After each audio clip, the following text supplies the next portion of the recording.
generation of the technological society, we have been acted upon by forces of such power that few, if any, of us can understand.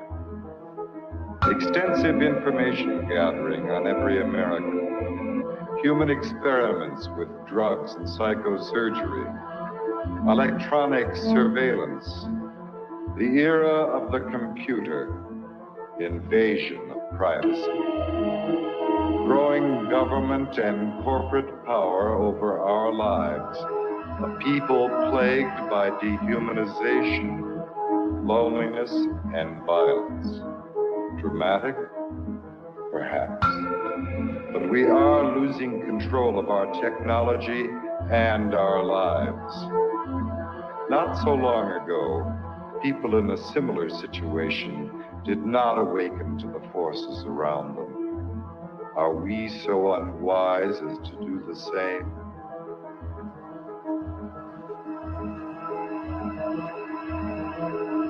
Behavior control. And then you change it up every computer. Oh, yeah. Alien. Paranoia. Enemy list. Wired death. Dead acts. Dossiers. Medical records. Social security number. Credit record. National security. I was with another agent, Pat Webb. Pat was an explosives agent. So we kind of opened the door just a bit to the cabin. And as we opened the door, we were both pretty much overcome as we looked across the cabin at the shelves that were built on the other side of the door. We could see coffee cans and bottles and jars, and they all had labels on them, and they were very meticulously done. You could see that some were labeled with the name of certain chemicals. One of the things we saw was a hooded sweatshirt, that was hanging up there. And the cabin smelled as if you might start to think, if you really think about this. This is a person who lived in this cabin. They had a cutaway spot in the floor to go to the bathroom in if he needed to. Had built fires in the cabin. Mid-City, Los Angeles.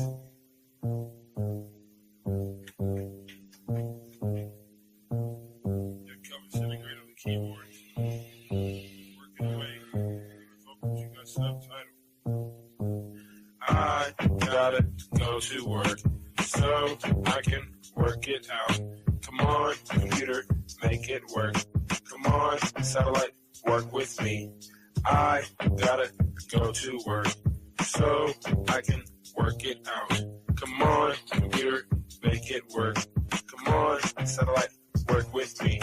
I gotta go to work. Who would have thought that I would slaughter these jerks? The first full-time clocking serial microphone rocker. They used to jump on the stage back in the day wearing a stocking. To conceal my identity in any stereotypical venue.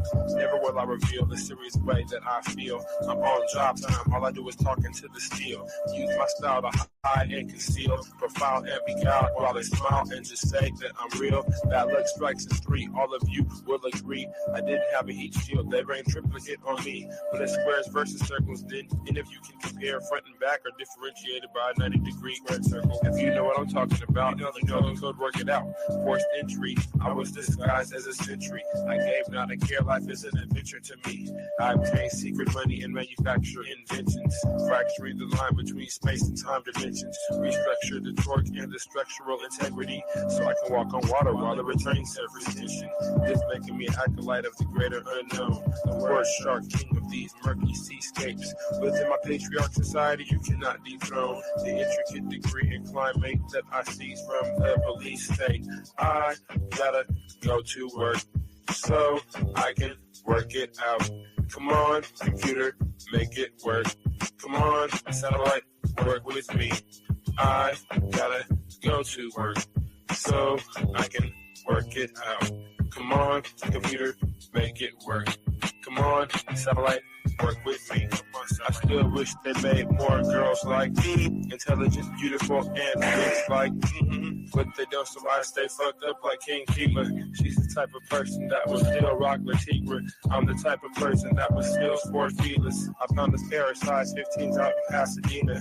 Those are my work boots. I insert this into these jerks' necks, giving them a virus. They'll destabilize their hardware. Now I can tap in just to my onboard wet works. Plant the hidden charge there. It's a cellular reconfiguring program consisting of integers, turning human beings into kindling, whittling the psyche into an apparition, place it back into the skin. Now it's the ghost in the shell. Should I boast? Well, no. I stay on the west coast of hell, where hell's bullets is. I know so well. I have my work cut out for me. This has its perks. Just then I realized life is mostly hard work. And why not get your car pulled off under you? It won't get sorted back from that. Them just lurking. Who's the one to suffer you?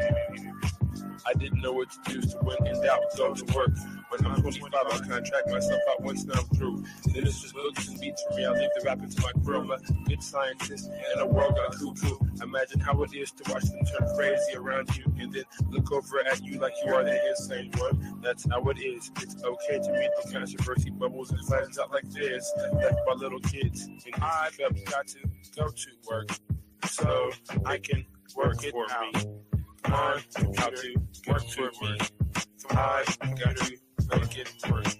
I got to make it work.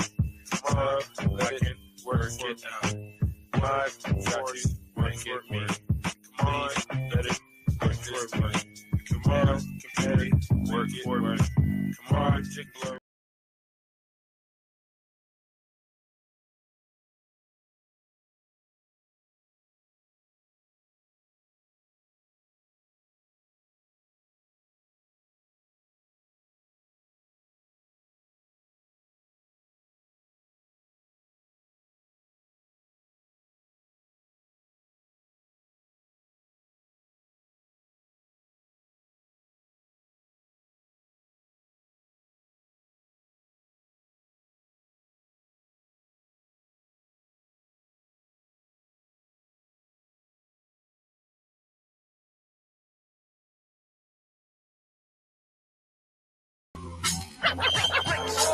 All was revealed under the microscope. Scope the rod magnified behind the eye of the Homo sapien. Fond of loving, rumored relic, angelic messengers relaying rules and regulations. Basic information before leaving Earth. Word is heard, and the Earth situation. Devastating business of big men, of an overactive imagination. Created and displayed for world domination, demonstrated in ways. Computer animation can only be explained today. And Adobe Photoshop, miracles, silicone graphics like cactus, Hollywood magic, back to fiction, astral projection, demonic distraction, destruction, action meant to lead astray, away from the one true designer of light. Right, be a satellite soon, landing in your living room. Stay tuned, action adventure fans.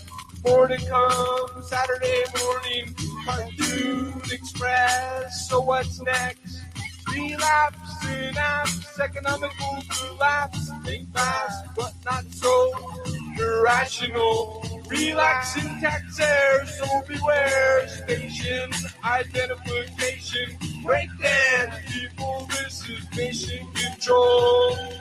Good God, y'all. The impossible is fully capable. It's unbelievable to who can be watching you, or who are they, or anyways.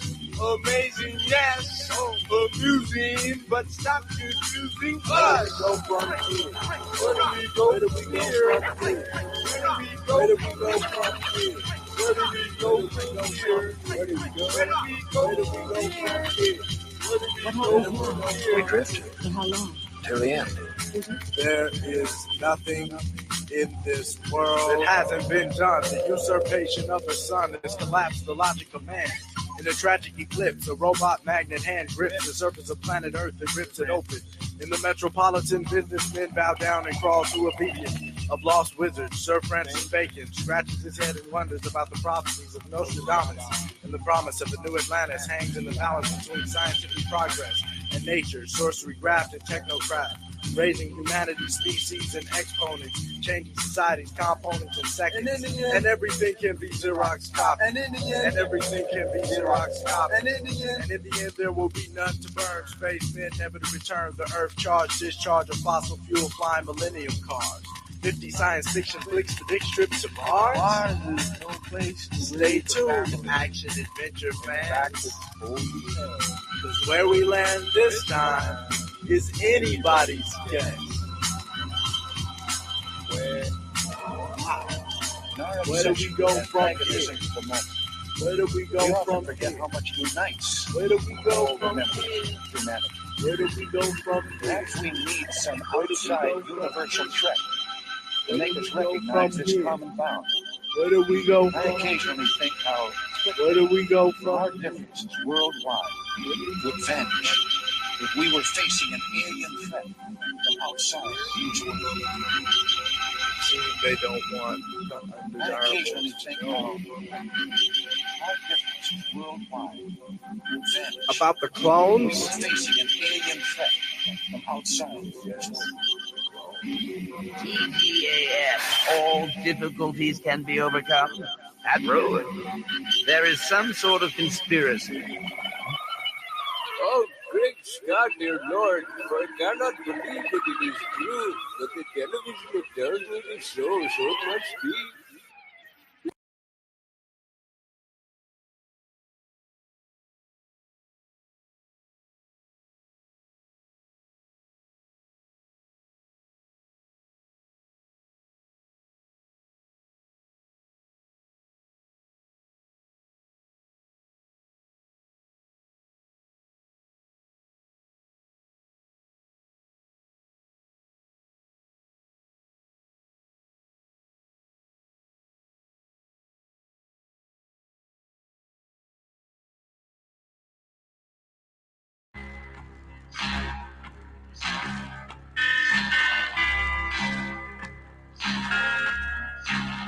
To explain the same difference isn't an irregular labeling consecutive estrogen.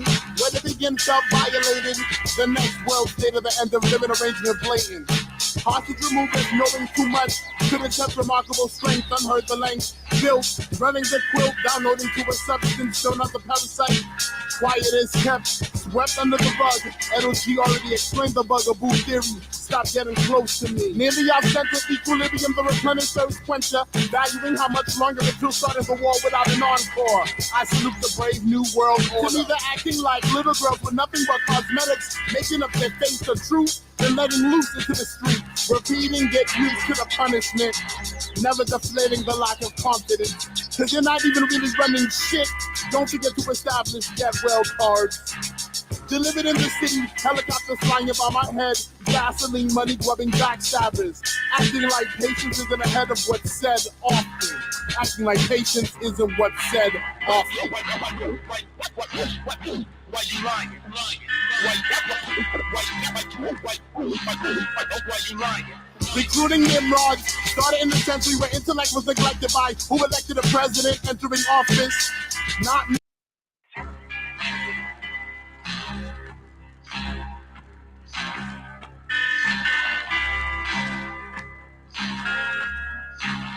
To explain the same difference isn't an irregular labeling consecutive estrogen. Where to begin felt violated. The next world state of the end of living arrangement blatant. Hostage removers knowing too much. Couldn't touch remarkable strength, unheard the length. Built, running the quilt, downloading to a substance, still not the parasite. Quiet is kept, swept under the rug. LG already explained the bugaboo theory. Stop getting close to me. Near the off-center equilibrium, the replenished thirst quencher. Valuing how much longer until starting the war without an encore. I salute the brave new world order. To me, they're acting like little girls with nothing but cosmetics, making up their face the truth, then then letting loose into the street. Repeating, get used to the punishment. Never deflating the lack of confidence. Cause you're not even really running shit. Don't forget to establish get well cards. Delivered in the city, helicopters flying above my head, gasoline money grubbing backstabbers, acting like patience isn't ahead of what's said often. Acting like patience isn't what's said often. Why you lying? Why you lying? Recruiting Nimrods started in the century where intellect was neglected by who elected a president entering office. Not me voting for the lesser two evils we shall overcome as people. On forward, I'm not thinking of the fact that you're attacking countries for no reason. I watch television, but not as if that's how I get my information. First news comes along with disinformation, confusing a normal American sending back confirmation codes. The numbers match, still attack the microchip created to command the subject.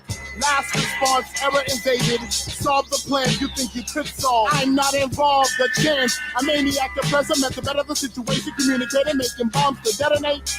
That statement, arguing peace, easy listening, news flash. The rest oscillated in the grass, asking to terminate perm oil fast.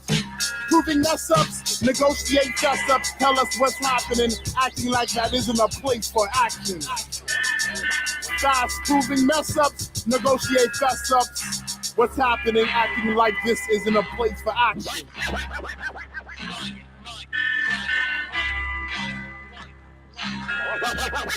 Here to distort the realest form of vision map.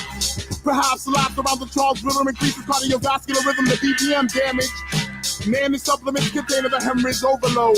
Global detonation sitting in the shadows waiting for the sound of the alarm. And bring your gas mask in case they bomb residents. Let's legalize the exodus. Ashes to dust. We trust the government, well I don't. Won't even communicate. You couldn't relay the message. Testing the effort.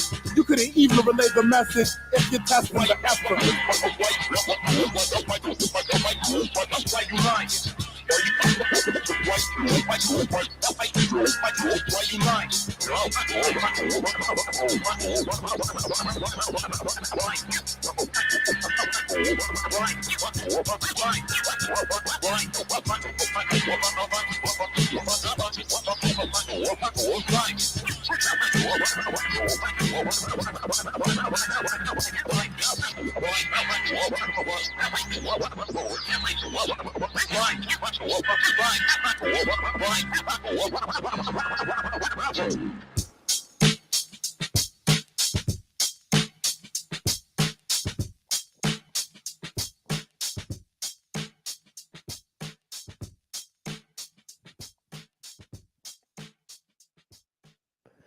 Welcome to The Machine Lies, where we talk about the lies of the machine on the machine that lies.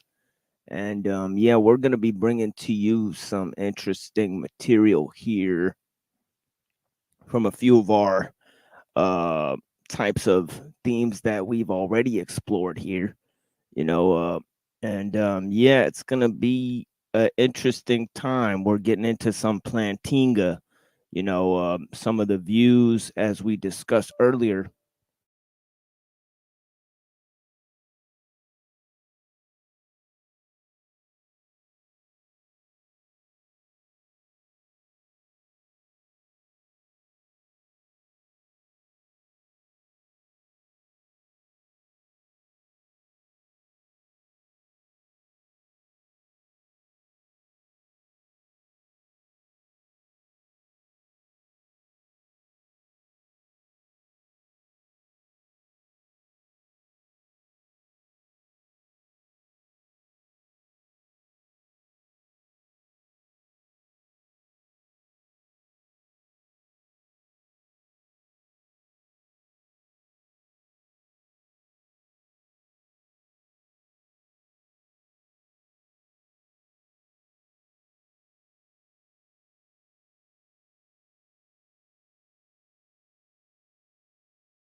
Whoops. Sorry about that, guys. Yeah, I'm just having a little bit of technical difficulties, and I hope everybody can hear me okay. But yeah, I had some opening comments there that got cut off. But yeah, welcome to the Machine Lies, where we talk about the lies of the machine on the machine that lies.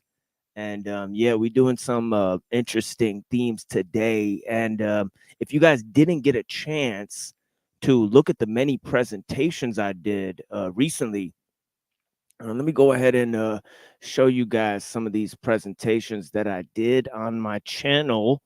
Because I recently did some notable interviews with some people, right? Obviously, you guys may or may not be aware of the interview I did with Nachikita, right? Our friend in the Himalayas. There's also this interview I did with a friend in Taiwan, right? About technology and the occult.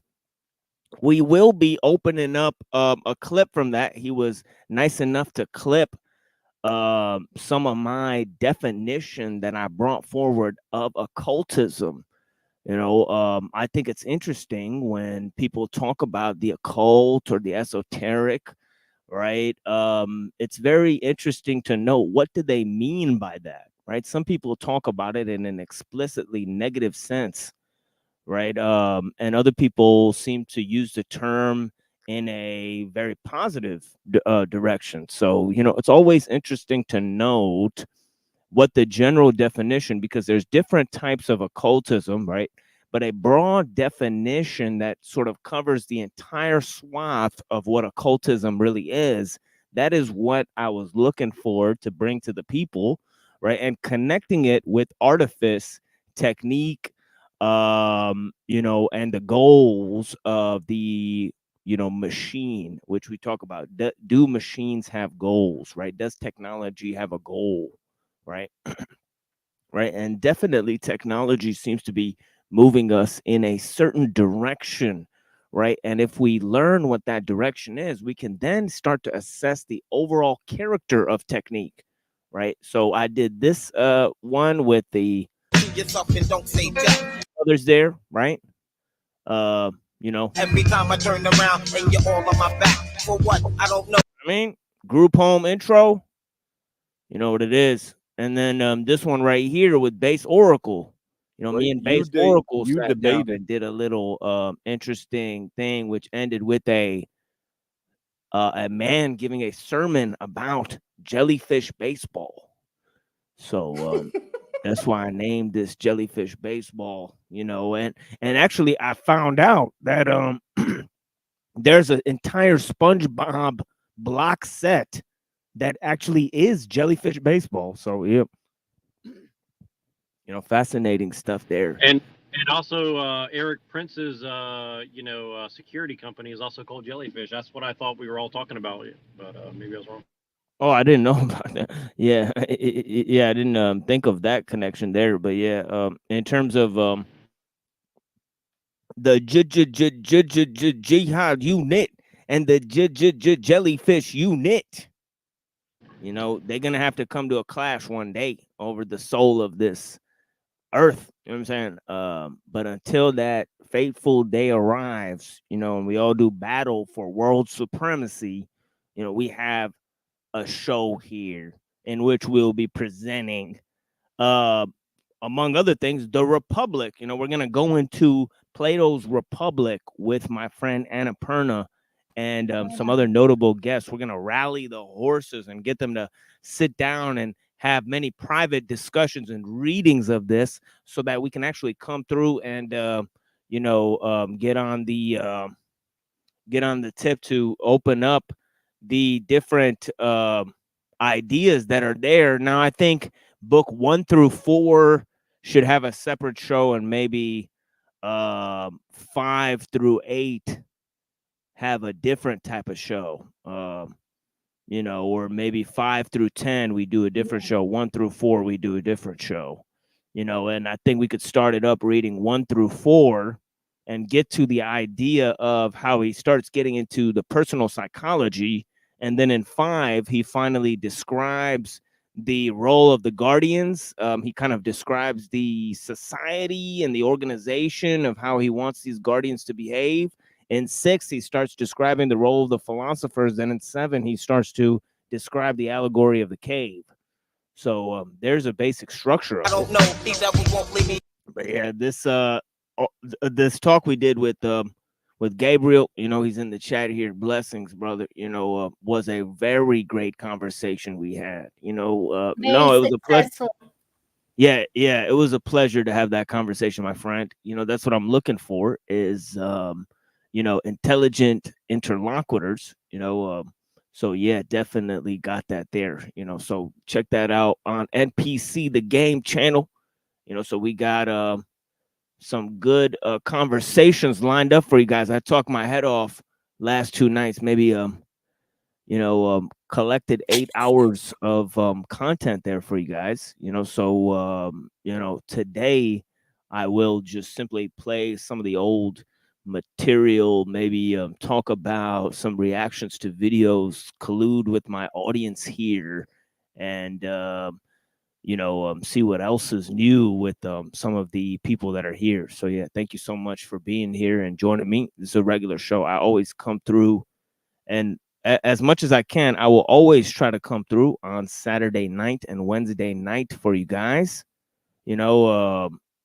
Until I change the schedule. I will change the schedule 9 to 12 every night at some point. So I'm waiting till I get settled into a good audience and maybe a good subscriber base, and maybe then I'll monetize the channel, and this will become a regular show or something like that. We could take care of that over time. But as of now, this is free stuff I'm bringing you guys Wednesday and Saturday. I'll be here every time. I'm also putting forward certain community posts for you guys. If you guys seen my little community posts, I had a very good one recently. Very thought-provoking ones. I haven't seen the recent one, but yeah, I read most of them on the show, but the last one I didn't. I've been a little bit slacking on that tip, so I'm sorry about that. But yeah, I'm gonna be getting into those heavy. It's gonna be like a sentence or a quote, like every day. I'm trying to put forward like quote of the day or statement of the day or some shit like that. So yeah, that's gonna be some shit that you guys could correspond with. Let me open this up and show you guys what it is. I don't know why. It's not okay, there it goes. Yeah, for some reason the community page wasn't coming up real quick. Yeah, all sorts of little glitches today I'm noticing. Fucking odd, but yeah, for real. Today lots of little technical difficulties for some reason. So I don't know what that's about. It's probably because of the event that happened and the internet traffic is like way off the.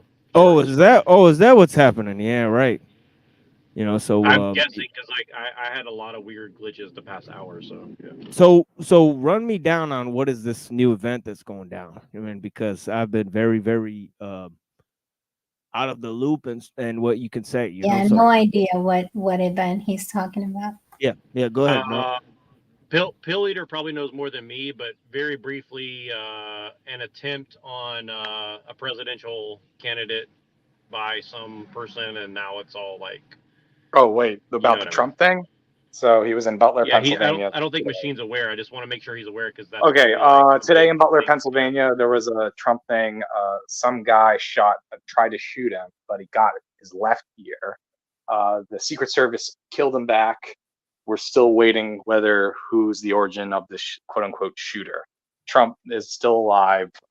He just did this fist salute, and within 10 minutes, everyone had their own quote unquote hot take or Mick essay to write about, and everyone's making money right now off this failed Trump assassination. Yeah, me and Pill Eater were on the phone, and like all our feeds like started like coming in. Like everybody had like in 10 minutes, everybody had like a fucking.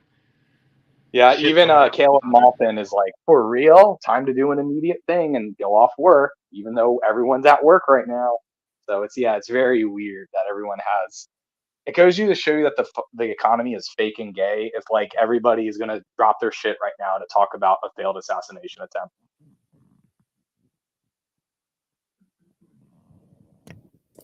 Get out Yeah, your bingo definitely. boards. Yeah, yeah, But I have definitely. my Alvin Plantinga book, so if we're talking Plantinga tonight, I'm in a serious mood. I got God and Other Minds right here. I'm Rather down. talk about I'm down to that. do it. That's the spirit. We Fuck got this. our serious mode Fuck tonight, this so I have my bullshit. Alvin Plantinga book. But it's Fuck like this if I was a little bull. tipsy and I had a long 9-hour day at work, maybe I would be goofy, but I'm on a good day. I had some rest, so I'm in serious academic mode, not Joker mode tonight. So Yeah, that's what's good. Yeah, I definitely have the rest of that video that we were watching. Let me pull that up real quick, and we'll get going on that because, yeah, I'm down to talk it's about like this. Oh, Plantinga. let me tell you something really funny and serious. Everyone has a different side effect on marijuana. Some people smoke it and they think, oh, I'm going to have a Bob Marley 1960s hippie event where I see colors and I get real chill. But then other times when people smoke marijuana, they want to like rob a bank or some shit, commit violence. So what I'm really trying to say is like marijuana, it's not an all-purpose effect where, oh, just chill out and smoke weed. Some people smoke weed and they get really fucking crazy. Yeah, So that's what me. I'm really saying That's is it's Yeah, exactly like work. yeah, that's I'm me. 50-50. I'm 50-50. It depends on like my environment. You know what I mean? Like, but yeah, it's 50-50 for me. It's not that I smoke weed, but some friends I know, it's like there's a mishap or at least a hidden history of people who smoke weed to get angry, to riot, and to start revolution, because we've been drilled in our mind that, man, I'm just gonna smoke weed, listen to some Massive Attack, and just like be chill, whatever. But it's like then some people smoke weed and they get into total Joker mode. So I'm just saying the side effects can't really detect the side effect of something, and people try to think it must be some way. I just using this as a giant metaphor about how humanity has moods that are always going in this way and that way. You can never really predict something as always your mood every time because people are free to do what they want. Well, I think though, and I'm sorry to interrupt on this too, but I just want to say like I think a lot of people don't understand like a lot of the hippie music was actually done with like uppers, and I think that's the thing is people don't realize like the Beatles were on uppers more than they were on like weed and fucking shit like that, right? So I think it's kind of one of those things where people just kind of forget that. And same thing with like the World War II and all that. Like everybody was on meth, so no wonder that they slaughtered each other for like 20 years, and they're like, oh, oops, sorry about that. Because I'm telling you is that this goes back to the Trump thing. If everybody was exhausted from work, nobody would make their fake Trump assassination reply. But isn't it funny that everyone is now making their fake Trump assassination reply within 10 minutes? It feels like people have way too much free time on their hand. It makes me think about the seriousness of our economy or what's really going on in psyops Right. and social Right. parasocial relationships. But today's also Saturday, so it might have been strategic to have that happen today. I honestly forgot it was Saturday. Ew, yes, it is. Yeah, it doesn't feel like Saturday at all. Let's just get that out of the way real quick, But yeah, very strange. Let's go to the Plantinga. Yeah, very strange vibe today. But yeah, with the Plantinga stuff, we sort of came into it last time and last couple of times really on the show. So let me set the stage for Plantinga and the whole discussion that we were having was talking about naturalism. We finally came in and I gave a hard line definition of what naturalism really is, as opposed to evolution. And I gave these sort of sequential, or I guess you want to say levels or degrees of design within nature. We talked about how it relates to philosophy of mind that goes with the book that Pill Eater is reading, God and Other Minds, right? Yeah, you want to run us down something about that? Resdaus, okay. Should I put on my camera or not? It's gonna face the other way. Put but, on your Plantinga hat. Put on your Plantasia record. There we go. Oh yeah, I have the I should find that too. I got a Plantasia record too, but this is God and Other Minds, a study of the rational belief in God This is the edition is this. This is the, I believe, 1990 edition. For those who don't know, I'll read the back real quick. In this book, Alvin Plantinga wrestles with one of the central issues in the philosophy of religion. Can belief in God be rationally justified? Plantinga reviews and details the traditional and modern arguments for and against the existence of God, and concludes that it all fails. He then turns to related philosophical problems of the existence of other minds and defends the so-called analogical argument against current criticisms. He goes on to show, however, that although this argument, the analogical one, affords us the best reasons we have for the beliefs in other minds, it finally succumbs to the same problems that beset the theological argument for God. In his brilliant reasoned conclusion, the author holds that, quote, the belief in other minds and belief in God are in the same epistemological boat. Hence, if either is rational, so is the other. But obviously the former is rational, so therefore is the latter, unquote. So what he's really saying, to quote that really quick, is that in 1965, when he wrote his book, Plantinga almost makes this atheist curveball and says, okay, yeah, so what? All the current existence arguments for God is a little trashy because it doesn't follow this, like, Gottlieb Frege logical mind frame. I get it, whatever. And, supernaturalism is a little corny. However, he's not going to fall for that Dan Dennett, naturalism argument, or becoming so, intellectual, you're just materialism. Plantinga says that, listen, it's the belief that matters. And if belief is rational enough, like your sensory, your vision, so is other people who believe what you do. And so Plantinga is making this funny curveball and saying that in liberalism, we can only be liberal if there's other liberals to the game of liberalism. Well, Christianity, or any religion, works the same way. My rational belief in God is justified because another person in their own mind believes what I believe. And if that person believes what I believe, therefore, as a team, there must be a God. And so Plantinga, in essence, is a rival and enemy against solipsism, meaning the extreme ideal of you're thinking inward and only you exist. God can exist because we don't live in a solipsist society. We live in societies where these few people believe in God, and that's enough to justify my own belief in God and why God is real. Yeah, and it really reminds me a lot of Kierkegaard's definition, of truth, where he's talking about how truth has to do with an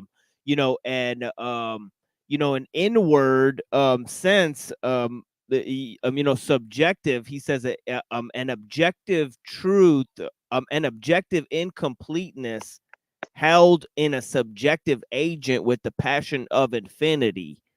So it's very interesting that he's defining truth and the experience of truth in this participatory fashion, and that goes more to Plantinga's whole idea. Okay, I think I gotta add my friend on the new on his new account.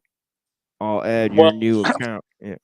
Well, one other thing I want to mention is the participatory thing that you're referring to is also like what Orthodox Christians basically allege that is like, that's kind of what the whole thing of Christianity is. It's like, it's all about participation, or else like nothing matters other than participation. Essentially, it's like you participate in trying to be one with God, essentially. So it's kind of a weird thing that you guys, I never heard this about Kierkegaard or Plantinga, but that's what it reminds me of. I just want to mention that.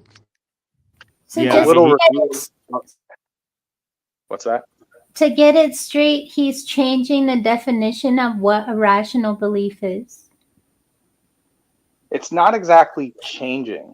It's basically how logic follows. Very different. If you were to change the definition, that would be more of a continental. You have to remember Plantinga is analytical. So by following the ontological argument or modal logic, you have to follow axioms or principles. You know, God must mean all powerful, all knowing, all being, right? Therefore, if this happens, you must believe in that. So he's more like using math and putting Right. people to think a certain way. It's not changing words what you mean. That'd be continental. It's analytical, meaning playing a game of chess and checkmating the opponent into thinking the belief in God, because this must exist. Well, Mhm. Yeah. let me try to rephrase what I'm hearing just to see if this matches or not. Maybe it doesn't. Would Well, you say real that quick, basically? but real quick before you do, Neuro, I just want to say that a good example of this modal logic is also in Spinoza and Avicenna. But yeah, go ahead. Yeah. So here's what I'm trying to understand. Would you say that Plantinga's position of trying to do it this way, is he doing it as in this is a toolkit in order to actually accomplish something, or is it more like he's saying from a human perspective, this is the most accurate way of defining truth No. to do something? Here's the thing. Where the conflict really lies is a reiteration of his debate with Dan Dennett. So if you don't know Daniel Dennett, he was very similar to Plantinga, but he believed that he was a materialist, a naturalist, and Dennett believes that Christianity is going to fall by the wayside if they don't advance their rhetoric and believe in science and incorporate it in the religion, because the supernaturalism is fuddy-duddy, and humanity, through some Hegelian ideal, is just going to go forward and make Christianity obsolete. So that's Dennett. Plantinga gets into a debate with Dennett, and that's also on YouTube. And he says, hey, listen, Dennett, what you're not understanding is that religion is motivated by belief. In other words, God is real because I believe it. It's through, sensory perception, visual, and an experience. So as long as I have belief, it is enough to be rational. You don't need evidence for that. And that's what Dennett not understanding. Let me rephrase my question. Would you say that he's making a pragmatic argument, or he's saying that this is the most accurate way of depicting reality? Plantinga right now is the forefront runner of Christian belief, justified Christian belief. And therefore, Plantingaism is actually what kind of elite Christians at Notre Dame believe in. In other words, the only way to justify God is through Plantinga's theories that he lays out. It's probably the most cutting edge ideals for an atheist to believe in God. And what's happening here is that I would say, for the worst, Plantinga is also giving a reason for the Bay Area tech elites who like Rene Girard and such like that, where Girard is a continental. He's saying is that, your belief in God isn't just a guy with a beard in the sky who resurrected Christ. It might as well be Cthulhu or a flying spaghetti monster. And that's the most weirdest part of all, is that Plantinga could be celebrating the coming of a Skynet AI. Oh boy. Yeah, I believe they are, in terms of, the types of problems that they choose to focus on. I think that would be key, What I'm saying is you can use Plantingism against Christianity and use Plantingism for another belief in another supernatural force. So as long as you believe it's rational enough. And I can use this to believe in Uragan futurism. Yeah, and Monero saying, how does that compare with the tag argument? It's extremely analogical to the tag argument. The tag argument doesn't argue for the Christian God, as we've discussed many times in the past, right? It just argues for a general sort of a deistic sort of project there. So in that way, it's extremely telling what it aims for. And but yeah, this idea of the participatory mind, the ideas of philosophy of mind, also these ideas of whether nature is intelligence or not, as I talked about. So you have this ascending level that I talked about on the last show in terms of naturalism on the bottom. You have total randomness, you have chaos and emergence, these two sides of the pole there. Sort of an internal yin and yang, which makes it sound mystical in a way, and there's no way to get around that problem, because something came from nothing, right? Essentially, that is mystical itself. You know, when Newton coined the idea of force, you know, they said that is mysticism. And indeed, Newton was a hermeticist and an alchemist of the highest level, right? He had gotten these ideas from those manuscripts. But then you go to these ideas like, you know, evolution that's unguided. Now, that is basically Darwinian sort of naturalism. It's a naturalistic form of evolution theory, right? That talks about the unguided evolution, random evolution. So it's basically evolution without progress. Now, if you add telos in nature and you add a direction to the process, right, which seems necessary if you take a hard look at it, then you get to evolution, guided evolution, right? But that, you know, presents another problem, is that there could be actual beings guiding the evolution. That goes to some sort of mediating life form that's guiding the evolution, right? So you have aliens, for example, guiding the evolution. Then you have a God guiding the evolution above that. So you could have God and evolution, and then above it all, you could have God with no evolution. That's a sort of idea where God In other controls. words, But I sorry, mean, it's that last level is just direct command theory. But yeah, go ahead. yeah, but anyway, and Plantinga has another argument, his evolutionary argument against naturalism. To reanalyze real quickly, naturalism is a belief in total materialism, that we're just scientific mishap, we're not feeling real feelings, it's all an abstraction, it's all science. It's almost a form of nihilism plus science. Now, evolutionary theory is actually separated from naturalism, and it's not the same thing. Many people conflate it to be. So you can believe in that we evolved from monkeys, but it doesn't mean that you're a naturalist. And Plantinga comes on to this and says that actually evolutionary theory doesn't make sense with naturalism, because, as Machine is saying, that you would have a genetic outcome to make you believe in certain things to survive, and therefore all of our thoughts are fake and gay.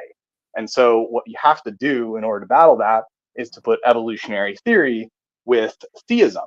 In other words, possibly that God or some higher power made monkeys evolved into humans. That makes sense because we then are invited to be philosophers and can think about things. But if evolutionary theory was to be sided with naturalism, we can't say anything, and we're admitting our defeat into nihilistic nothing. And so Plantinga is very clear on that and uses that argument against Dennett. Yeah, shout out to trad culture out here, you know, blessings. Yeah, Yo. Yeah, I tried to send you the link on Discord, but you don't have it. Let me just put it right here. Yeah, but blessings.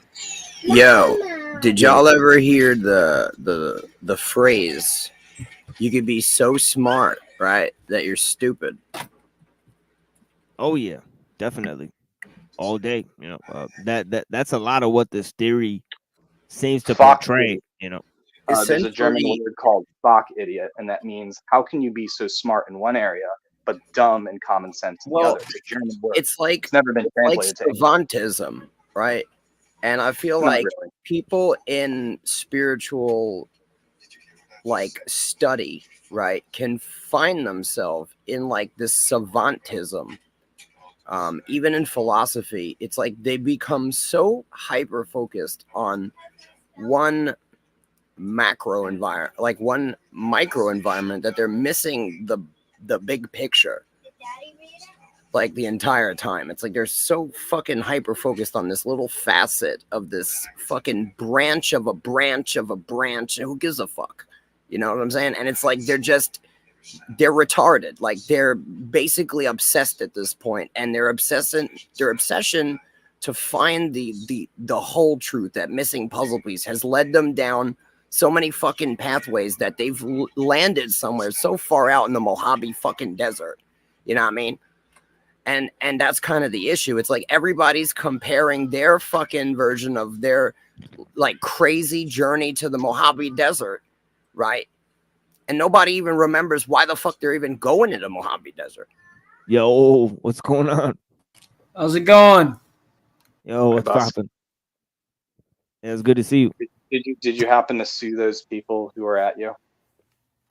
Oh, well, I mean, I've talked to lawyers about it. It's kind of going to be difficult, more trouble than it's worth so far, but I'm Right. definitely looking into, at the very least contacting internet service providers and finding information about these people and submitting Yeah, the we'll definitely have cover. have a high level conversation about that at some point. But yeah, I'm sure you're aware of Plantinga and his theories, right?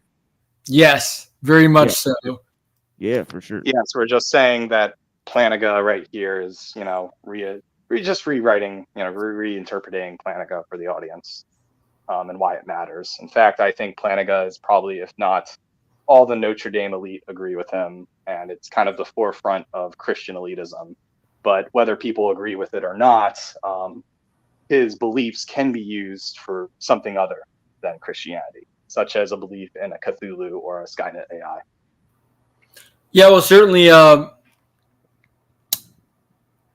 I think this is actually one of the strengths of Plantinga, right? Is that like he's not necessarily, his arguments aren't necessarily completely wedded to one particular system, because once you start wedding your arguments to one particular system, then your argument is only as strong as that system itself is strong, right?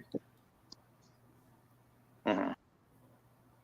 Yeah, so it's just we're in the middle of where the conflict really lies with his argument with Dan Dennett, and he's basically just reiterating, evolutionary theory against naturalism, how you can be both believe in evolutionary with theism, and pretty much, just referencing God in other minds, that perhaps the best existence of God is through the framework of liberalism, where if within liberalism you need other liberals to play the game, perhaps in Christianity you need other people who believe it through their own sensory perception, and therefore that's enough, quote unquote, evidence to believe in God. In other words, belief trumps objective evidence, and that itself can be used to justify, I would even say, things like queer culture and things like that. Yeah, and it's interesting that this sort of collectivism does sort of have a type of but I mean, I guess Paul's letters sort of allude to a style of collectivism, because we're all made whole or all made one in Christ. So the way that everybody attains that is sort of on an equal playing field, to where there's an equality driven ethos at the center of the whole thing that even includes women and men on the same playing field. So, I always felt that was very interesting. You also have the Greco-Roman sort of milieu and the whole parliamentary system there too, so they have some sort of primordial liberal sensitivity, you know what I mean? Yeah, it is kind of interesting, the whole, what is it, in Christ there's neither male nor female. That sounds pretty woke for 2,000 years ago. Yeah, for real. Yeah, Pretty much. woke. Yeah, it's definitely shreds of the liberal doctrine, and that's why I covered Nietzsche, because he makes a big sort of to-do out of that whole thing. I mean, he's got his whole thing about how Plato and Christianity meld into the sort of classical liberalism, and then through German idealism we get to all of these concepts that are I guess they project a sort of transcendental mold onto the moral scope that creates a bifurcation between morality and its effects, which should be of health, beauty, and that sort of thing. But yeah. Well, it's fascinating that I don't know if you guys follow the work of Professor Edward Dutton, but he makes the point, he's made the point multiple times, that liberalism and leftism are really nothing more than just heresies of Christianity. Well, that's interesting, because Dutton, his PhD is in theology, even though he comes at it as an evolutionary psychology background.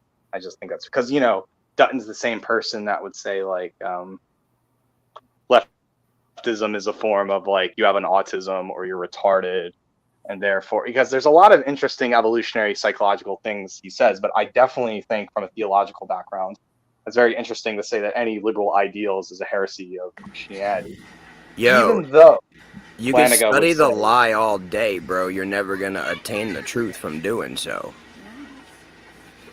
yeah, even though I would think Plantinga is using some type of liberalism within his logic of God and other minds. It's almost like he's using an intellectual jujitsu to trick liberals into thinking, well, if you believe in liberalism, checkmate, you also have to believe in God.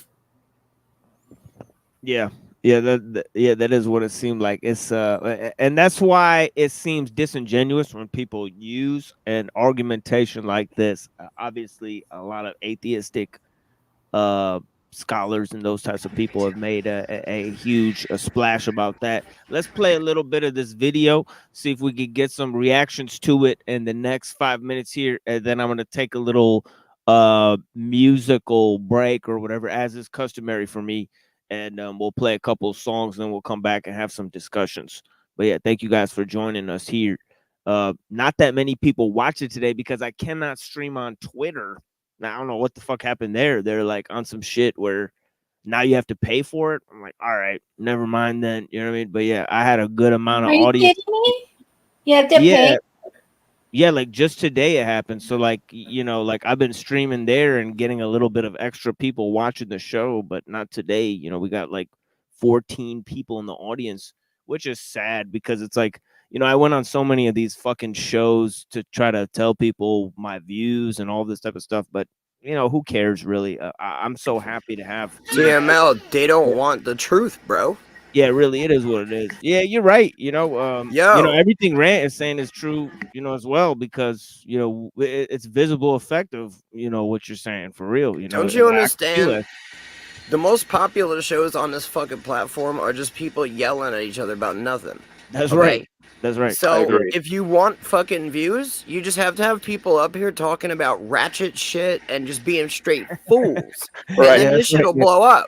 Yeah, that's right. I tried to do that the other night, actually. Yeah, be the best comedy show. Doesn't matter. But you come out here and talk real shit. Nobody wants to hear that. They're like, fuck this, bro. I don't want to hear no real shit, bro. That's going to depress me, ruin my day. I'm going to have to think. My head will hurt. Fuck that. Yep. You know what I mean? No one wants a headache from trying to think. Who the fuck wants to think? That's what I think it's silly. You got to be. You got to make it a comedy show. Yep. You got to make it a funny. This is America. I want to be high and drunk and ha ha. Look at the people looking stupid on the internet. Ha ha. That's blood the fucking sports world, is a bro. good thing. So as long blood sports is a good thing, so as long as it's theoretical and cartoon. Yeah, you want to know my pronouns? It's hee haw. Yeah, we'll have some comedy reviews. I'll review some comedy shit soon on the show. I got some little comedy videos and shit we'll review it on the show. We'll see what it's popping. But yeah, maybe I will incorporate some of that in there. And some music. Me and Rant tried to incorporate music out here. It is what it is, but yeah, we'll figure it out. But yeah, as long as we're on, I'm fine because what I just like make a OnlyFans and write the truth on my butt cheek. Yeah. Exactly. Well, they actually did that with Robert Farrason, who was a Holocaust revisionist. They would show like pictures of like hot Asian girls, and then the picture would be like, well, actually, there's no electric floor at Buchenwald, and this was actually made up first by the United States. And it's actually true when you look it up, but that's the only way people are going to look if you see Tanaka with her big boobs and then some Robert Farrason revisionist history. Or put it in the food. Big tittied hoes reading the Bible, chapter 1. Yep. Or Robert Farrason, there's no electric floors at Camp Buchenwald. Or I just creep on, like as soon as Toilet Bowl Earth does a show, I just watch his motherfucking show like he does to my show. Like I just creep up like like definitely Toilet Bowl Earth is in it for comedy. He's definitely in it for some weird things. Yeah. Bro, if you watch the Toilet Bowl Earth show, you'll fucking lose brain cells every minute. It's a problem. He's just like some 4chan troll, whatever. So it's like that's the game. Yeah. He like baits you and wants to invite you on, but then it's like it whatever. Does equivalent brain damage to getting concussed with a hammer. Yeah. Did you ever see the people that go on the show, bro? They're all hammer concussed. Like, Yeah, they got some issues. And yeah, I talked to all those people, toilet, butt thirst, talking to Nadeem Haddad. Nadeem had a dad, which is interesting because Toilet Bowl Earth had a dad. You know, maybe he had two dads. I don't even fucking know. But yeah, it's funny. He gets mad when I talk about him. But yeah, he started it, so I don't really give a fuck. But yeah, be a child. Yeah, for sure. Absolutely. There we go. You know, but yeah, shout out to Toilet Bowl Earth. You know, and you know, I seen how he put his little review that I did of him a long time ago. That was a long time ago, buddy. So you know, you could stop reflecting on the memories of it. But yeah, Well, I noticed his conversation with Enslaved by Truth that was documented on your channel. I thought it put a lot into perspective about my fruitless, stupid conversation / debate with EBT. yeah, for sure. Yeah, for sure. he looked like a potato head with a beard that's addicted to eating Oreos, cookies, and cream ice cream. I don't know, bro. Oreos, cookies, and cream. Yeah, for real. Now, well put. Yeah, definitely. That go contrary to the religious beliefs of most of those who pay for those public schools, who support them.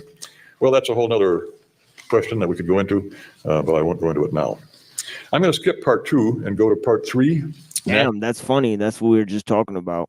Naturalism versus evolution.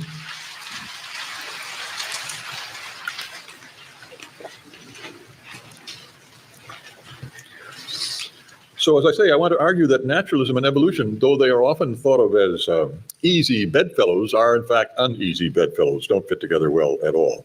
Evolution is sometimes thought of as a kind of temple in the whole, so as a pillar in the whole temple of naturalism. And I want to argue that that's not in fact correct. I want to argue that there's a serious, deep conflict between naturalism and evolution, and hence really between naturalism and science.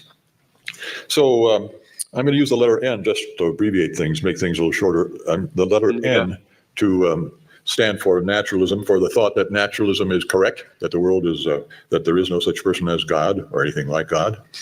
I'll use the letter E to mean the current evolutionary theory, the idea that we and the rest of the living world have come to be by virtue of current evolutionary theory, by the processes mentioned and described in current evolutionary theory.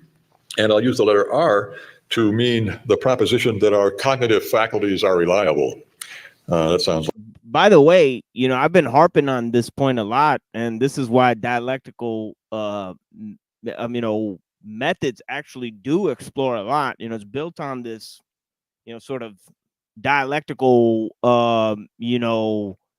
map here of naturalism versus evolution, and you sort of merge these things together and you come out with all sorts of contradictions. And it's the same with chaos and emergence itself, because how can you have emergence through chaos, right? What actually formulates? How could it have direction, right? And then you have this whole idea about the New Age and the Gnostics, you know, how people think that, oh yeah, monism and this idea that we're all one is linked to this idea of Gnosticism, but Gnostics purport to have a sort of metaphysical dualism between this world and the transcendental realm.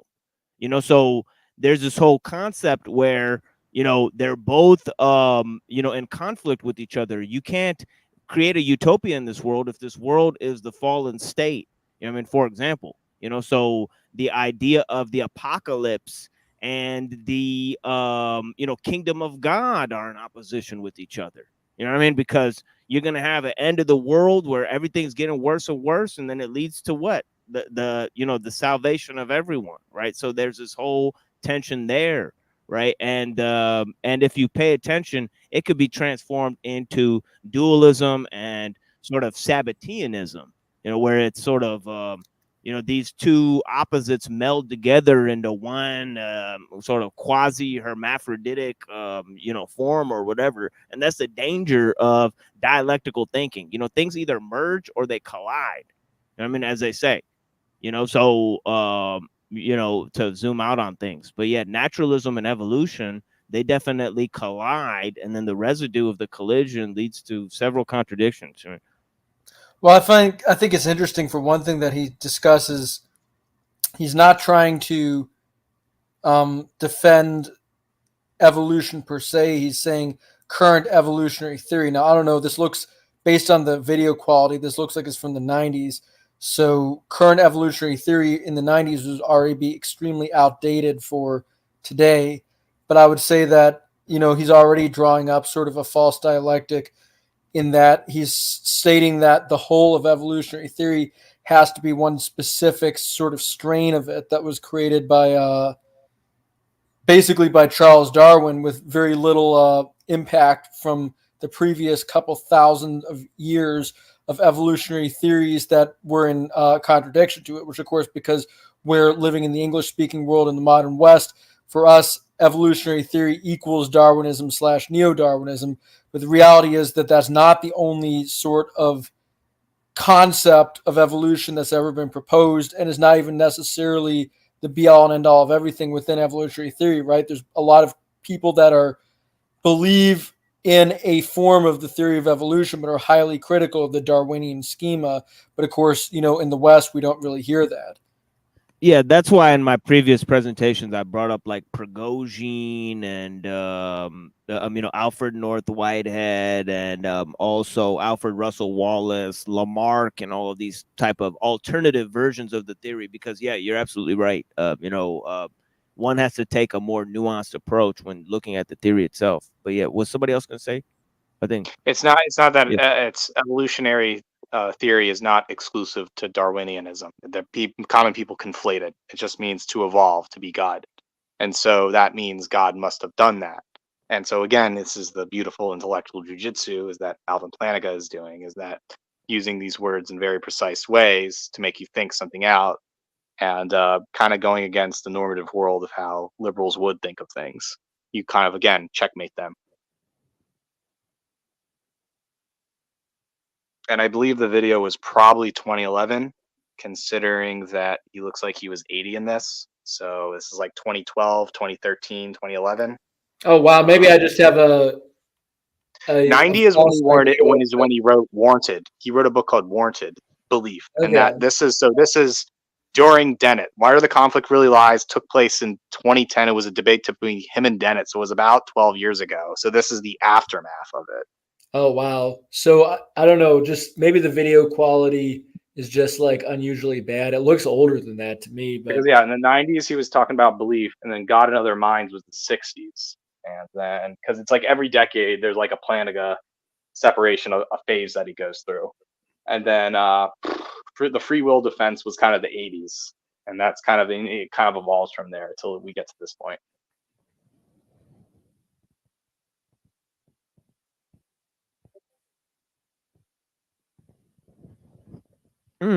You guys see that wheel? It is what it is. But yeah. Fucking. What the fuck? Yo, give me a second. The Wi-Fi problem? Yeah, this shit is a disgrace. Fucking heinous. Just remember the timestamp.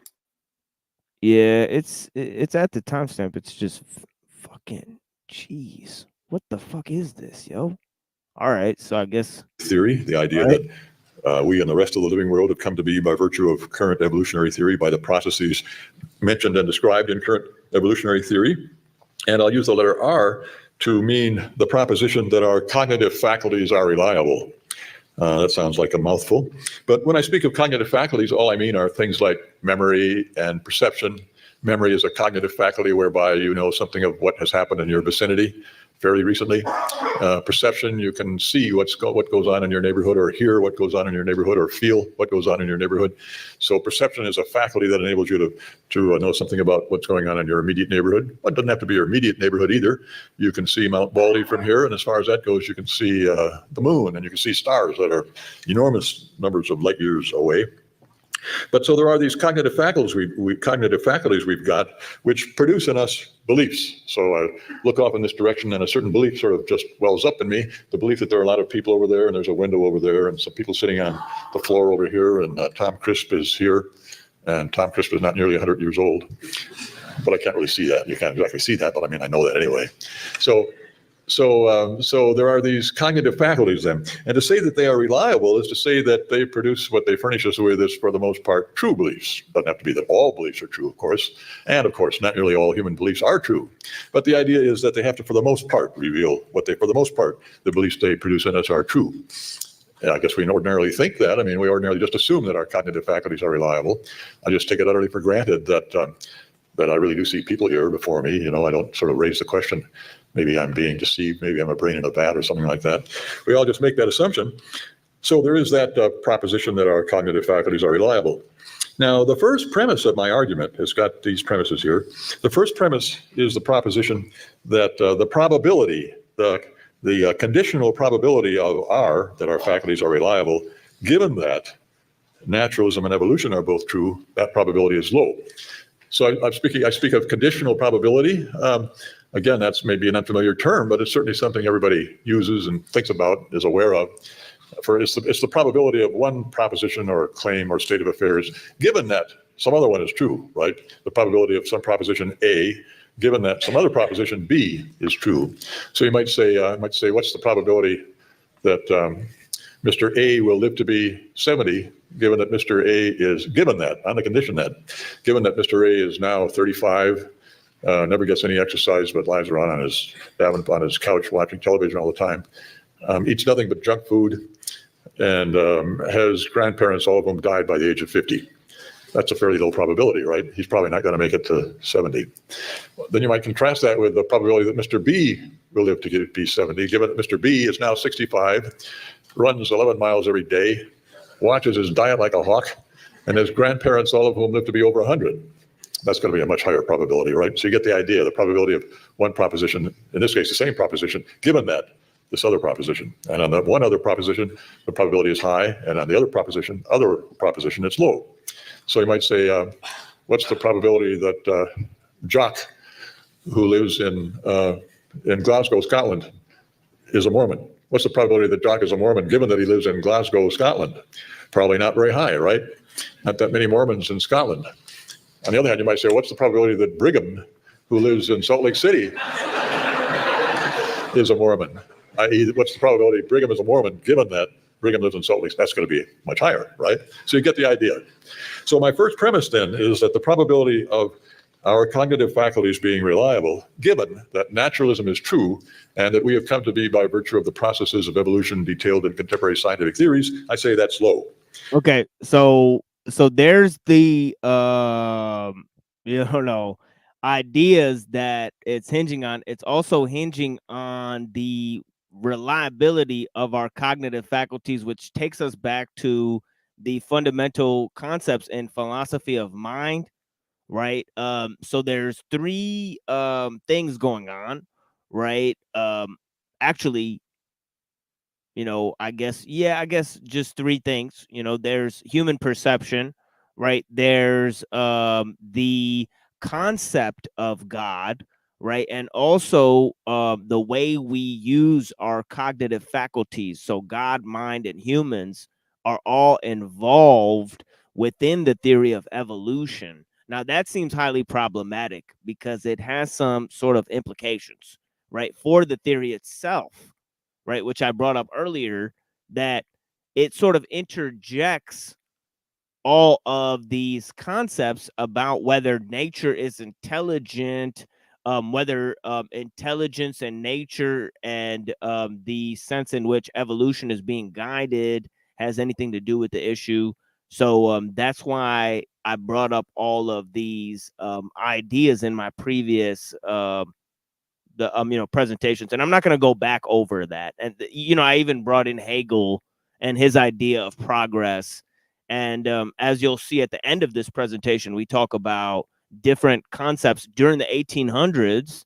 You have Blavatsky's idea of anthropogenesis, her whole racial conception of the Aryans, You have Darwin's concept, right, of the brown people being mixed with the the brown people being the intermediators between monkeys and the white people, right? And you also have Hegel's concept of the German race being the great mediator of this concept of Greek freedom, with the idea of freedom and equality in terms of all people. So he brings in this idea of German Protestantism into the fold of the world spirit, and the notion of the apotheosis of the state into his whole evolutionary schemata that spells out a progress, and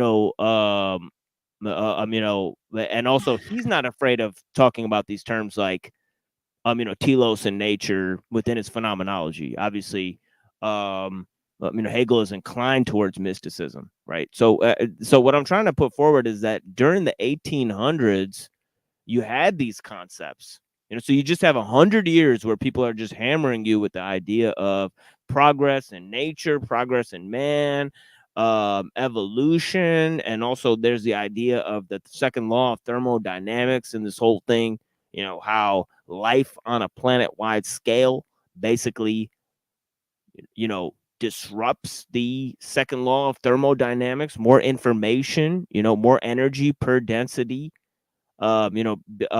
available in a particular species than there is inside of entire star systems and things like that, right? So the complexity of information, has become exponentially increased, through the process of life, right? And that suggests something profound, maybe about nature, but probably about the universe in general, yeah.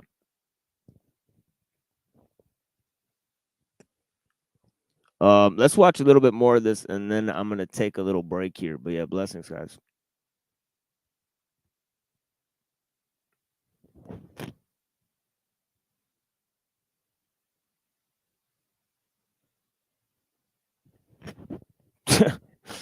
What a joke. All right. And I'll come back to that and argue for that premise down below there. The second premise is that one who accepts N and E thinks that naturalism and evolution are both true, and also sees that one is true, has an undefeated defeater for R. So the notion of a defeater, again, it's a familiar notion, though you might not know that particular word for it. But for example, suppose this is a kind of classical example due to the great 20th century philosopher Roderick Chisholm. He says, imagine I look into a field and I see what I take to be a sheep, and I form the belief, well, there's a sheep in this field.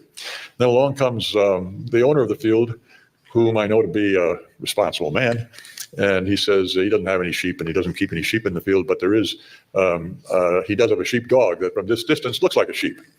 Well, then I've got a defeater for my belief that there's a sheep in the field, where a defeater for a belief is another belief you acquire such that as long as you've got that other belief, you can't sensibly hold on to the first belief, right? Another example, maybe I read in a guidebook, I'm in Aberdeen, Scotland, and I read in the guidebook that the University of Aberdeen was founded in 1595. So naturally, I formed the belief it was founded in 1595. Well, then I go to a cocktail party that evening. I don't know whether people go to cocktail parties in Biola or not, but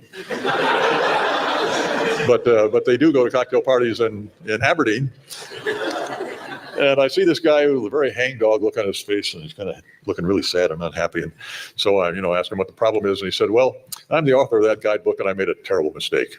It was founded in 1495, not in 1595. Then, of course, I've got a defeater for my belief that I had that it was founded in 1595, all right? So you get the idea. Defeaters can themselves be defeated. You can have a defeater. But I'm not going to go into that now because I'm running out of time. But so I say he's got an undefeated defeater, a defeater for which there isn't a defeater, for which there isn't in turn another defeater. No defeater, all right? And so then the next premise, one who has a defeater for this proposition R, then also has a defeater for any belief that she takes to be produced by her cognitive faculties. So if you've got a defeater for the proposition that your cognitive faculties are reliable, then you also have a defeater for any proposition that you think is produced by your cognitive faculties. But of course, that's all of them. Just as if you have a defeater for the proposition that a certain thermometer is reliable, then you have a defeater for any belief you've got that arises out of the thermometers having said the temperature is X, 58 or whatever, right? Okay, so anyone who has a defeater for R has a defeater for any belief she takes to be produced by her cognitive faculties, including N and E itself. That's one of her beliefs. So the form of the argument is then N and E is self-defeating. It provides a defeater for itself. It shoots itself in the foot. It's self-referentially inconsistent. You can put this in various ways, and therefore it can't rationally be accepted. All right. All right, homies.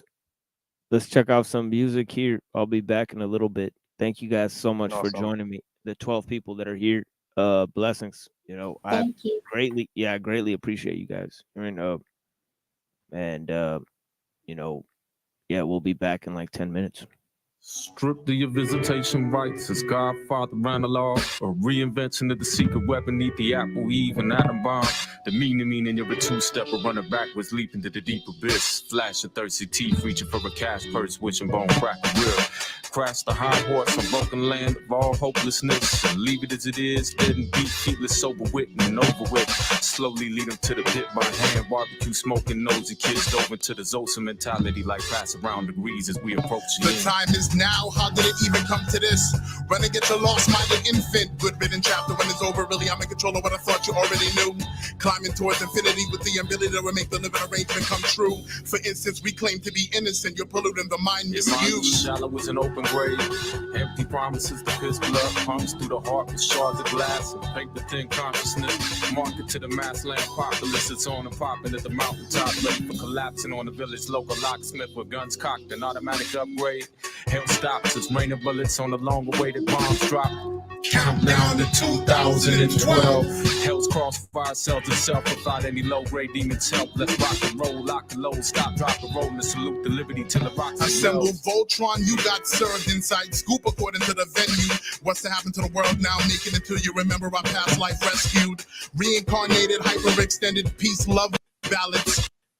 Love ballads, dance revolution, two-step in the name of organizing malice. Yo, what's the world coming to? No satellites, despite us monitored to get along. What happened to actual fact? They broke it down in fractions in this song. Are they man and machine now? Disassemble, readjust, with your sideboards formed at the spleen. How about a hand for our minds and friends, making a transformation in the stars, out the favorite starving artists, blistering fingertips and random thought, mutated, manufactured, and mass marketed, hell of a plan for a bunch of narcissists scheming grandiloquently.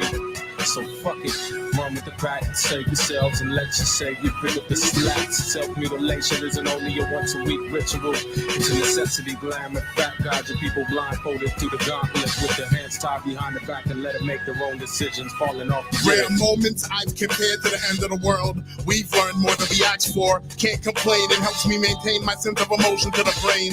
Sentiment and action to the uses aligned and arranged. Still I was going on, slingshot bypassing the obvious change. Cause temporary satisfaction floats through the brains of men. Like if it ever really happened, then it all just came and went. And since the deadliest attraction, the devil she plays to win, make reality what you imagine. And when thoughts where it all begins, and I'm completely and utterly unimpressed by your animation. It's animation and couldn't caress a woman's desperation of a young man's condemnation. Old soul that demolished your road home, no safe haven, a safe way out. Earthquake and no explosive pole vault into thin air, you catapulted from your face. Hello, my fair derivative comrade.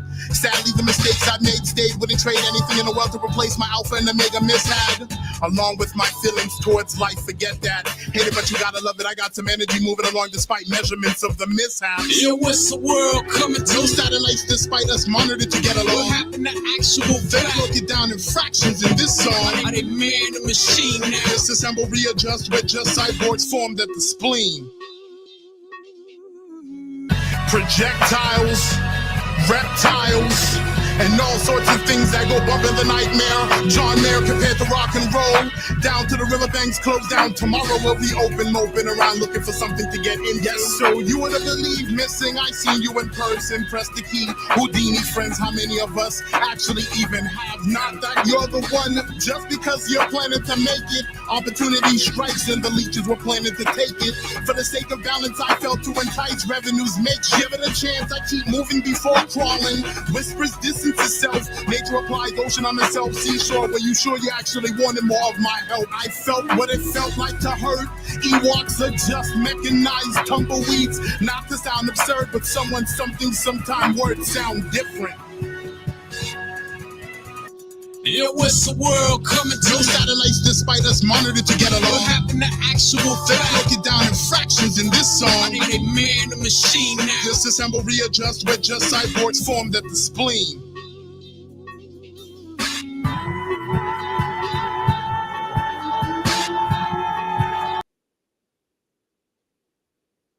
Yes, I've made Kem the sheriff here because of his service against the police officers. Thank you so much.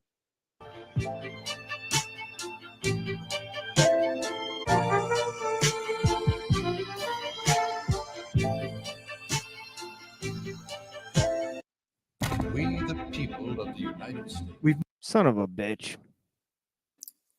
Sad trombone.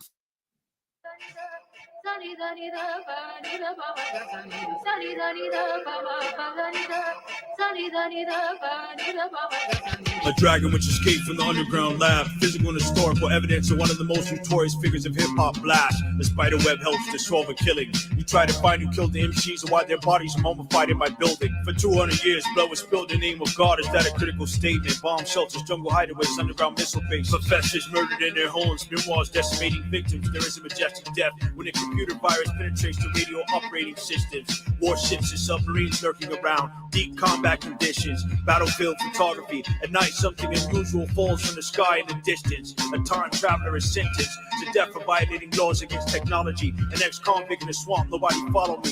There have been the remnants of 1,000 explosions. Go see descendants arise from the old down from the mountains and leave you broken.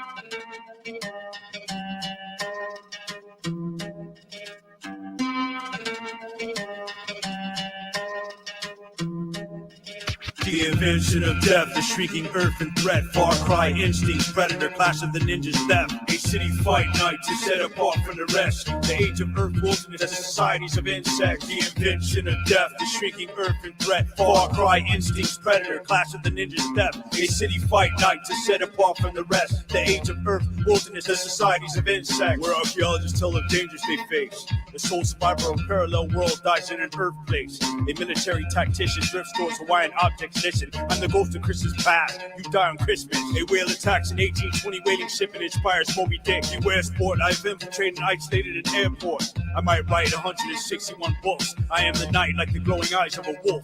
At the urging of a dying author, there is a redemption. Serial killers, both real and fictional, consume their victims. 18 enemy soldiers die on this mission. I will be heard throughout the future span, seen on the computer scan. Arise with newer fans. I'll take a swing at Superman. A microchip with red numbers like an inmate with a murder conviction who slumbers and re-risen. A sword cut your eye with precision. A giant ocean eel preys on your henchmen. Some believe Satan roams the earth in the quest to destroy mankind, detested by a bishop.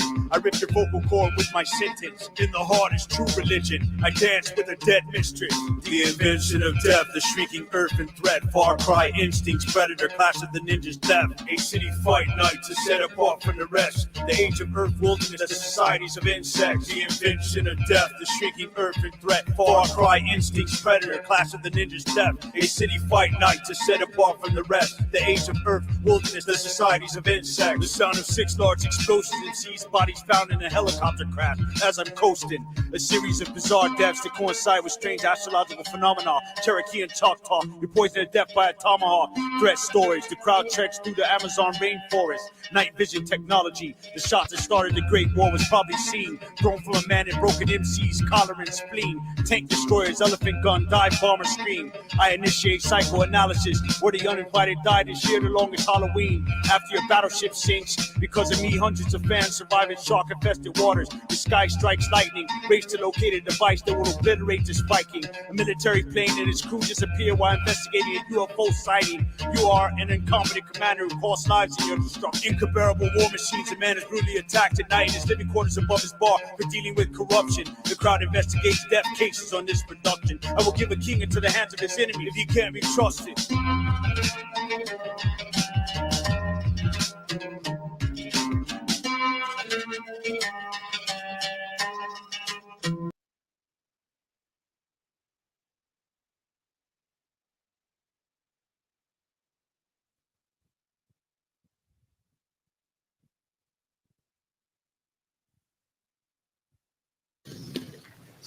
Now, in what time remains here, I want to give an argument for premise one, which looks to me like the premise that most stands in need of support and argument.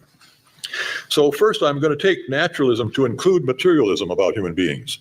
If you're a materialist about human beings, you don't think that human beings are immaterial substances like God, let's say, immaterial substances who are intimately connected with a particular human body, with a particular body. I mean, that's what Augustine and Descartes thought, right? They thought a human being is really not a material object at all, an immaterial self or an immaterial ego or substance, a soul. So he's positing metaphysical dualism, right, which is interesting. And I already talked about what my issues with that whole scheme is.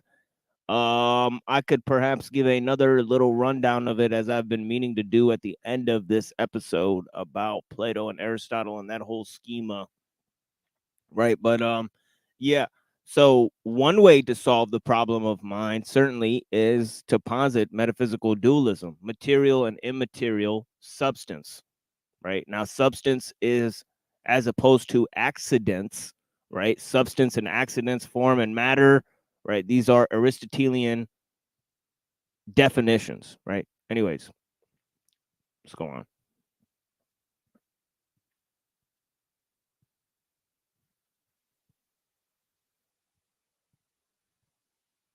Soul, which is very closely related to a particular human body and perceives by virtue of that body's eyes and ears and the like, okay, and feels pain in that body and so on.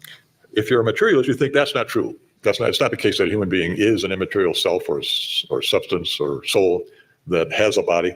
And you also don't think that a human being is kind of a bipartite substance that has both an immaterial part and a material part. You think that a human being just is a material object through and through. Maybe what you are is your brain. Maybe what you are. You know what? Let me do this. Thoughts on philosophy of mind in the panel. You know, are we a body plus a soul plus a mind? Are we just a body and a you know, are we a spirit in a body?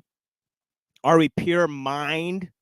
You know, as somebody like Hank would like to say, right? Hank thinks that everything is mind. I mean, you know, so, you know, what say you guys about that whole schema, you know, in terms of, you know, body, mind, soul, I mean, and the whole concept of metaphysical dualism to explain the concept of mind?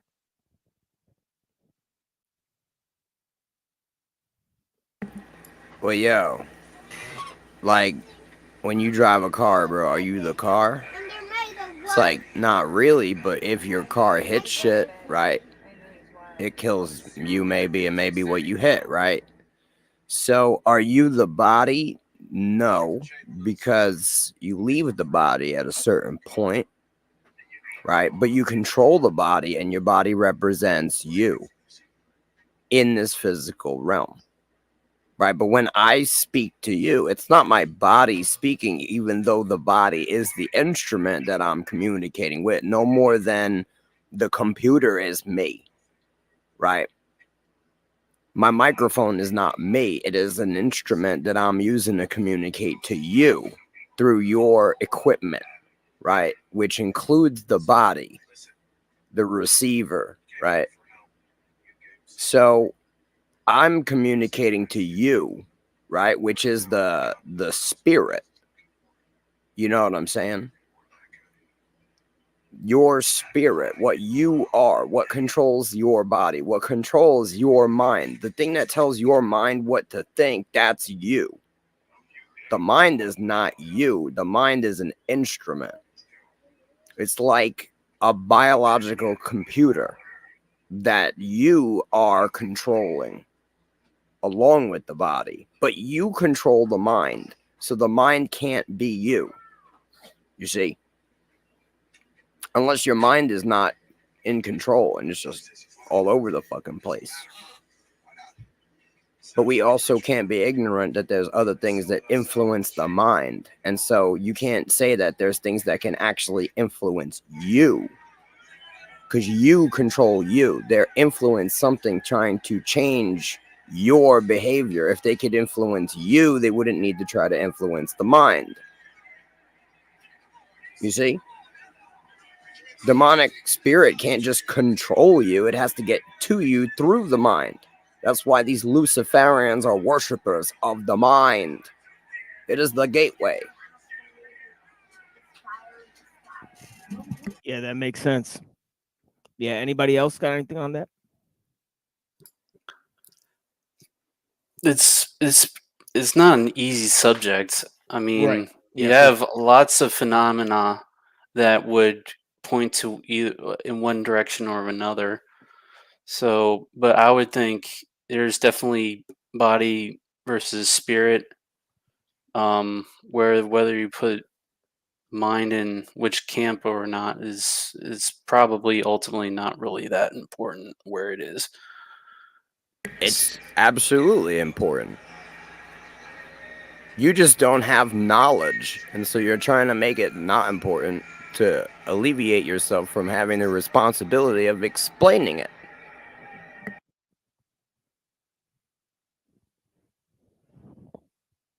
Yeah, James asks, what is Islam's take on the subject?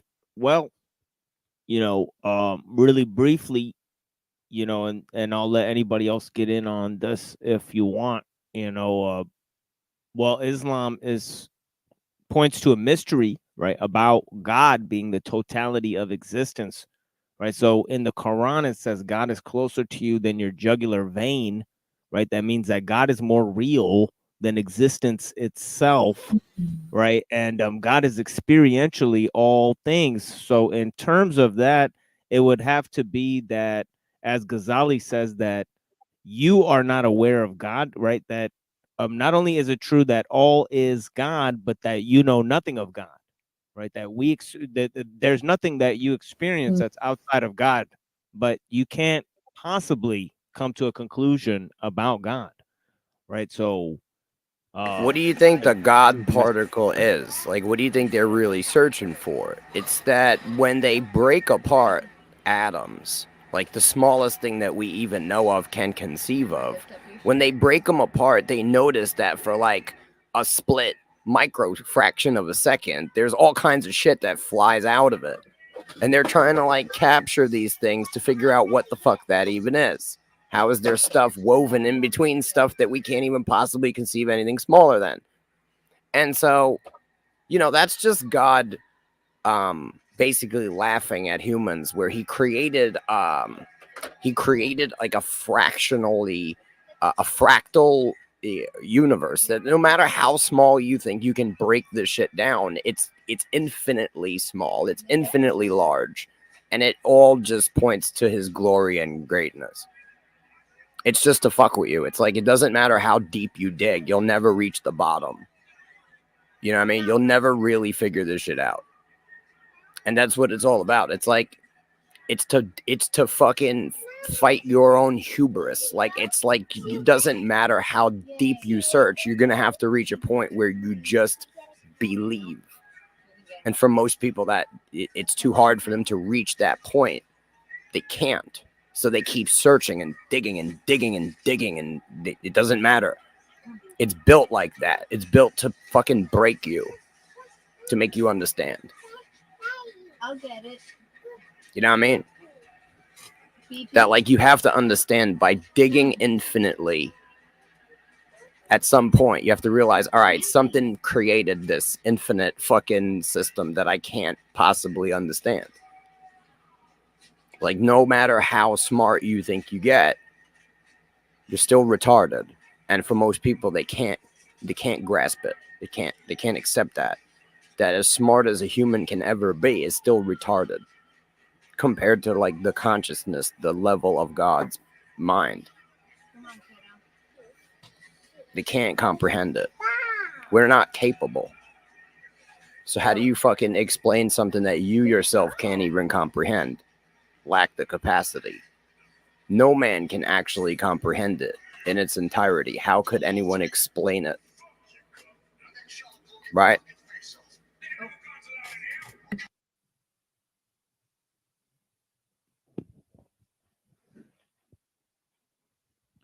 Yeah, for sure.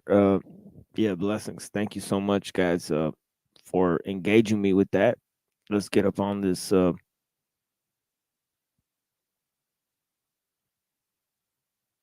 Is your whole body? That's what you are, or maybe your brain. And I think part of this is question and answer. I may skip that part, but yeah. Or maybe part of your brain, the left half, let's say, or the right half, or maybe some other process in your brain. But in any event, you are a material object. You're made all the way through of flesh and bone and blood. Yeah, this is now he's explaining naturalism. But yeah, go ahead, Anna.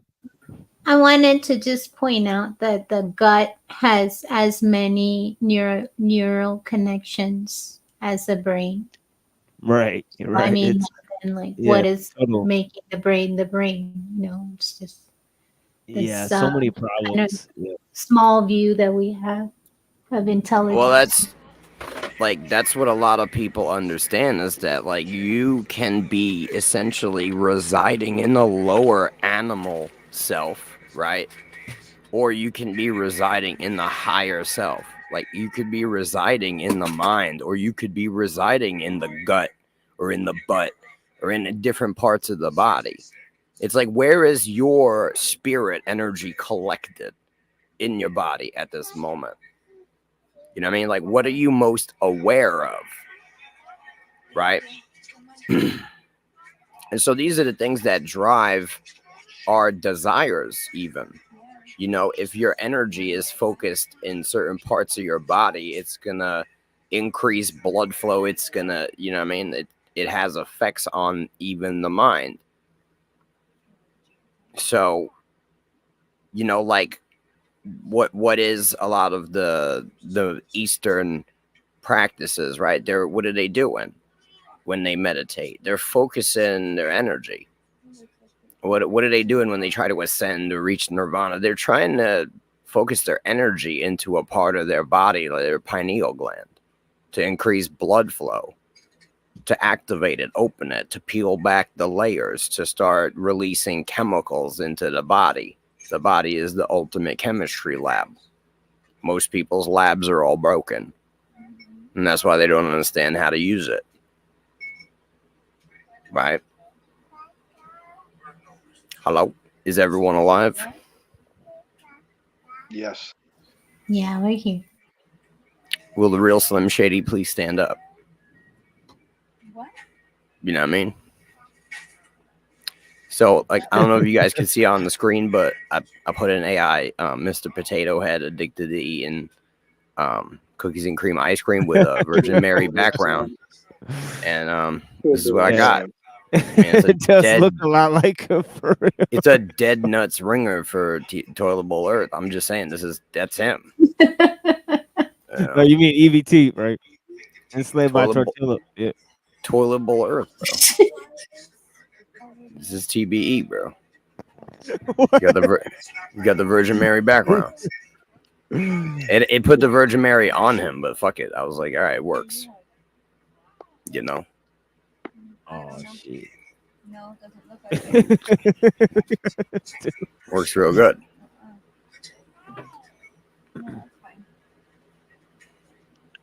But yeah, I mean, like, so the body is the vehicle that your spirit is residing. And like, what part of that body are you giving your attention to? You know, you hear people about existing in the lower self. Right? What is that? Like if your brain is thinking about like sex and shit, right? Your energy is like in your dick, right? And so then like, you know what I mean? Like you get a hard dick, bro. Now you want to fuck, right? So what you're thinking about and where your energy is, I believe, has effects on the body. You know what I mean? That's what these people are doing when they like, it's like know thyself, like look within, like they're figuring out their own physiology. Like the body is the vehicle, and most people associate themselves with the body, and this is the matrix. They believe they are the body. The body is the end all be all. You know what I mean? If their body dies, that's it. They're done. And so now they're trapped in this fucking matrix, bro, where they have to preserve this body forever. And then you get into crazy shit like they want to live forever through technology. You know what I mean? They want to become fucking cyborgs. They want to edit the DNA. Like, this is where all this crazy shit comes from. It comes from people being in the physical matrix, not realizing that they have a spirit and a soul. You know what I mean? This is what it all comes from. The search for immortality. This all comes from the lack of the belief of the spiritual existence. These people are basically denying the existence of the soul, believing that they only exist in the physical of the body. That's the root of it all. You know? Like, So, do you think that reincarnation exists or no? I mean, I don't know about reincarnation, right? So I don't believe God would be opposed to like a recycling, but I don't believe like I've lived other lives. You know what I'm saying? Like I believe that God created creation in the beginning, knowing everything that would happen. And I believe that we're in time dilation in the process of perfection, becoming perfection. And That's so a I believe Kabbalist view as well, if I'm not wrong. Machine, correct? Machine. Let me. Sorry, the Kabbalist view also, like, you know, like they believe in one God. Like there's certain things that overlap with the truth in Kabbalism, but I don't believe in the Kabbalistic view, if that makes sense. I believe that we're in the process of becoming perfection. Is one of Plantinga's well-known theories that there's divine foreknowledge and human freedom, that Plantinga actually attacks the ideal that God knew what you were going to do in the future simply because God can't predict your ability of how you use it. He gave you the abilities to use said things, but how you use your ability, that's not up to God, but how you would do it. You may get given the ability to be a writer, but you might as well climb a mountain. So you might be misunderstanding me. I'm not saying that essentially God knows if you're going to go to hell or heaven. But what I'm saying is, right, essentially perfection is the future state of existence. I believe it was the original point of the original act of creation. Now, I believe that we exist in the midpoint of that process. And there is essentially this reality is a filter. So I believe souls are being sent into the reality, becoming, you know, physical. And then through the physical experience being filtered out, like, all right, is this soul good or bad? Right. And so I don't believe that the end has ever been presented to us yet. I believe we're in the process of this perfection happening. So I don't believe necessarily in the reincarnation. I believe that new souls come in and they're being filtered out, good or bad. So does that mean that over the course of history, like, is there discernible like progress then in human history, or is this occurring outside of the physical world that you're talking about? It's just simply a filter. Like, imagine the physical reality is a coffee filter, right? And souls are coffee and water, and they get put through the filter, and out comes coffee.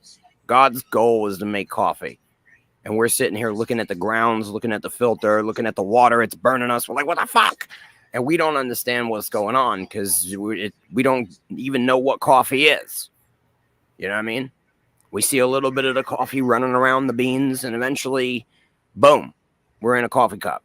Well, would you say that humans don't, like, would you say humans by their nature don't understand, or would you say that it's that maybe at one point they understood, but in the modern world they've forgotten a lot of this more? What like, are you asking me? Well, I'm asking, to what extent is this situation of, I guess, ignorance, if you will, like lack of knowledge on our part? To what extent is ignorance? Is that what you're asking No. me? To what extent is ignorance, the ignorance that we're currently in, a product just of our nature versus a product of living in, dark times? Who says that our ignorance is a product of either? Like, where are you drawing these two? Well, I'm not saying that options necessarily it is. I'm saying, for me? like, is it Because either you're one not of them, or is asking it me a both? real question. Like, you're just giving me two options that you drew out arbitrarily, like out of a hat, and you're asking me Well, to pick one. And I don't If it's really not, necessarily if it's not agree either with one it. of them, then what would you say it is?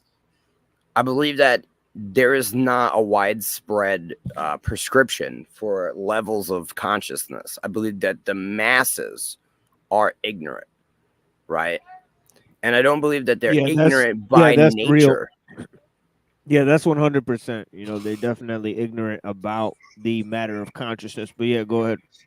So, like, I can say the masses are ignorant, but I don't believe it's by biological nature, right? I believe it was an intentional process that mankind was put through, because if you look back in history, people were not as ignorant.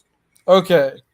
No, and that's what I was sort of going for, is I was trying to figure out if, so it sounds like what you're saying, I would largely agree with this, is that, like, we're living in a specific, like, sort of age of ignorance, a Kali Yuga. Now, if you want to really take it deeper, right, there is a biological aspect to it, because they have attacked people's intelligence by destroying their health systematically through the food and healthcare system, quote unquote.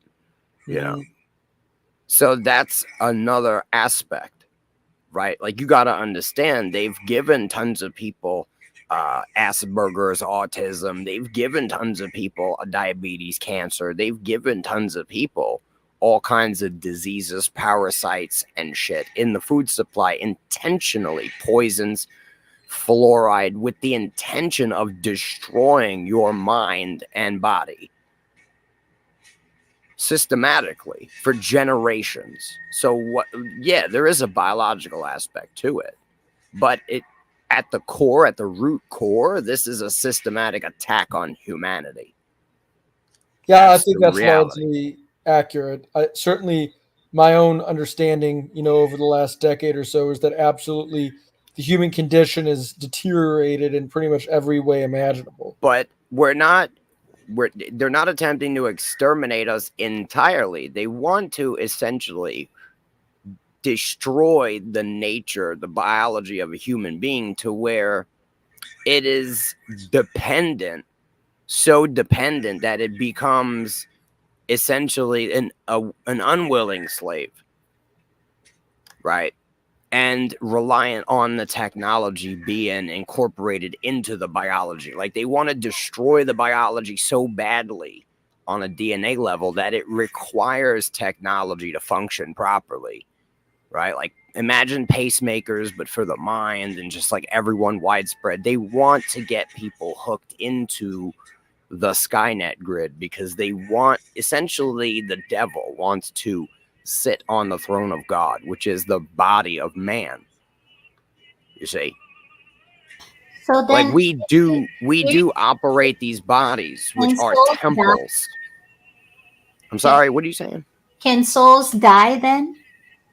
I don't believe a soul can die, but I do believe that God has the power to destroy even the soul. So I don't believe it's a death. I believe it's a destruction of the fucking essence of that energy, and erasing, not a death, so to speak. So if if you didn't have a prior life or a life after this one, then where is the soul at? Or is it just newly born for this life? So I believe that it's new, right? And I believe that if it's not good, I believe it's recycled. I don't believe that you were the evil soul that didn't make it. You know what I'm saying? I believe the evil soul is disintegrated. And I believe that a new one is created and given a shot to see what it does. Because, I agree, God doesn't know, but he sends you down the pinball machine. And, if you land in a hole, you know what I mean? You're part of perfection. I don't know what to say. That's the beauty of the human experience, is that, we're so fucking random, Okay, then it's not Kabbalistic. It's not that view that I was. No, I don't believe in reincarnation. I believe that God recycles. Energy can't be destroyed or created necessarily, right? It gets reformed. So I don't believe a new person, right, is someone that was potentially evil and they have a new shot at life. I don't think it works like that. I believe it's just a new person. Absolutely new. Right, but they die and all that. It's not like they live from the beginning of time to the end of time. It's that same person, same body. So all right. So this might sound crazy, but I believe that God created every soul that would ever exist in the beginning. And I believe he places each soul exactly where he wants them in time, space. As the body is ready, boom, soul's placed. You know what I mean? At the time of conception, boom, the soul gets placed in a specific condition with certain parents. Everything is perfection. You know what I mean? In order to give that soul the best chance at success. Yeah. But at the same time, right? I don't believe that it was I don't believe you could be bad and okay, you fucked up, try again. I don't think it works like that. I think you get one shot, and you either get eternity or you get recycled. You get nothing. It's all or nothing. It's you know what I mean? You're either perfection or not. You're either of God or you're not. There's no in between. There was nothing you could even really do. You either were or you weren't. You know what I mean? At the end of the day, you are what you are.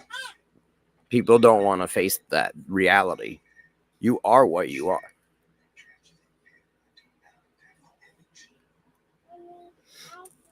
You know what I mean? Everyone's scared of being what they are. I grew up and originally, right, I was good inside. And this world made me wicked. And I thought that's what I was. But at the same time, I couldn't be wicked. Because I was not that. So no matter what I did, I couldn't be what I wasn't. You know what I mean?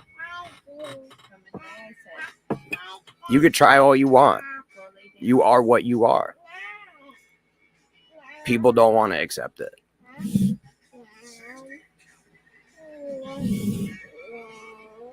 You know what I mean? You could work on what you are, but you can't change what you are.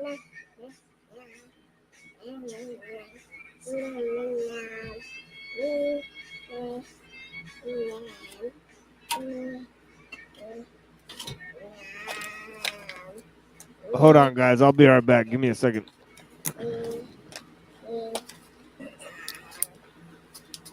Come on, kiddo. What do we all come out here to do? Everybody has a purpose. Nobody does nothing for no reason. What is the purpose for most people?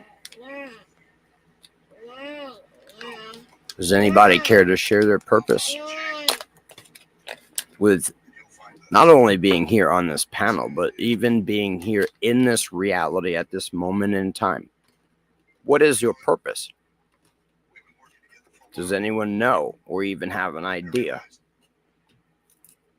I don't claim to. I gotta think about that. I have no fucking idea.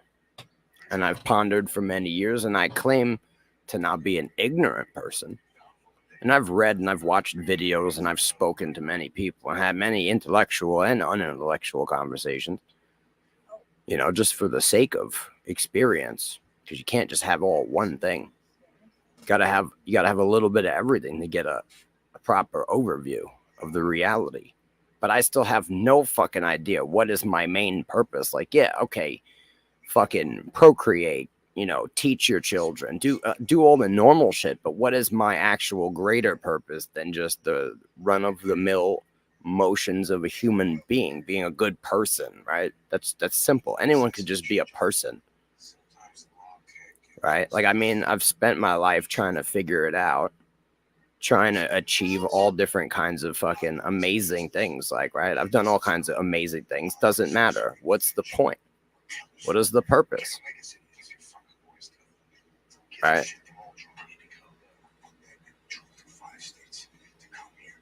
What is the point? Does anyone know?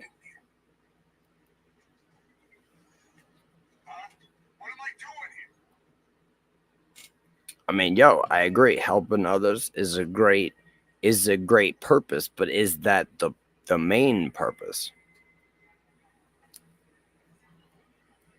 And I believe, like, I don't claim that this is, but I believe that this entire experience is about learning not only about where we are, but what we are. Learning about ourselves. We have been given an opportunity to actually learn about ourselves. If we weren't given a place to do this and a medium, how the fuck would it be possible?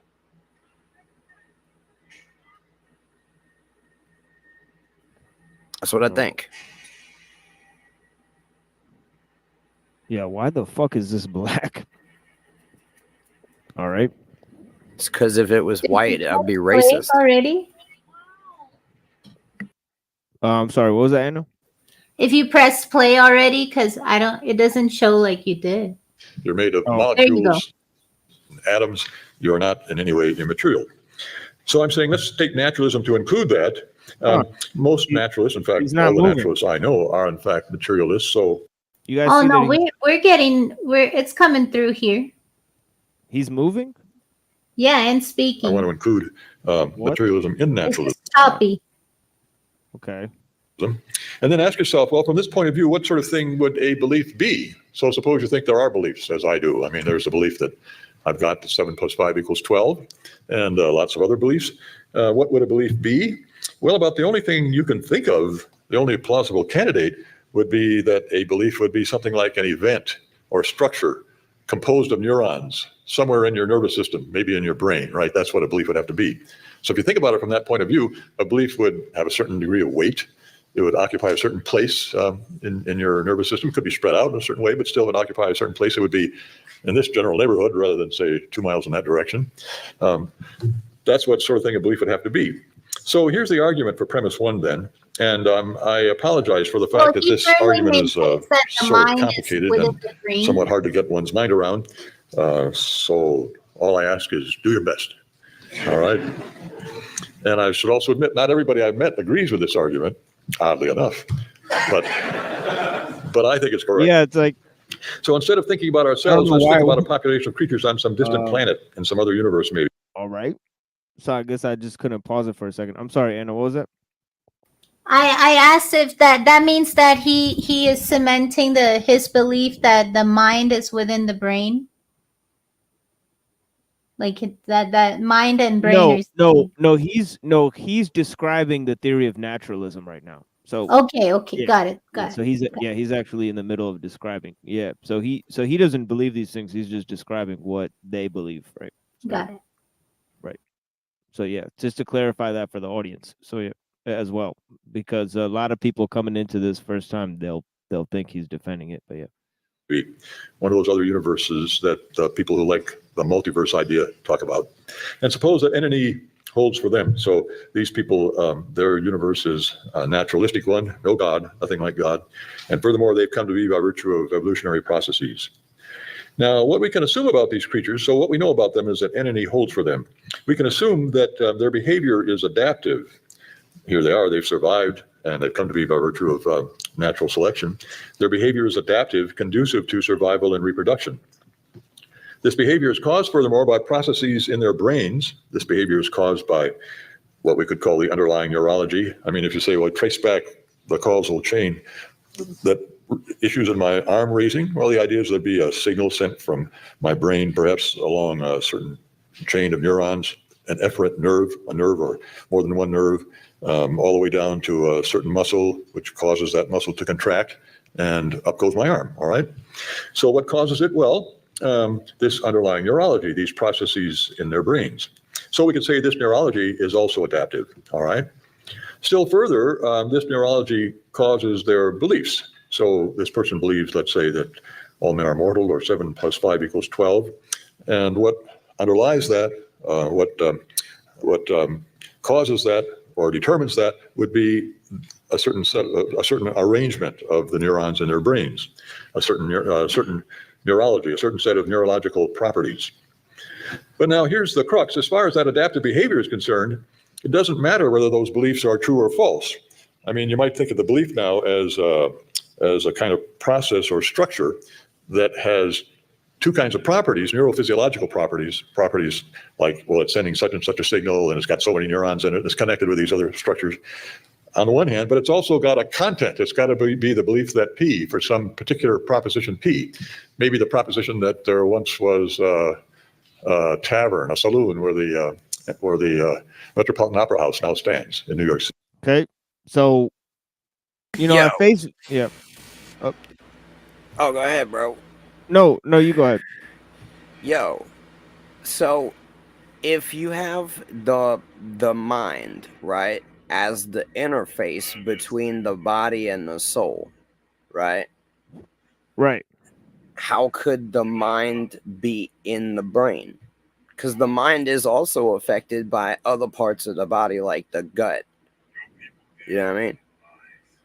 So you can't have the mind in the brain. It's literally like the data interface, right, between the soul and the body.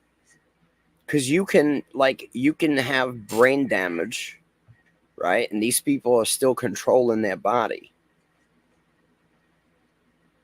You know what I'm saying? You can put substances in your body and that alters the mind. So it leads you to believe that the body is part of the mind, but the mind is not just in the brain. Because you can alter the mind with substances, putting them in the body. You can't alter the soul by putting a substance in the body. You know what I mean? I agree. But I think that argument is what the naturalists take. Do they believe in evolution then? That we came from the ape and all that? I don't believe in evolution. No, I'm saying the argument is being presented from that camp. That the brain, that the mind is in the brain. That's where that's coming from.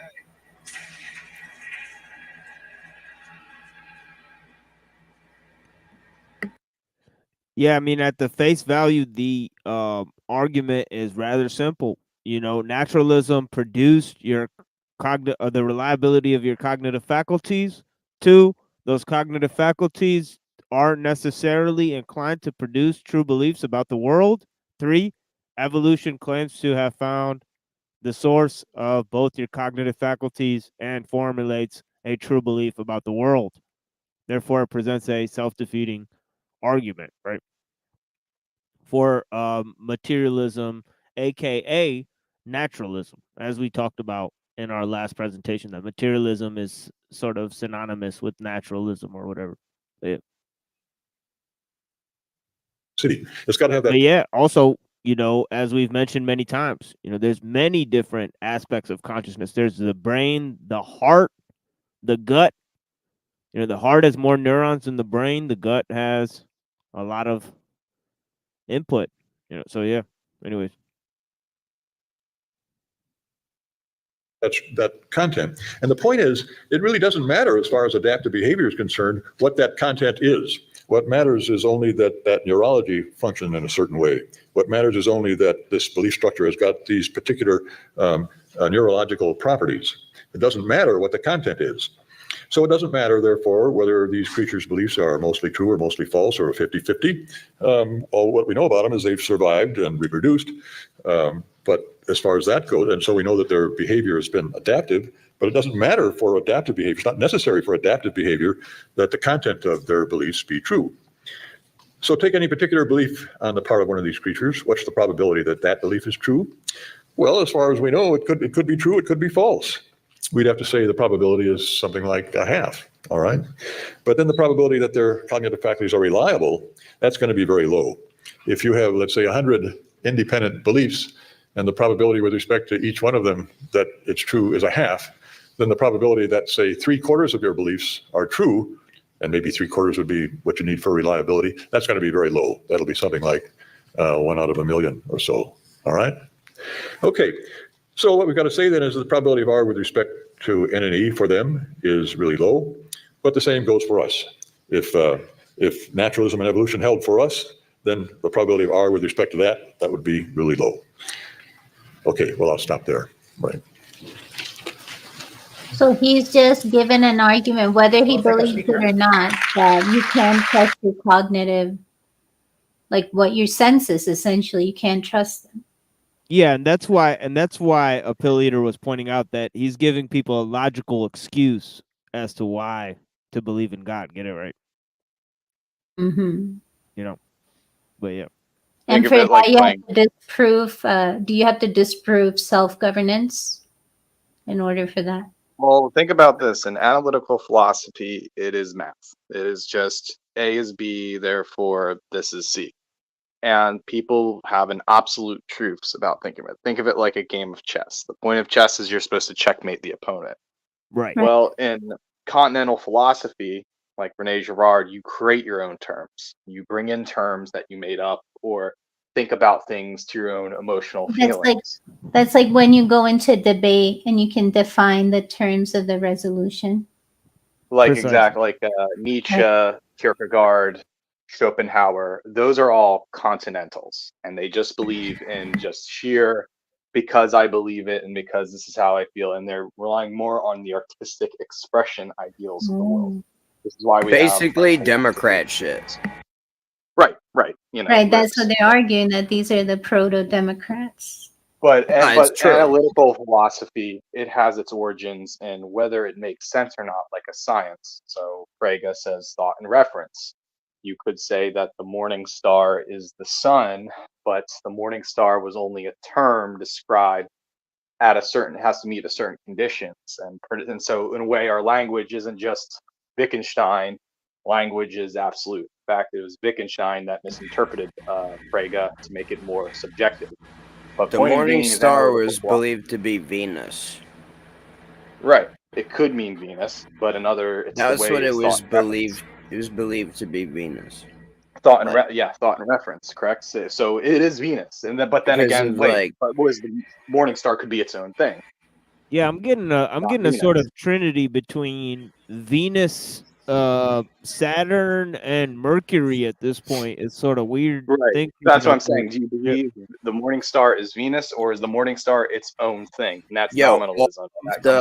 All of the celestial bodies were associated with some type of god at some point. But the point of being is going back to Plantinga. Plantinga is an analytical philosopher, meaning that half the philosophy can only make sense if it follows that logical code. And what he does in a really cool way is justify Christianity and Christian belief or any religious belief through any a liberal atheistic assumption of following math to its nth degree. So atheists love to prove there is no God or whatever. But then again, if you use the language of analytics, you start to understand that how you think about things would only resort to putting you in the right place. Why it's Yo, rational this to track you. is fire, dog. Oh yeah, it's cannabis. No, play the cannabis song. So one moment, but I just want to say that not all beliefs in quote unquote God have to negate a belief in the self? That dichotomy seems to be uniquely Christian, right? Or am I wrong? That you have to Plantinga or Catholic. Plantinga is a self-proclaimed Christian philosopher, and he uses his philosophy to justify Christianity, but it can be used for any religion. But what if your Importantly, religion doesn't say that, like, you have to be invalid for God to be valid? Essentially, that you can't trust your eyes and ears for God to be Plantinga valid. uses two arguments. He uses belief over evidence and God in other minds. Very first book that came out in '65.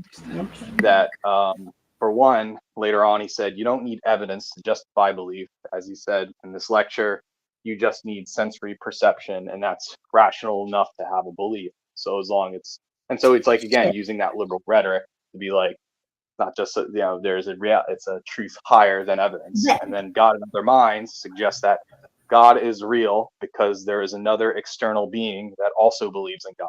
If that person believes in the same God as I do, therefore our God is real. Damn. It's mad simple, bro. I don't know why people try to complicate it. Like, if you are a conscious being, right, that exists on this low form of existence, and you can see that there are things that are lower than you, right, in existence, conscious but lower, how can you conceive that there's nothing higher than you? Like, how could you not be aware by observing just simply the existence you have around you, that something created this and it is not just fucking random? How could you not come to this conclusion? I don't believe that people need evidence to believe in God. I believe that people have all this evidence to not believe in God. I believe that you will always come to the conclusion that something created you, because it's like that. It's an old song. It's like, nothing from nothing leaves nothing. You gotta have something. All right, that something is God. All right, and like, that's why God doesn't have to be like right up in your face, like, look, motherfucker, I exist. He's like, yo, I could just not be anywhere in your perception, and you will come to the understanding that I exist by the amazingness of what I created. Like, if you can't realize the beauty, the artistry of the fucking reality you live in, then you're just not there, bro. I don't know. Your brain ain't fucking working properly. Like, the wheels ain't spinning. But what makes Plantinga really special is that he's different from most analyst philosophers. Blanigans, bro. You're using way too many napkins. All right? I'm using napkins and chapstick in a bathroom of a Flanagan's with Plantinga. All right? Plantinga. Look at this fucking icon, bro. I'm addicted to motherfucking ice cream. I got a Virgin Mary background. I think it's Plantinga. It's Plantinga. Plantinga. It's fucking the placenta. Plantinga. But some people say Plantinga. Tinga on the ringa. Fucking pachangas. Yeah, pachinga. I play pachinga, not Plantinga. But then people say Plantinga. Plantinga with the Plantinga. This motherfucker says Plantinga again, bro. I'm gonna shoot a cat, bro. With Plantinga, some say Plantinga. So Plantinga or Plantinga, whatever you want to say. Every time but I think he says importantly, Plantinga, bro, a hamster dies. Plantinga. Yo. Eminem. It sounds like an Eminem stuff. I'll put the Plantinga on the Flanagan. You're using way too many napkins. I'm in a Flanagan using chapstick and napkins. I'm reading chewing through the floorboard with Harrison Ford driving a Ford Taurus. Exactly. That's like Eminem would do that. Napkins. Harrison Ford driving a Ford Taurus. Oh, you know what's really funny? On Eminem's new album, he mentions cannabis again. Bro, I'm in the floor. I'm chewing through the floorboards of a Ford Taurus with Harrison Yeah, so Ford. on the new Death to Slim Shady, I listened to it at midnight.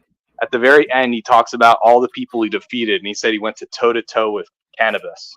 So he shouts out cannabis on the new album. Yo, cannabis is the band, I think it's what track? It's like one of the last tracks on Death to Slim Shady, but he like literally mentions cannabis again. And like, I just think that's funny. So it's like whether he likes cannabis or just like, because he keeps mentioning his name, so it's like weird. This sounds like some kind of MK Ultra trick. He's like making free publicity for all you have to do is not mention cannabis, and then Eminem goes and mentions cannabis on the new Nothing is album. free, you know. Okay, weird. Nothing is free in this world. There must be a deal behind that. And then now we're listening to cannabis. So anyway, let's see what that is. Cannabis.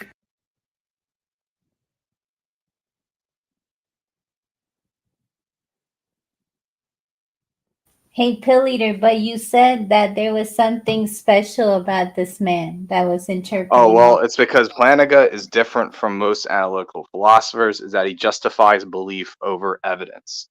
So his rival Dan says you need evidence. But Plantinga says, Plantinga says Plantinga's belief is lacking just evidence. enough. He's saying belief is Justified. enough, but his belief definition itself is so flawed. He's like, oh, it has some mass in the brain and all that. His Well, evidence is lacking. that's what a naturalist would believe in. He's a naturalist lacking evidence in chapstick. Yeah, the point is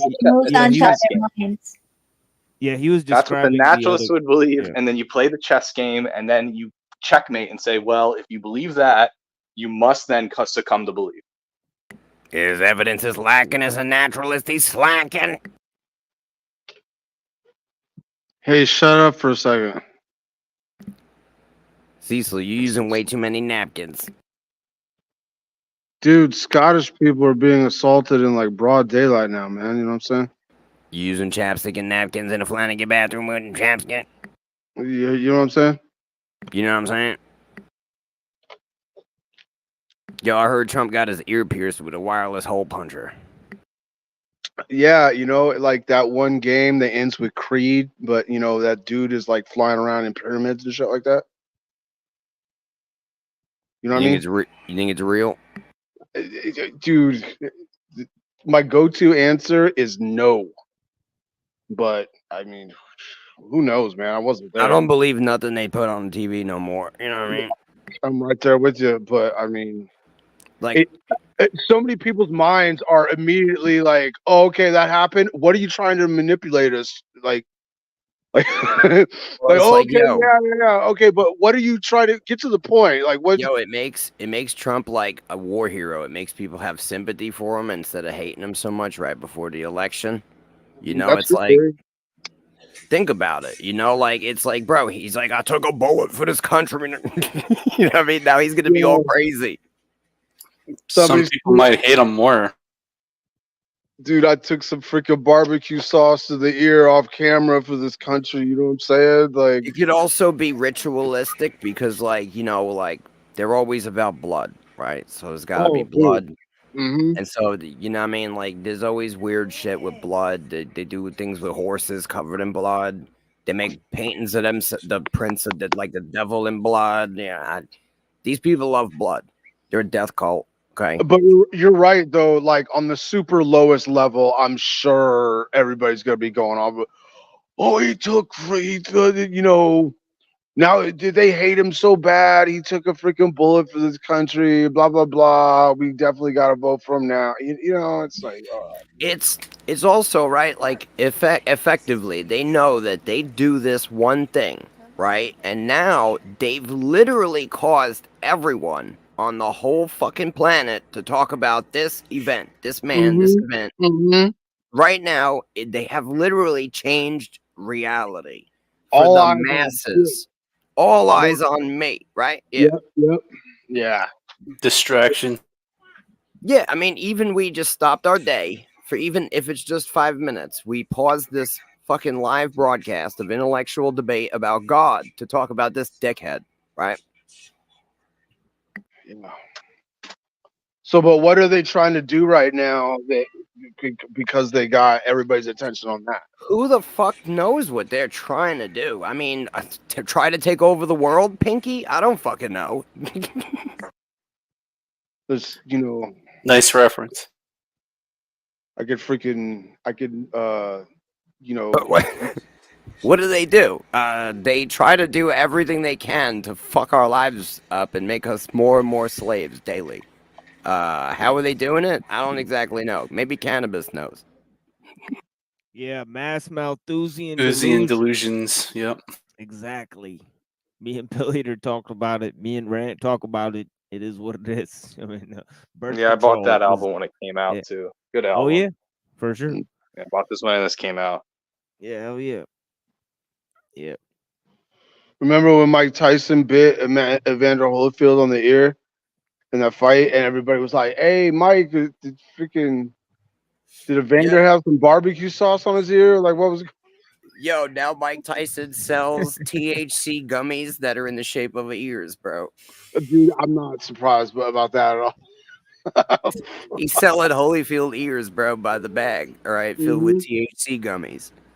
He's wild. They taste like barbecue chicken, though. You could have your own Evander Holyfield ears, bro, and get high while you eat them. I'm good.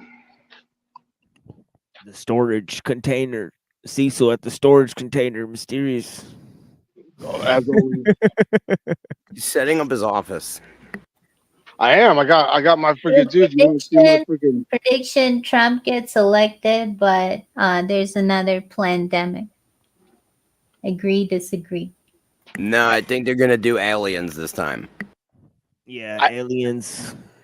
But then, sure. like, you guys know that map, the Agenda 2030 map. Have you seen it? Where they designate all humans to live in densely populated urban areas, and then Yeah, the rest of the land should be wild. How do you think they're gonna get you there? First, they gotta be like, "Oh no, the aliens are shooting stuff with lasers. We gotta." Well, my question is like, Yeah, you know, it's in the funny 'cause past they have come and just burned crops, you know, and Yeah. they like used a machine gun to kill people.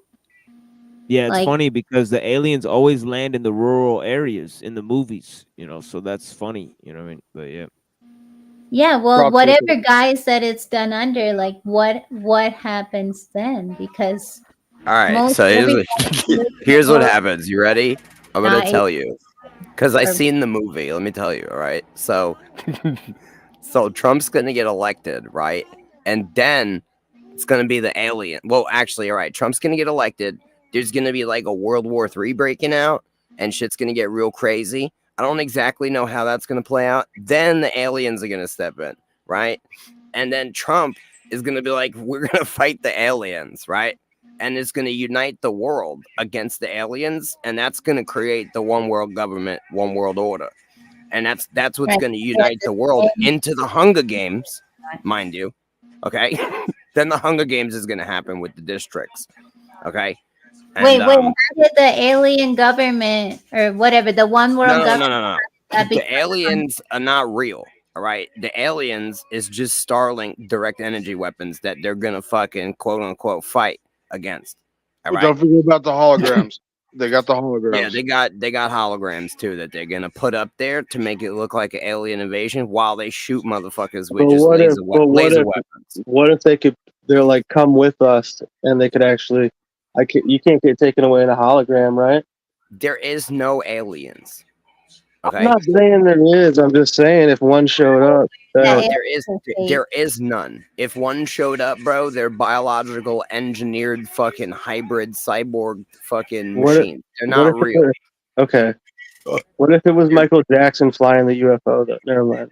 Or Elvis. If it's Michael Jackson, I'll think twice. All right. If he's like hee hee and shows up in a UFO, I'll be like, all right, hold on a minute. What the fuck's going on? Michael Jackson and Elvis together. Look, anything else besides Michael Jackson, all right? You know what I mean? I mean, look, even if they show Jesus showing up, bro, I'm not gonna believe it.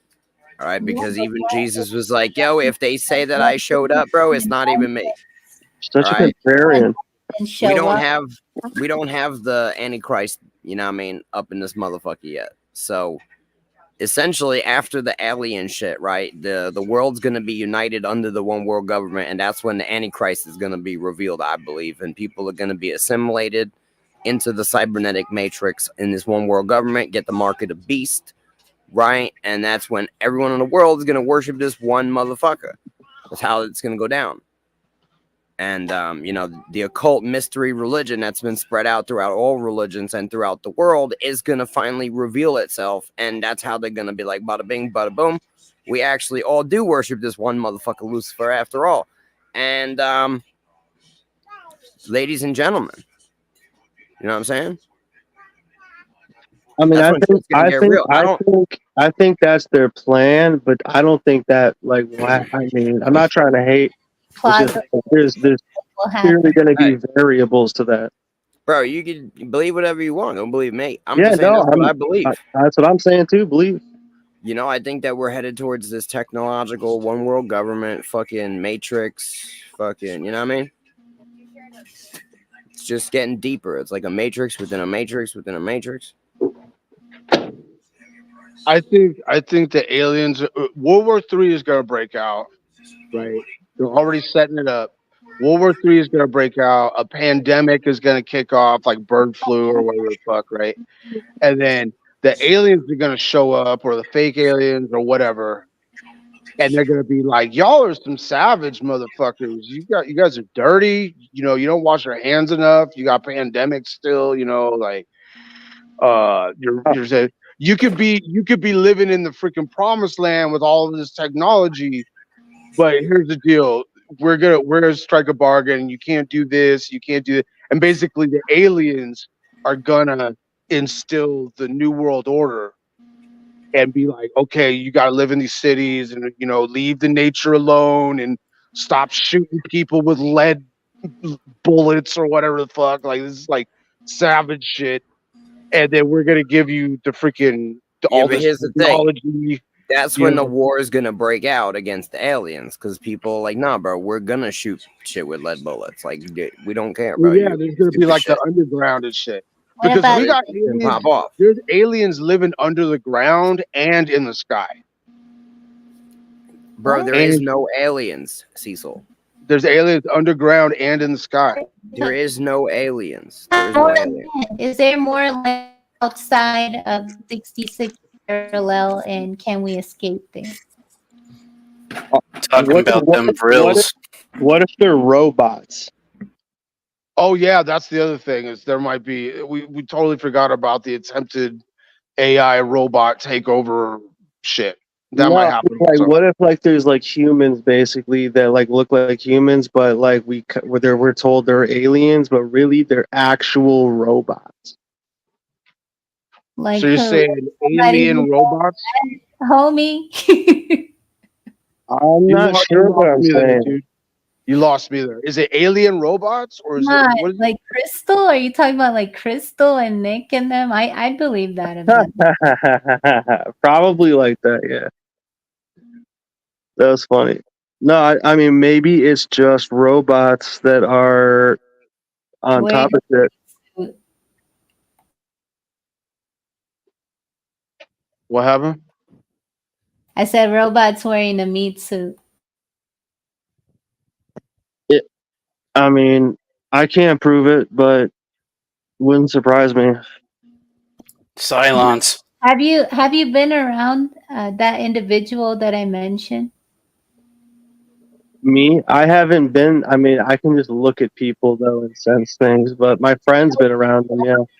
The smell of rotting flesh. I cannot get that out of my mind. Like I wanted to gag the whole time. I can't forget stuff like that.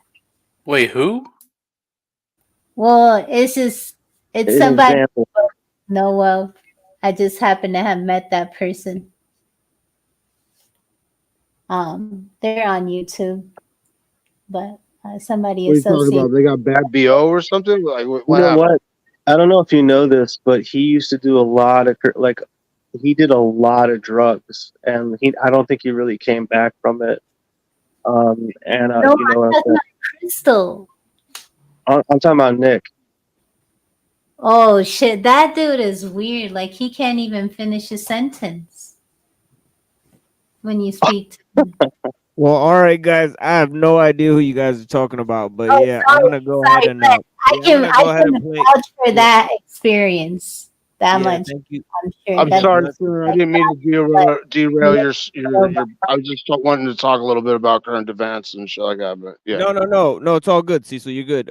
But yeah, I'm about to play these songs, and then I'm gonna go into maybe some stuff about we'll see what we can get into. I wanted to cover some things about Richard Spencer, and now Pill Eater and Neurojack are not here, so maybe I'll move on to some different items in terms of the way we look at the world, our interpersonal psychology, the theory of evolution. I still have a interesting talk about the problem of emergence within the evolutionary theory. So we could look at another aspect of evolution theory right now too. So yeah, let's Okay. get Are into you gonna that be in a minute here. online for a while? Are you gonna be on for a while? Yeah, of course. I'm always on for a while, But yeah. I mean, like hours and hours and hours. Yeah, obviously, yeah. Okay, I'm gonna go grab a shower at the gym, dude. I'll be back in a little bit. For sure, yeah. No worries, Cecil. Yeah, have a blessed one. Yeah. All right, thank you. Yeah, talk to you soon. Yeah. After midnight, most likely. But yeah, let's listen to some songs here, and we'll be back with some ideas about emergence. We'll look at the theory of evolution in a different way. But yeah, thank you guys. Nero's with us in spirit. Yeah, yeah, for sure. NFT exclusive, just for you. Listen to the music. Mass Malthusian delusions of grandeur. Eucalyptic massage, it feels so soothing. Very nice to meet you, Miss Big Booty. My name is Captain Stooping. I hope I'm not intruding. Of course, you're still recouping from yesterday's afternoon thing. The blow fishing and the hooting, serenading and crooning. I've got good news, the weather's improving, and everyone's assembling for the debut viewing of my newly released Jekyll and Hyde movie. It's promised to be a doobie, but if you don't feel like hanging out with the groupies, you can pop the coochie and we watch some other Netflix movie. There was a knock on the door and a deep voice, por favor, senor, while we were anchored directly offshore. He said he's only got enough space to show me there's no space left. Yo, who is this fucking space cadet? I told him these rhymes were designed elsewhere, then brought to earth through a Stargate here. I get paid to produce it, even if you don't listen to it, so I don't care what you do with it. First, we must establish a baseline. If you can hear this rhyme, you've already interfered with time. 1 hour therapy every Tuesday, in a room alone with Papa Jube. We hold hands and pray to the beat for root play. They help me get away from the black boule. No need to say more, it's a new day. Whoever take, you break, you pay. Far away from a dark side moon base, bumping that new DJ Who Kid tape. Illuminate the whole modern human race. You are great, but only in a future time and place. The current test method all by itself is a death sentence. Just listen and I answer your questions. Neon orange leaves, Japanese maple trees. If you scream, I'll staple your knees. My muse is my lover, and there is much more to discover. The perfect poetry, the hunger. This is not fictitious. My queen eats delicious kingfishers on Portneurion dishes, bread and shrimp mixed with peppermint over shredded pimp. Nobody's ever had it since Scotch bonnet pepper on the road to Mecca. Nobody's ever told this story better. Placebo-based controls take your soul, erase what you know, then put your brain back in the same skull. Music to my ears, the nightmares of one's own fears. Now imagine it's written in layers. Sigillum D, Signum D, V. My new system makes the old system obsolete. Frankenstein's experiment has escaped the lab. These knuckles made of brass need a face to smash. The charagma is engraved on your face, on your mask, on your ass, on your feet, and at the base of your hands. There's no pit of fire in the lake, my man. Only highly flammable vapes and gas. No please, yes thanks, just talk to me, champ. They must have emptied your memory banks. Now I question your trustworthiness. You a dirty little subversionist. What you keep searching for, bitch? Chronic fatigue syndrome, Google it and get the new ringtone. You ain't grown, you shrinking home. They call me Mazel Tov Malkovich, and my hollow bones conduits help me get something out of it. The name of the album is One Step Closer. The see-through magic involved is Sideways Ocho, Marco, Polo, hiding from Chronos, sunbathing in a magnetic sun through the ozone. A randomized control trial. You see, it's all about style and whatever they talk about now. The wins, the whys, the hows, it all stays hidden in the files. That's why it's called a control trial. Mass Malthusian delusion. Is this an illusion set up by the illusionists? Or is this a group of illumined ones doing this? Or is this an arrogant group with a movement not knowing what the movement is? Is this complete and utter foolishness? Or is this the pathetic weak human in us choosing this? We might need Judge Judy for this. Mass Malthusian delusion. Mass Malthusian delusion. Mass Malthusian delusion. M80 is the new Rick Rubin.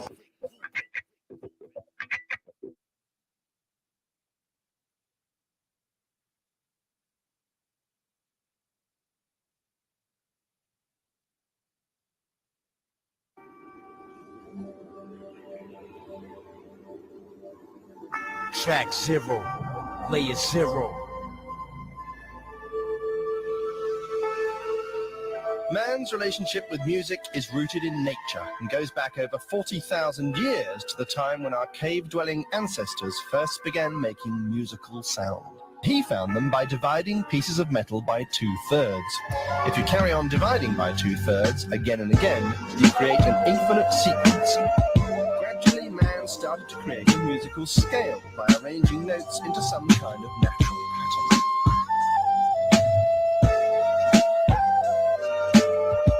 This man is playing the bamboo flute.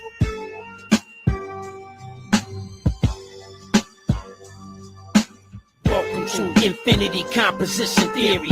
All content will be communicated clearly. I spit 1 billion bars nearly. Don't dare me.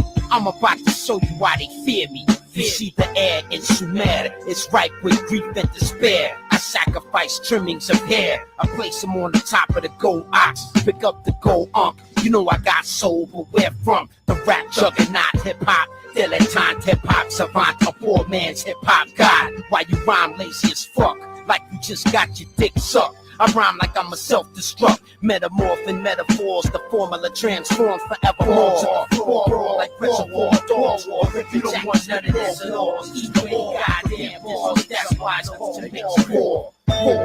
Layer for layer, I slay ya. Rip the jacket to infinity. Yeah. Now, if you take a piece of metal exactly half the size of the original, it will produce as its main note that light red. And if you play the two together, they make a sound almost like one note. An octave, therefore, is a totally natural distance between notes. This is the same sound, only a higher version of that. But if you strike a piece of metal exactly 2/3 the size of the original, you actually create a new note, call it yellow. Unlike all other composers, he started to break the rules. Not content with the simple fourths and fifths that other composers used, Dunstable started to experiment with those saucy and impure thirds and sixths that have hitherto been so frowned upon by religious musical theorists.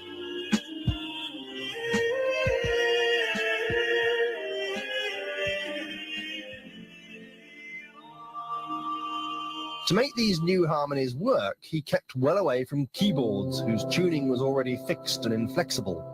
He experimented instead with the wonderfully flexible tones of the human voice. Rip, rip, rip the jacker, rip the jack, rip the jacker, rip the jack, rip the jacker, rip the jack, rip the jack, rip the jack,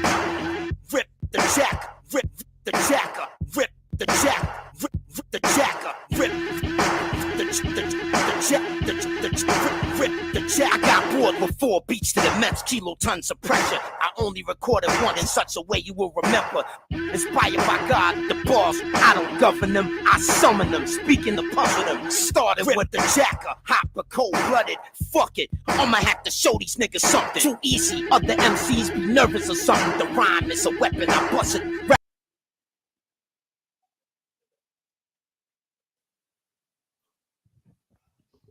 Welcome. Yo, what's up, Machine? Machine Lies. Good to see you, bro. Yo, good to see you, homie. Chilling, man. Cannabis was rapping for his life once again. Right there. Yeah, it's man. real stuff. Good to see you, Gabriel. Oh, nice to see you too, Anna. Good to see you. Thanks for coming on. You really spruced up my proc floor, you guys. Thank you so much. Yeah, we got you anytime. I mean, all you gotta do is reach out. Absolutely, man. Yeah. So, so what's the deal, man? I not to reset the topic, but like everyone was going that Trump crazy, right? So yeah, it is what it is. Yeah. It is even on recommendation machine. Did you see it on the side? There was a Trump thing that came up on the recommendation. On the back, yeah. I made a quick video from my news section, like right before I went on, because I went on live for a little bit today, and it literally took me 3 minutes to make, and I put it up there, and I already got like 1,000 views. These people are like, they're consumed with that. Yeah, type I of was thinking about doing that. Like I was thinking about chopping up some movie that's obscure and then putting it on, you know, and yeah, like somebody like chopped up Dragon Ball Z, the Saiyan saga, and they just chopped it up. You know, it's like 20 like 20 or 30 episodes or some shit. They're each like 20 minutes long, and they made it into like a 3-hour movie. So they just cut this motherfucker. They cut this bitch like fucking chop suey, like samurai shit, where they were just making cuts. You know, like they just sat there and made cuts for like 2 months or some shit. You know, you could imagine this person's process, you know, where they're just eating Captain Crunch and making cuts, you know, and then they're fucking you know, they get 1 million views for that. You know, so it's a way, and they got like 15,000 subscribers. So you could just cut up a movie and put it on, or some obscure anime. You know, I was thinking of doing like an obscure anime and then just putting it on the channel for like a month. It'll get like 1 million views. You just boost your shit. See, that's how this shit's just a scam. You know what I mean? It is. It is. You know, It is. Dude. Yeah. Yeah, you know, you just put that shit up for a month, you know what I mean, and then take it off, private it after that. You know, you just Bro, a hit. You ain't lying. No, that's a great idea. I might have to look into that because there are so many obscure movies. And there's like bot views as well. BOT, bot views. Yo, I'll work on it with you. You know what I mean? I'll work on it with you. We could do it as an experiment. We make like a new channel. You know what I mean? And Just do that. And I'll It's send not- you. And I'll send you the timestamps. And I'll send you the tapes and shit. And you could just chop that shit up, and we'll just put it on a channel, like a new channel that we both made, and just like see if like it'll get 1 million views, and then we'll have a monetized channel real quick. You know, we just monetize the channel real quick, like bam, like like bam, this- and then those people, those heads go in there when they go live, and then you were doing our thing on live. It's like, bro, they're like, their minds are just barbecued. Yeah, that's a great idea, because I love chopping it up, like literally with the editing. That's my thing, man. Like, so I'm down, machine. Yeah, I'm not gonna say which anime I have in mind right now because I don't want people to steal my idea. But yeah, I'll talk to you about it. They'll do that. They'll do that. I've seen these things happen. Yeah, It is what it is. Yeah, I've seen y'all scamming people with this shit, and I'm ready to just put a bit, like, because yeah, I remember before I got on here, I was 30 minutes late. I couldn't even sign into my motherfucking account. So yeah, that's all it takes. Like, this whole channel could just be gone one day if somebody just hacked this account. Yeah. So like, for real, like, I'm thinking of, and it is a scam. Like, this whole thing is a scam. Like, the people we've had on here, just this panel has been a scam. This has been a scam panel. Since the very beginning, to where people blamed it on me. People are like, nah, man, you're the one behind this fucking orchestra. I'm like, nah, I just put the link out there. Y'all got the wrong guy. But yeah, they thought I was in on the fucking thing. And yeah, for real, people started blaming me, where I was like, I don't know any of the dynamics of this. I just open up a panel, and I even let the people who don't like me on the panel until they become too disruptive and start talking over the other panelists. I'll even let people talk over me several times, So for people who want to review the tapes, that is literally what happened. But yeah, Nah, we literally have in my Discord. Then you're more than welcome, both you, Anna, and then also Lone Wolf. Also, sometimes to chill in there, because we have watch parties of your stream sometimes, and we talk about shit. Seriously, hyperspace Discord. I'll send you the link. But we talk about how humble you are, bro. Like, how you just sit back and just let people, express themselves, right? And yet some people don't understand that you can't walk into somebody's house when they invite you in and put your dirty boots on the table, bro. Respect the host, man. Respect the platform, especially when you're doing this for a while. In machine skills, he'll let you do it for a while. Yeah. Like, He tolerates BS for a while. Yeah, that's why I got amped up machine when that troll came on there, and I didn't know at first he was a troll, but once I found out, I was about to cut his head off, bro. Because when Yeah, you fuck around with my friends, I take it personal, bro. Yo, real talk. I won't say anybody's names out here, but next people sent me messages about Truther Cop saying like Truther Cop changed his behavior towards me. And I'm like, I don't know what to say to you because this dude pretended to be my friend for a very long time.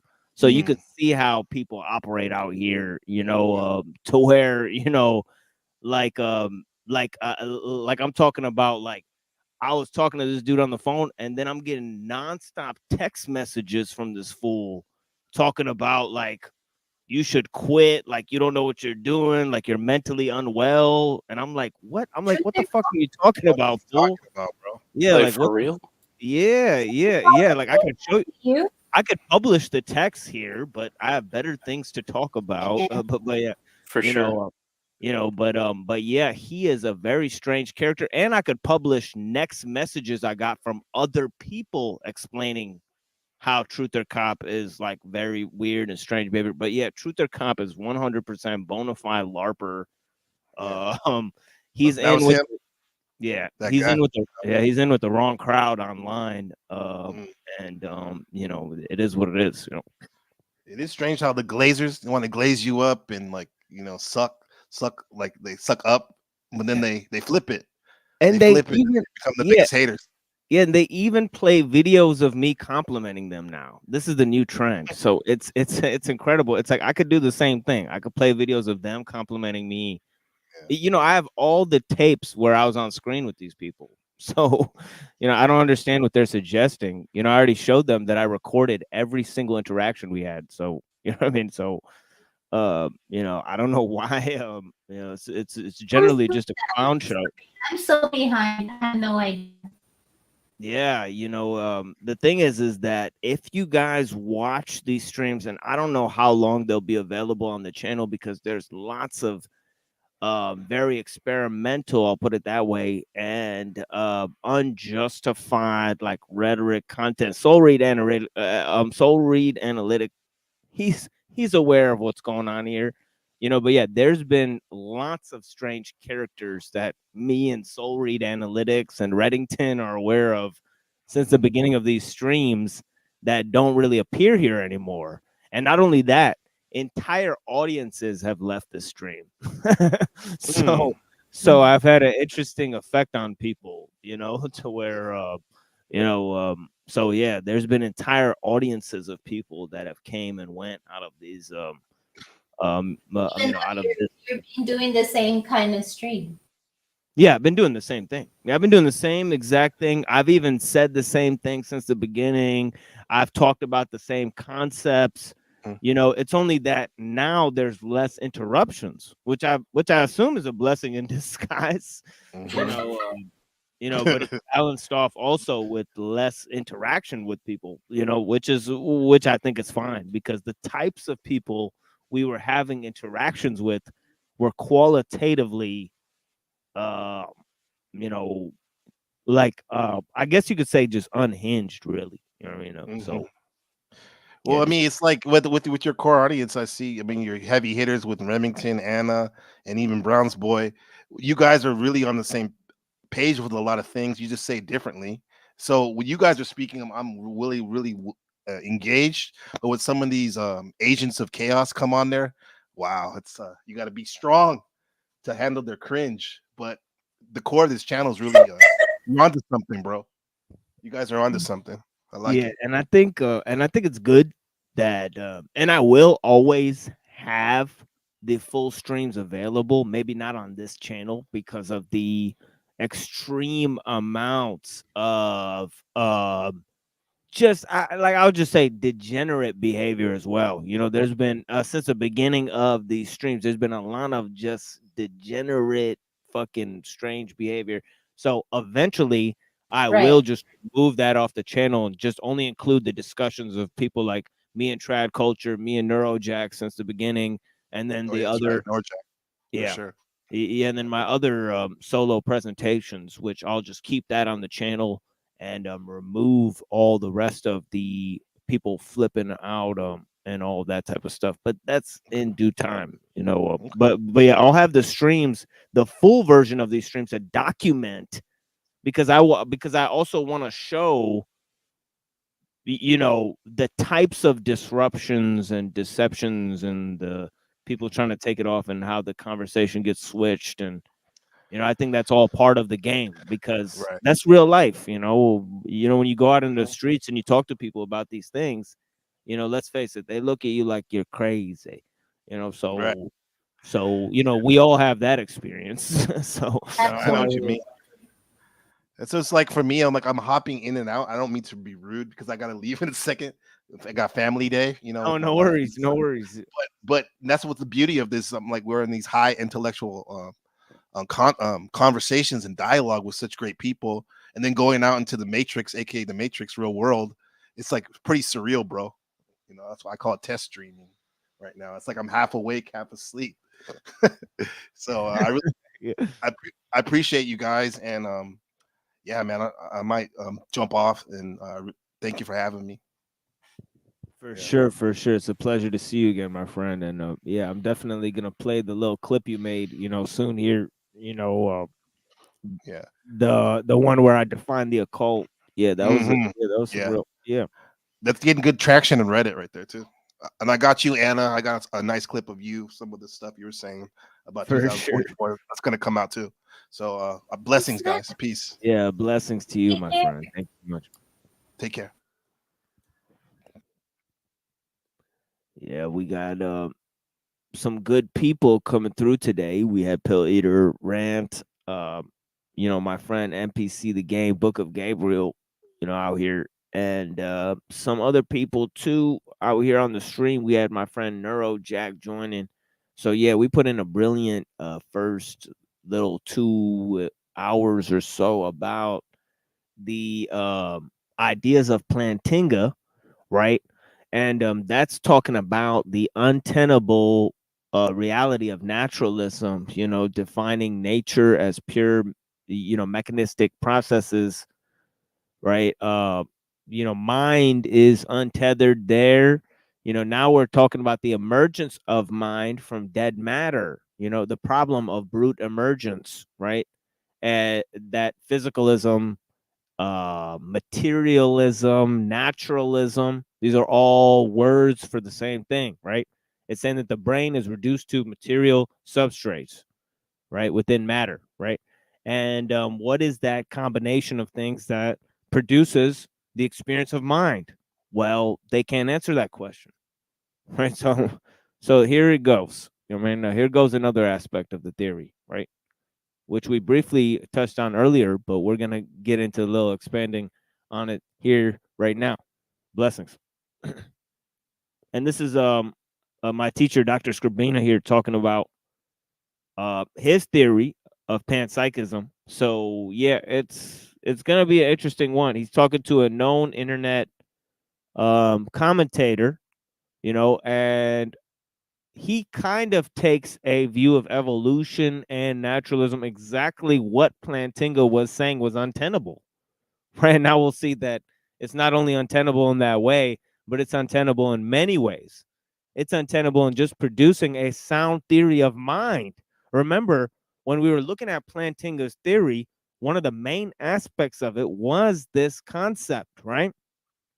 About the reliability of your cognitive faculties, as he put it, right? And then Pill Eater presented his book that he's reading about God and other minds, right? So, you know, all of these issues have to do with, and we briefly looked at, you know, Plantinga's own sort of Christian view of metaphysical dualism, right? That goes back to the issue of, you know, solving this problem of the mind, right? The philosophy of mind, right? Where if you don't develop, in some cases, a good philosophy of mind, you can't have a sane epistemology that looks at knowledge and how we acquire knowledge in the first place, right?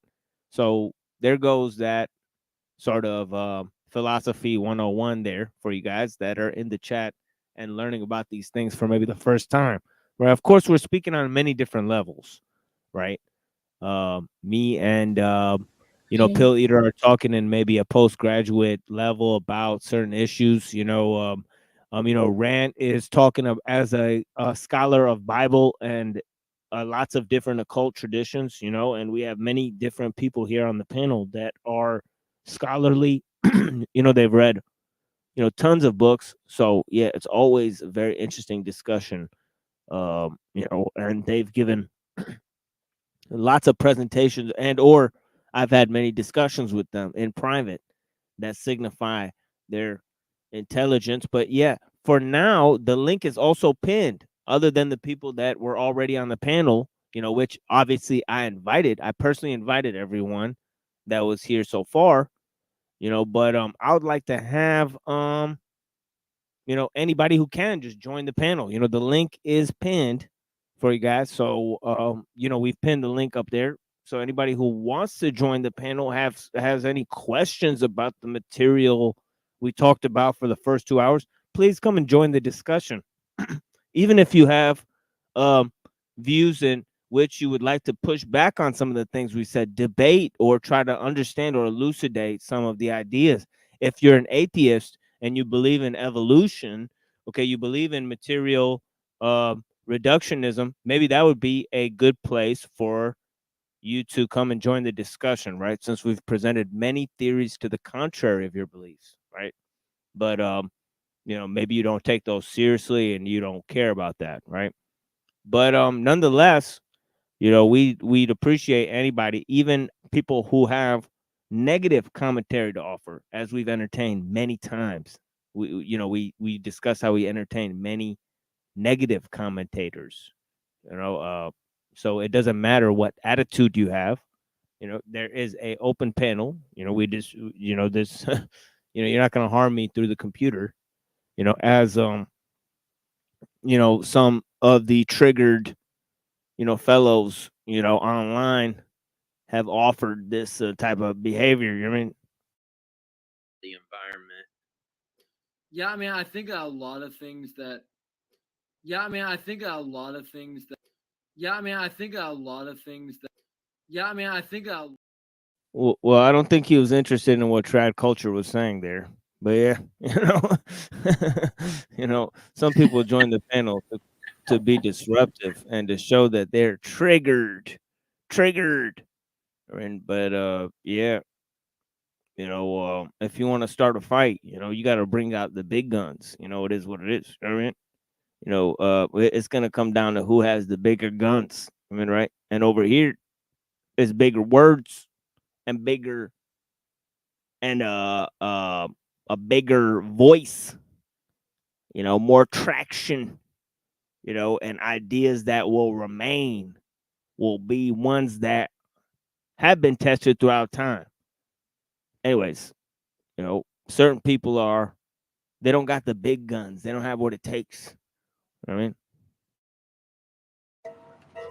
I mean? Hey, What's up now, you pretty punk chick? Yeah. Hey, what's up? We got a problem, Toothpick?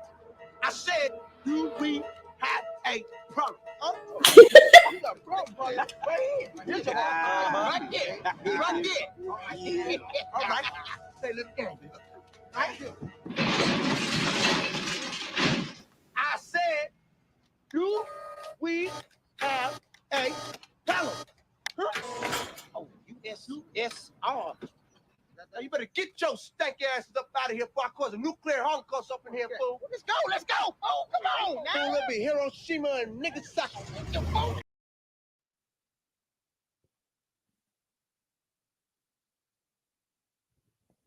Yeah.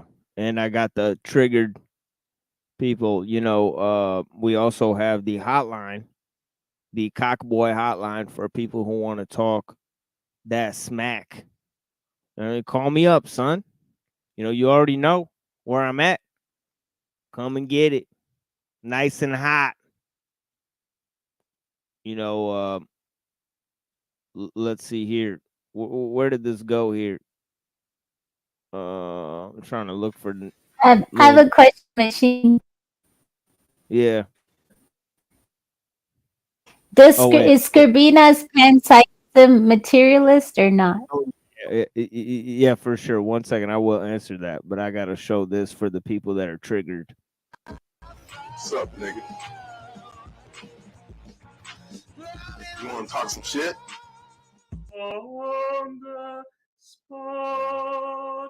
Hundreds of niggas is waiting for your motherfucking call, and they all talking shit about you right now. In a world of pure imagination. Yeah, I said some shit. What? The hardest niggas is standing by, ready to pick up that phone. Asian niggas, white niggas, Suck my dick, bitch. Fuck you. classic niggas, racist niggas, mystery niggas, psycho niggas, Jewish niggas. You got some motherfucking nerds calling me out Shabbat on some little bullshit ass nigga. Better calm that shit down and come around here and show me some fucking respect before me and my Jewish niggas come up here and beat your ass, nigga. Off top.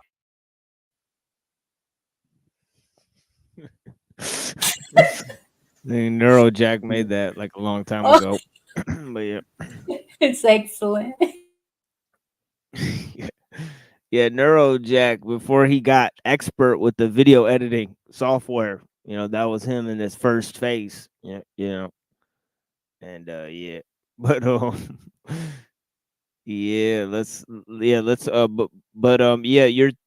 your question was about panpsychism and materialism. He mixes the Yes, two. is that also within the same evolution and materialism, naturalism? Does it fall within that?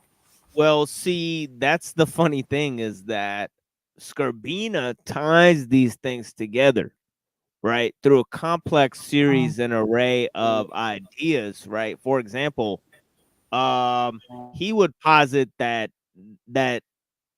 evolution only makes sense if there's a sort of, as I mentioned earlier, a sort of telos within nature, right? So for him, nature would have to be intelligent, and even he would have to, he actually says that the universe is intelligent. It would actually be able to cause something like nature, and then the intelligence of nature causing evolution, right?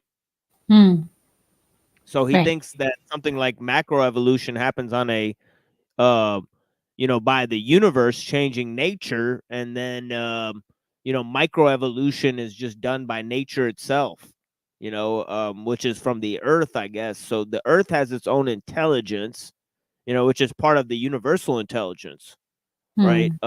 But all things are really intelligent on some level because they're part of this cosmic world. So part of his idea has to do with the idea of the as I was mentioning earlier, this idea that life is something that portrays a high degree of complexity and organization, and therefore it's based on some sort of intelligence within nature, so that you don't have to have intelligence or mind be a substrate of the sort of physical or the naturalistic theory that is going to reduce it to just physical matter, which Right. so many ways we've talked about how you can't explain that, right? You can't explain it in terms of your personal experiences. You can't explain it in terms of um the properties of mind, and the general properties of experience itself, right? And the whole experiential mainframe, right, is unexplained there too. The perceptibility and organization within nature is really unexplained through that too, right?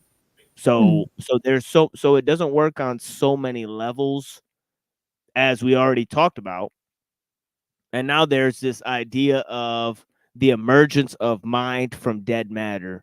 Let's take a look at it, guys. You know, et cetera, are the fundamental things seem to be from a consistent methodology of novel predictions made with confirmable empirical results, whereas your methodology seems to be we can't explain it even logically in principle yet, therefore it must be fundamental. And I don't think that methodology of simply saying we can't explain it yet, even in principle, gives a justification to assert that it must be fundamental. Because I mean, that would mean that anything we can't explain, well, of course, if you look into the future and say, well, look, anything could change in the future, we might figure out anything in the future. We might realize that there's another supernatural dimension, or we might figure out there's gods and spirits. I don't know what we're going to figure out in the future. So the future, anything holds. What you have to look at is what you have today. What you have today is a range of possibilities, and some are plausible, more plausible, and some are less plausible. And some sort of, you know, as things stand today, you know, hold the status of you know, most plausible theories. I don't think anybody really holds to absolute truth anymore. We kind of ditched that, you know, since Popper at least. But you have sort of the most plausible, the most coherent thesis as things stand today. And you know, I think something like consciousness as fundamental entity is the most plausible default thesis that we can hold today. That could change, but I think from what we know, we cannot explain how conscious awareness, subjectivity could arise from quantum fields and so forth. We have no concept of how that's possible. Maybe in 100 years we will, but today we don't. So today it looks like it's a fundamental entity. That would seem to make it the default thesis and put the burden of proof on the physicalist thesis, which says, look, if you don't think that that's true, you have to come up with a plausible explanation as to how you're going to get from quantum fields to conscious awareness, because, you know, our view is that doesn't seem to be coherent. If you can explain it, good luck to you. Maybe you'll win a Nobel Prize if you can do that. But for now, you have an impossible task. So the default thesis has to be the panpsychist thesis, and the burden of proof is on the physicalist to explain how the consciousness arises from that physicalist conception. Well, so the part that I'm struggling with is when you say we can't explain it now, and then there's some. Okay. So what you have is you have mind and matter, right? They're trying to say that the mind is a product of matter. They don't know how that correlates. They can't explain it, right? They say that the other side that's positing that mind, right? So what they really want to say is that, you know, you're not thinking at all. There's no such thing as thought. There's no such thing as consciousness. You know, they deny the existence of consciousness. You know, I mean, logically, he's saying that if you haven't gotten proof for it, you know, like what he's saying is self-defeating. If you haven't gotten proof for it, you know, if you're not going to get proof for it, you know, then you have to assume an alternative. But he's not assuming an alternative, right? And you don't know if you're going to get proof for it. All you have is mind and matter. You can't explain mind in terms of matter, right? Therefore, you have to assume an alternative, right? So here we go. Some kind of inferential connection to therefore it's fundamental, or therefore it's rational to think it's fundamental. And that's the part I'm really missing here, because the fact that it seems like just a straight up argument from ignorance from my perspective, what we're saying, we don't know, therefore it's fundamental, or something along those lines. And so I think, like, I don't understand why you think it would be less rational to posit, yeah, it's probably a physical thing we don't understand yet, given like our inductive You're arguing from ignorance, dude. Did it like go over his head or something? Yeah. It's like you saying you can't prove it, yet it's true. Like what? Like, I mean, specifications of how reality works, and given anything we don't know, we could probably always just rationally assume, yeah, it's probably a physical thing we don't understand yet. And why that would be less rational than to say it's actually some new ontology or some fundamental ontology just because we don't understand it. Yeah, it's like he's describing his method, right? He's made a rational assumption based on something he doesn't understand yet. It's like, yeah. Well, look, you have to look at the two options today, and there's only two. It's the emergentist option or the panpsychist option, and we have to say which of those is more plausible. What we know today, and the emergentist one says there is nothing, nothing, nothing, nothing, nothing, nothing, bing, and then a light bulb goes on, and some little creature that's swimming around in the ocean, 180 million years ago. Okay. So you have to explain what happened that day, that morning, that little, amoeba that was swimming in some little pool in some ancient, pond. Suddenly, Bing decides he's suddenly aware of things.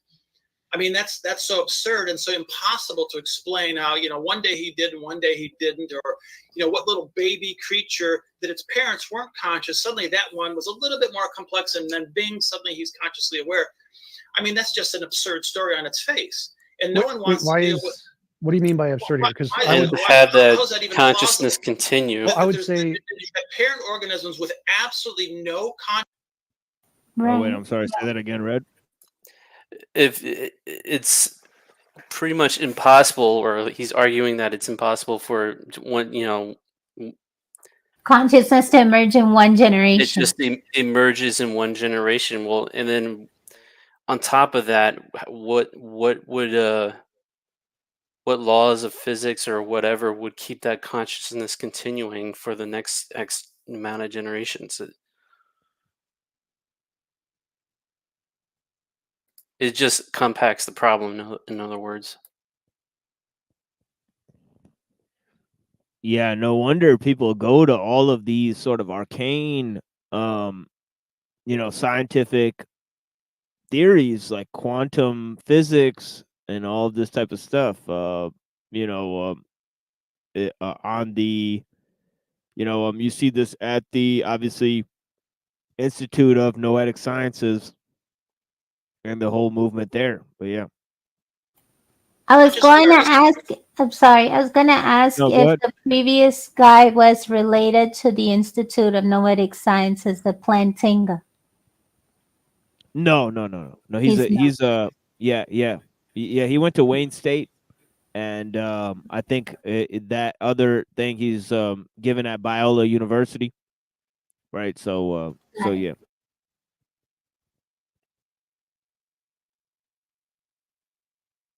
No sensation, no feeling, no wants, no desires, no pleasure, no pain.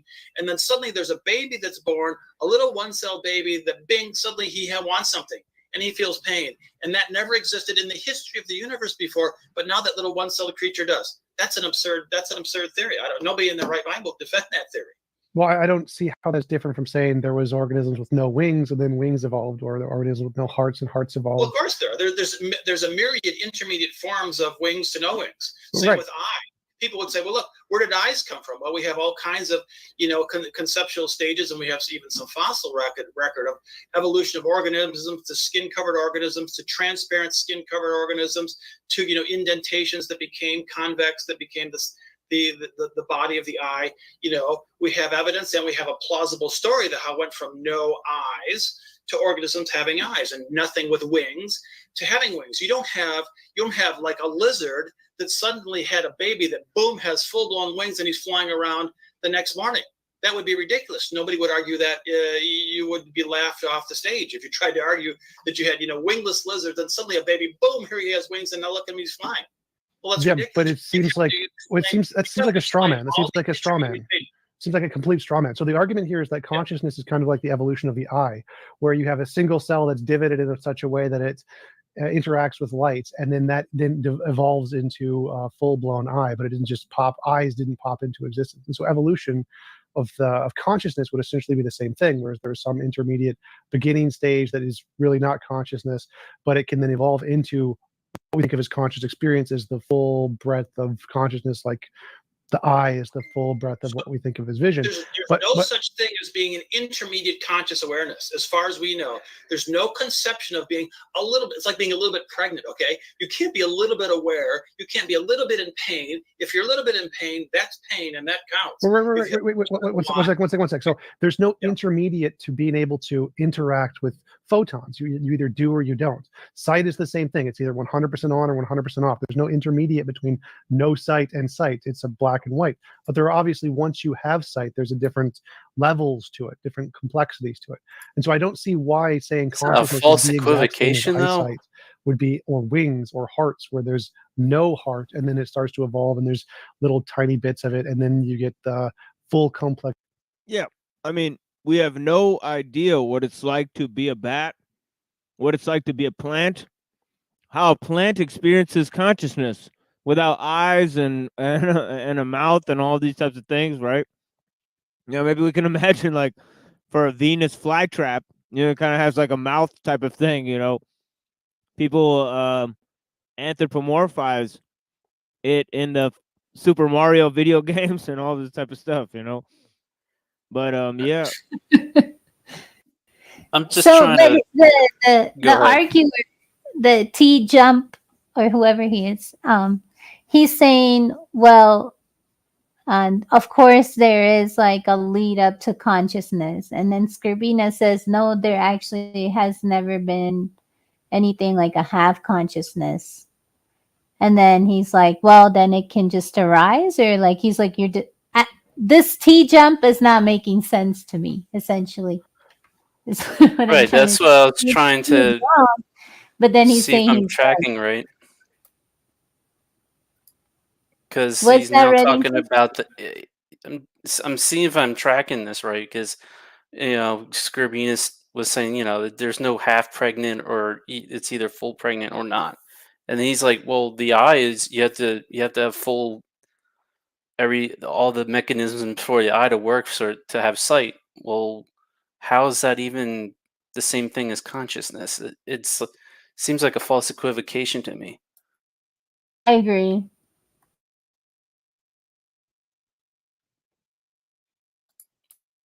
But I guess he has to try to argue that way if he's going to be a materialist.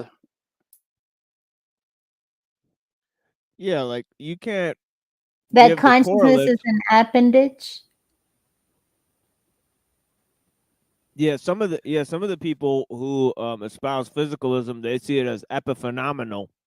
You know, that means that it doesn't have anything to do with the physical, you know, processes. It's just a sort of side phenomenon that is projected through those physical, you know, correlates. So, you know, they try to describe it as that, you know, but in his way, you know, he has actually no way to explain how, you know, there's a no consciousness and an intermediate consciousness and then a fully developed consciousness, which now he's comparing it to, well, nothing's fully developed, obviously, in the evolutionary theory, right? So you can't even compare, Damn. you know, you know, a higher developed consciousness to a lesser developed consciousness. You know, there's no way for you to even, you know, compare the two. Yet you're now making all of these assumptions, right? So yeah, it's wild. You know, sort of, you know, jinjitsu that he's pulling here, but yeah. Breath of consciousness, that there's any problem there. So essentially, I imagine you're going to take some position like the consciousness in the universe isn't like a fully developed consciousness. It's like some smaller amount, and then it becomes fully developed in brains or something. Many different panpsychists take that view where there's like proto-conscious particles or something. And I think that we can make the same argument and just get rid of it being fundamental and say there are proto-conscious properties that are emergent.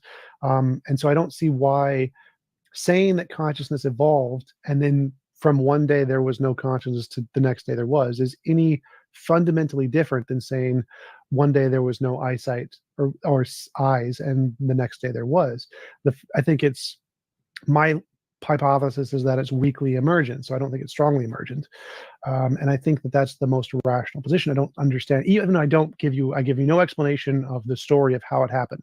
It doesn't seem like I need to do that. I can just say that positing that it's the same kind of a thing as all the other things that we've seen that have become emergent, even if I don't know how, seems like a better explanation than to say it's a new ontology that's the fundamental nature of reality. That seems to hold like a much higher burden of proof than just you can't explain it, therefore it's fundamental. Again, that seems like I don't think that even counts as a rational justification at all. So it's, from my perspective, it seems like from the starting position, we know nothing about it other than it exists.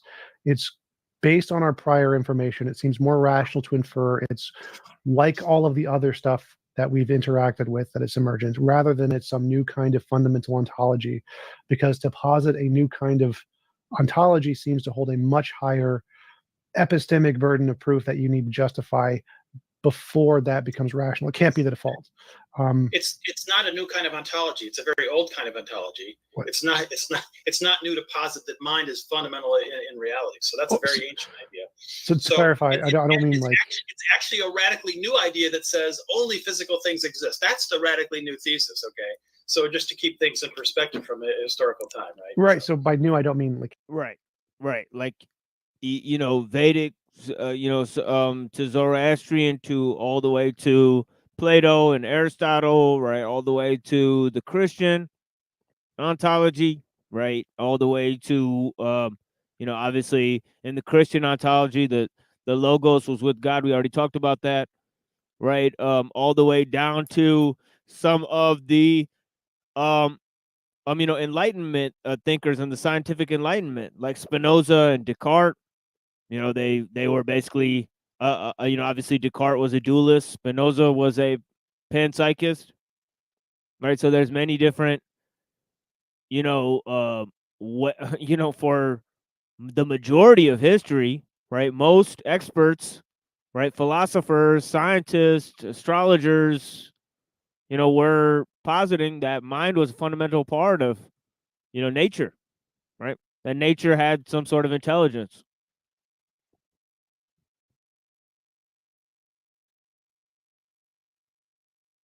Historically new. I mean, new as in things that we have been verified to exist are independent of our imagination. So if we're talking about qualities in reality, matter, energy, motion, spin, electromagnetism, those things are very, like, those would be like the old things, the things we have strong evidence these exist independent of our imagination. Fundamental properties, we don't have any evidence they exist. Like the things in physics you listed, they don't even claim that these are fundamental. This is just the most fundamental we have so far.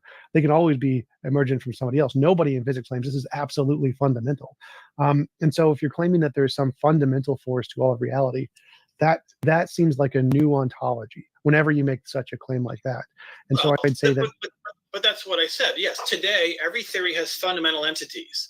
And I don't know if they're happy with that or not, but everybody's forced to work with those fundamental entities. And you could say, yeah, okay, maybe tomorrow some bright guy reduces two fundamental entities to one simpler fundamental entity. Okay, well, he reduced the number, but there's still a fundamental entity. I don't think they're going to reduce it down to nothing. So you're going to always have some kind of fundamental entities in your picture, your cosmic picture, your ontological picture of the world, right? Right. Here you have two conflicting ones, right? You have matter and nature's laws. Okay. Now, for Aristotle, these have to be metaphysical principles, form and matter, right? But for these guys, they can't explain which one came first, right? What were natural laws doing before the Big Bang? Were they waiting for the Big Bang to happen, and then the universe formed according to these natural laws, right? Was it the math there first? Right? Or then, what was first, matter or the math, right? You know what I mean? So they can't really figure out what actually came first, right? They can't figure out if mathematics was discovered or invented, or if the natural laws were there before the Big Bang, right? So there's no, there's lots of there's lots of questions. They have to posit something fundamental. It's either going to be matter or natural laws. Right? Now, for all of those philosophers and scientists that were dualists throughout history, right, from Plato to Descartes, right, they said natural laws are fundamental, right? For all the people who, followed the Aristotelian, concept from Aristotle to Spinoza, they said, well, nature is fundamental.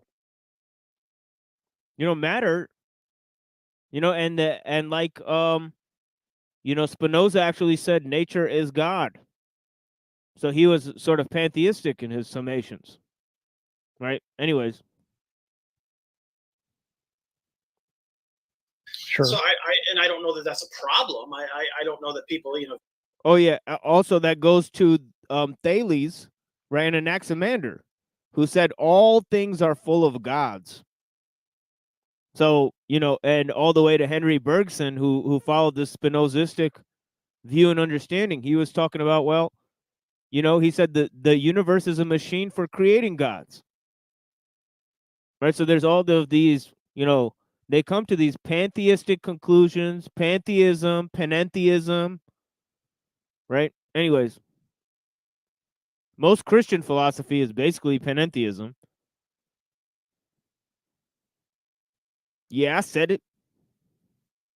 view that as What is the difference, machine? What is the difference between that and pantheism? Well, panentheism is the mind is inside of nature, right? Oh. And pantheism is that there's minds all throughout, right? Correct. Yes. Is that sorry? No, it's fine. Yeah, no worries, guys. That's go ahead. always thought was confused about omnipresence. It's like, well, if he's everywhere, that means he's in everything.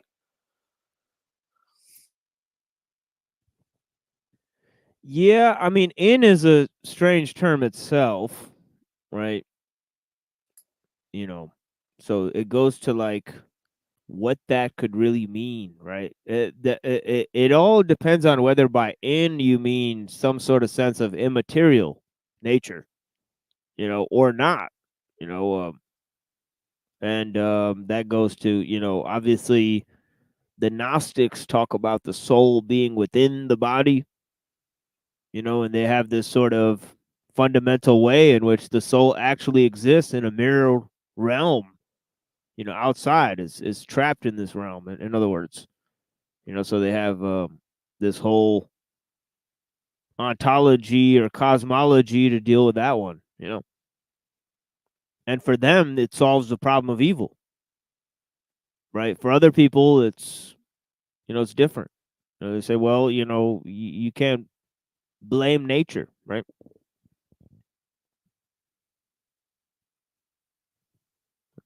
And they would go with that nature is good, intelligent and good, just like basically Plato said.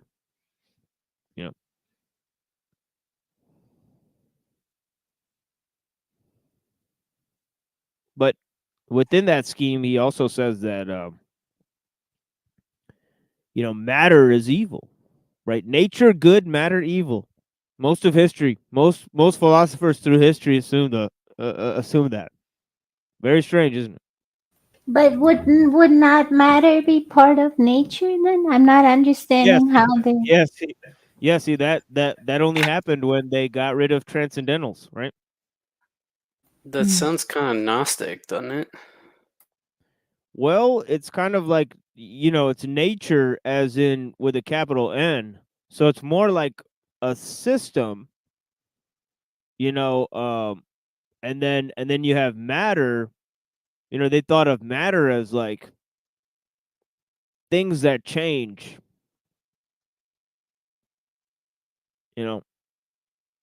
So they said, well, nature doesn't really change on the whole, right? It kind of stays the same, right? But yeah.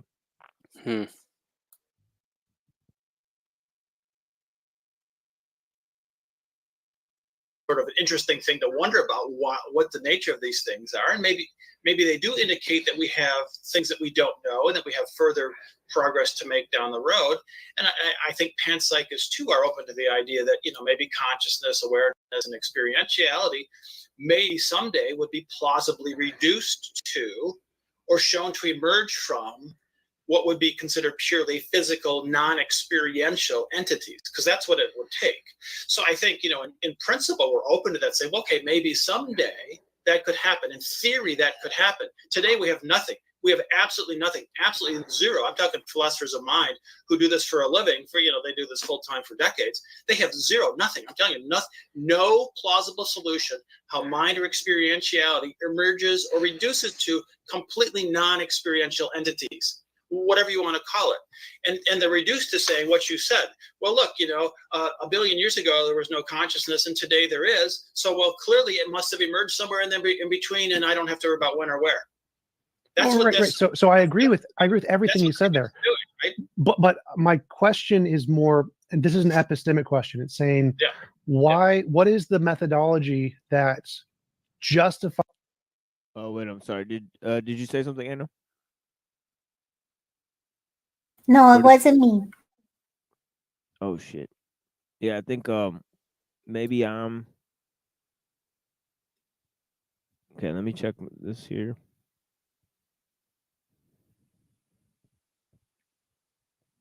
Yeah, I want to make sure I have my other things closed here. But yeah, blessings. Thank you so much. Anything, like if we came up with any new undiscovered or any new property in the universe, we didn't know what it was. What in that thing could we see that could justify us in claiming that it's fundamental? And from my perspective, it seems the fact that we can't in principle explain it yet does not seem to do that. It doesn't seem like here's something we can't in principle explain, therefore it's fundamental is a valid argument. It seems like an argument from ignorance. Now, in the case of physics, if we say the reason we think quantum fields are fundamental is because it's just the smallest thing we found yet. That's it. That's the only justification. We keep going down, we go down, and all the math seems to work at this kind of a thing, and there's just nothing smaller yet, and that's it. And that's the only justification we have. That seems perfectly rational. We're not saying it's fundamental. We're not trying to pass go, skip $200 and just say it's fundamental because we can't explain it. The reason it's fundamental is because it's the smallest thing we've discovered yet, and that's it. And so I don't see why in the case of consciousness, it would be justified to say it's fundamental. I do see why it's justified in the case of quantum fields.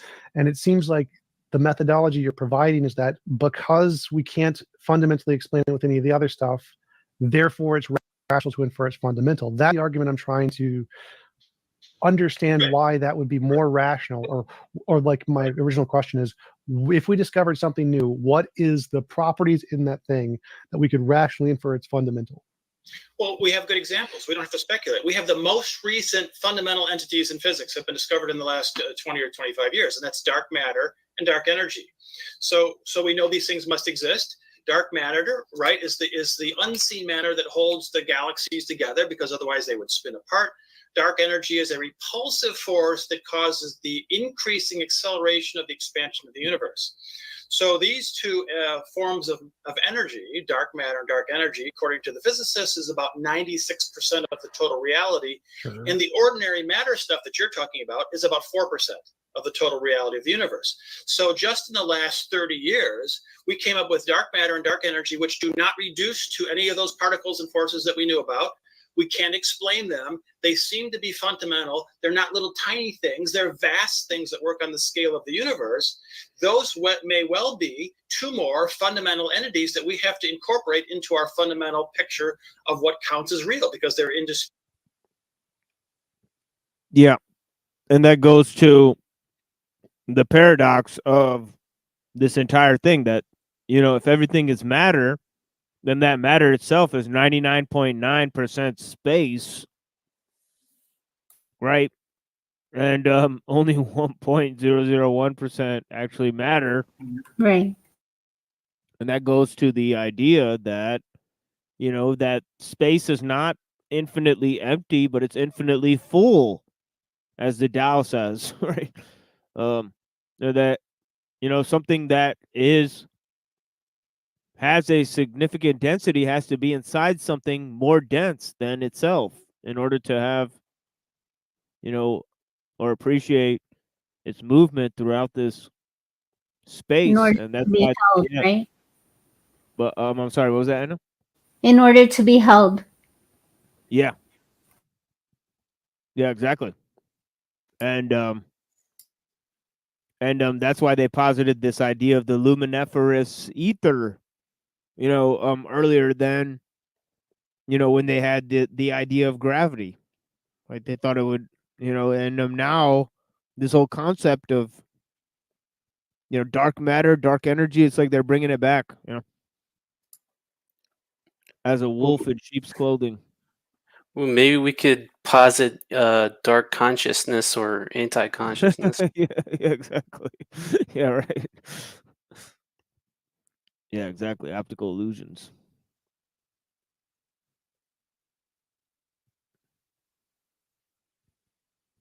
Indisputably real. They have measurable, quantifiable effects. We just don't know what they are. So our catalog of fundamental entities is growing. It's growing by at least 2 in the last 30 years. Maybe some bright guy will reduce dark matter to something, maybe dark energy to something. We don't know. But as it stands today, those are fundamental, unexplained entities, which are indisputably real. So we accept them as brute aspects of our cosmological picture, right? I mean, that's a good example of how this stuff works. Well, I think it's an interesting example. I don't think either of those are fundamental. I don't think anybody in physics thinks those are fundamental. I think those are phenomenon that are explained by higher emergent things. So, like, most of the theories of dark matter are WIMPs, weakly emergent massive, or weakly interactive massive particles. And those aren't fundamental at all. Those are the same kind. Yo, peace to Hanko Flamio. Blessings, dude. Yeah. Yeah, he must be on another panel as he's typing in the chat. But yeah. How No, is that's back from how is something that. that is like more abundant than matter itself not fundamental? How is he saying that? He's responding to my comment about omnipresence. No, not Hank. I'm saying this interviewer. Oh, this guy. He's claiming that something like dark matter, which is more abundant than matter itself, is not fundamental, but matter is fundamental. So how, like, what is, it's an idiot. Sorry.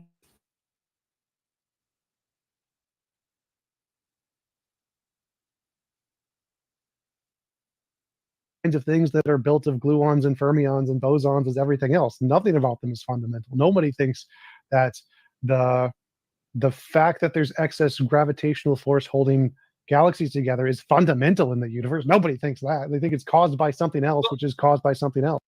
The same with dark energy. Nobody has a physical theory that I'm aware of. Maybe you're more into physics than I am. Nobody has a physical theory that reduces dark matter to one of the known forms of matter and energy. Same with dark energy. Nobody has any theory that reduces dark energy to existing forms of matter and energy. Right. I'm fairly sure that does not exist Well, anywhere in yes. the realm of physics. So, but they do posit it as another kind of a particle, which is a composite of more fundamental things built by quantum fields. So it's not, they aren't positing this as fundamental. Nobody's saying that this was present at the Big Bang. That's not the argument. The argument was that this is another kind of matter, equally as emergent as. It's more abundant than matter itself. And it's not an emergent material. I mean, like, what is he saying? He's saying matter is a fundamental, but dark matter isn't. Dr. Scribina is very patient. Yeah, he's also saying that nothing is really fundamental. So that's an interesting statement. That basically he's positing that every single thing in the universe is emergent. Oh and yeah, so that is very, so yeah, he's sort of pigeonholing himself there. bosons, fermions, particles of neutrons, protons. They're not nobody's saying that dark matter and dark energy are fundamental concepts in reality. They I are. suspect they are, or they will be forced to that view once they realize that they cannot reduce those things to fermions and bosons and quantum fields, because so far they cannot do that. So you can carry this on forever. I mean, it's the same sort of story. It's this wishful thinking story. You could say, well, look, we know what's real is fermion, bosons, but subatomic particles and quantum fields, and now we have this dark matter and dark energy. Well, therefore, they must be composed of these things. That's just wishful thinking. You can just say, well, I guess that must be true. I don't know why or how, but it must be true. Well, that's nonsense. You get zero credibility if you put that theory out there. You have to explain how those things derive from the things that you think you know exist, or you are forced to accept those as fundamental entities, or it's just a miracle. Like, well, okay, God just went zoom and now there's dark energy. I mean, okay, that's ridiculous too. So you either have to explain how they connect. You can't just say, well, somehow in some mysterious way they reduce to particles and forces. No, that doesn't work. You either have to explain it, or you accept them as fundamental in your picture. There's no two ways about it. Okay. So like in the case of dark matter and dark energy, we think they reduce to quantum fields. Do we know how? Nope. We have no idea how. But we think that they are We hope they do. Fingers crossed. I guess they might. I hope they do, because otherwise we got a problem. Yeah, that's what it is. Well, so I don't think it.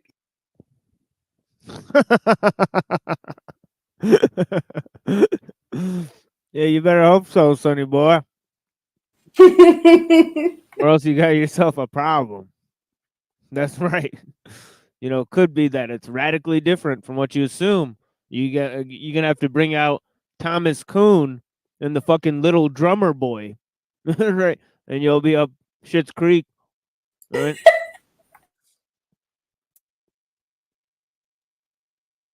It's not even rational to consider that they don't. So I don't think that's even a rational option. I think that. Of course it is. I don't. How could that not be a rational option to say, look, we've realized that there's something real in the universe that we did not previously realize was real? Because it's like if we have, say, all we know of is atoms, protons, neutrons, or whatever, and we discover some new thing out there in the universe. There's two possibilities. You can say either it's composed of matter in a way we don't know, or it's a new kind of a thing altogether. And if we say that it's a new kind of a thing altogether, that seems to be a hypothesis that has no background evidence whatsoever.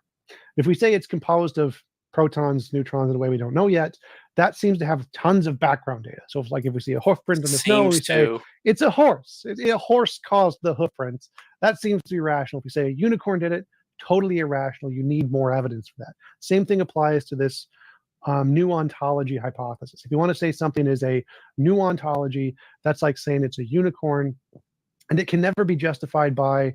Yeah, but this sounds like if they looked inside the atoms and they saw little unicorns, they'd be like, those are some little ass atoms. You know what I mean? That's what they would do. Let's not fool ourselves.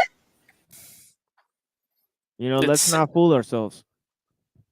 It seems like he's trying to use Occam's razor, but it's not working too well.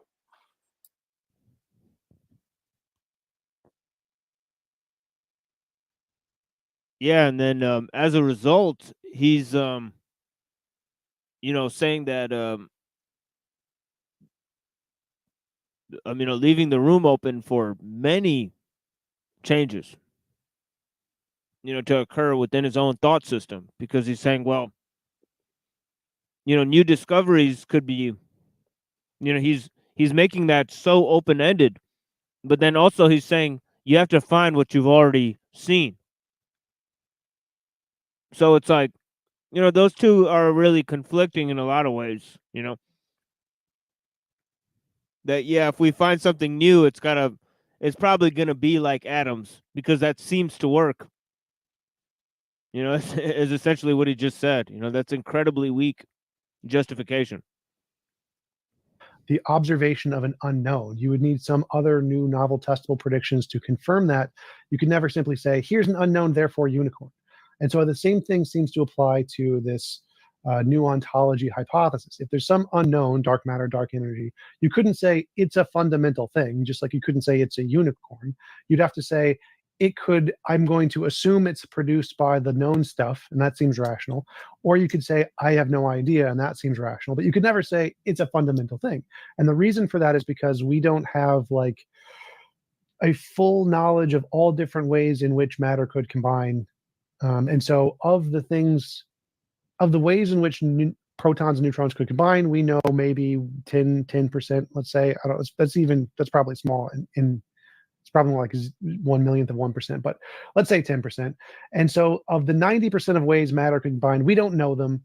And this could be in that 90% of ways matter could combine that we haven't discovered yet. And that seems like a perfectly rational explanation because we don't know everything about matter. But if you want to posit a completely new ontology that seems equivalent to positing a unicorn to explain a hoof print, could this be a unicorn? He just explained, as did I. It is not a new ontology, sir. The newest ontology is the one that he's positing. Right? It's like it's literally discovered just recently. Right. So yeah, so Sure, absolutely. Unicorns could exist. I can't say they couldn't, but it seems like the less rational hypothesis than to say it's probably a combination of the known stuff that we just haven't discovered yet, because there's bunches of combinations of known stuff that we haven't discovered yet. And so I don't understand why you would infer that the new ontology route would be more plausible here. The analogy, by the way, is horses versus zebras. So if you see a footprint in the snow, your first thought is horses, not zebras. But it could be zebras because maybe somebody escaped from the local zoo and actually it was a zebra. Okay, unicorn is slanting the argument because unicorns don't exist. So yeah, you're right. If you have partial evidence of something, the inference is existing common things versus unusual, exceptional things. Well, and so just to clarify, I'll grant you that point, right? I'll grant well, you that I do want to, and that's and it's funny because he already caught him with two pigeonholes, right? Because he already pigeonholed him with the new ontology thing, right? And said, oh, you're positing this new ontology, which we already said is not true, and then he said, and then he used a false, example here with this unicorn thing, Right. Which is bringing in all sorts of which is bringing in this, he's smuggling in the supernatural where it was never posited. Right. He's not going to get a fast one past Scribina.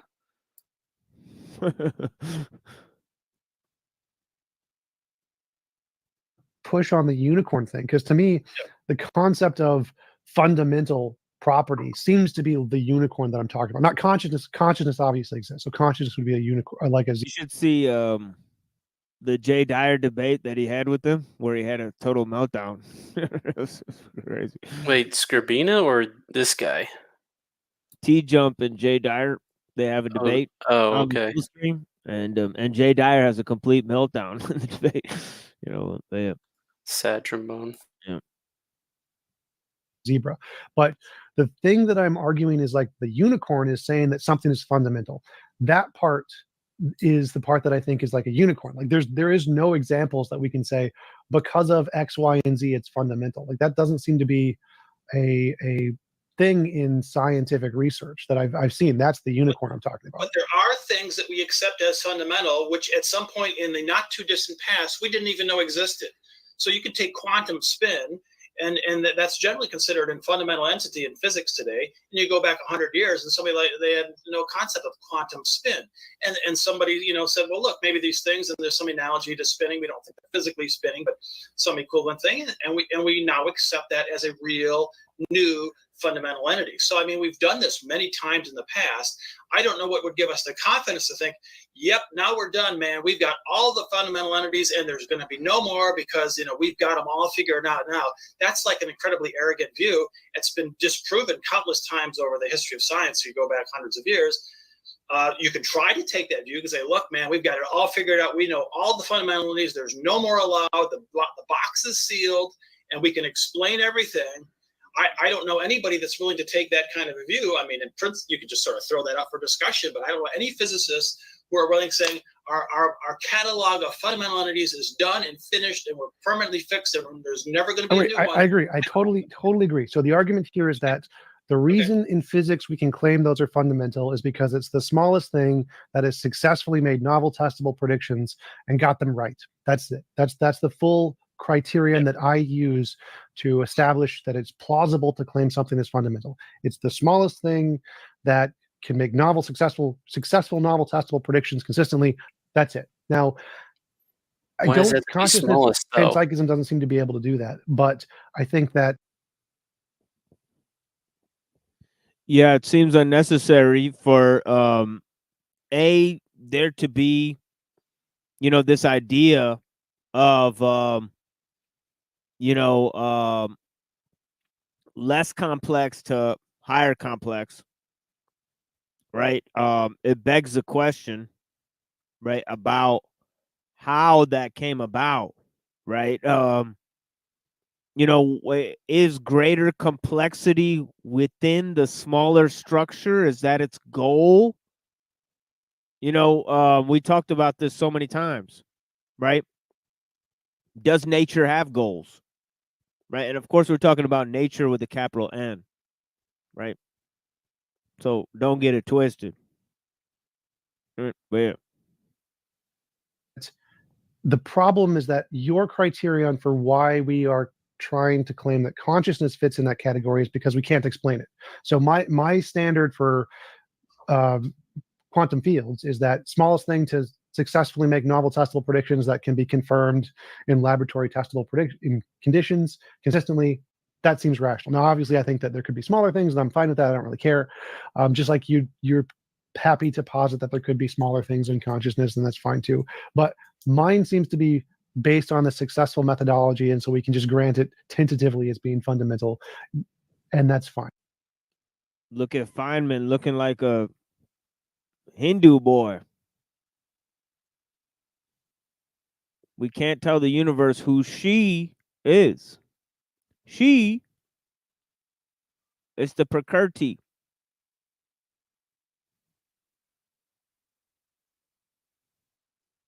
I guess Feynman was being cheeky there. Yeah, and it goes to even the other guy. What's the famous guy? Gould or Hawking? Neither of those guys. The guy who did the Cosmos series for the first time is Sagan. Sagan, yeah. Sagan uses a bunch of Hindu ideas as well. And so does a lot of these guys do. They had to come out with it. With the quantum physics stuff, they had to do it because the atoms have strange properties. And if you go to a lot of different Hindu cosmologies, right, you can get, and especially Buddhism, because Buddhism talks a lot about atomism, way more than any other, a lot of the Greek stuff, they totally reject atoms. But in the in this idea, in the Buddhist idea, you have to have impermanent,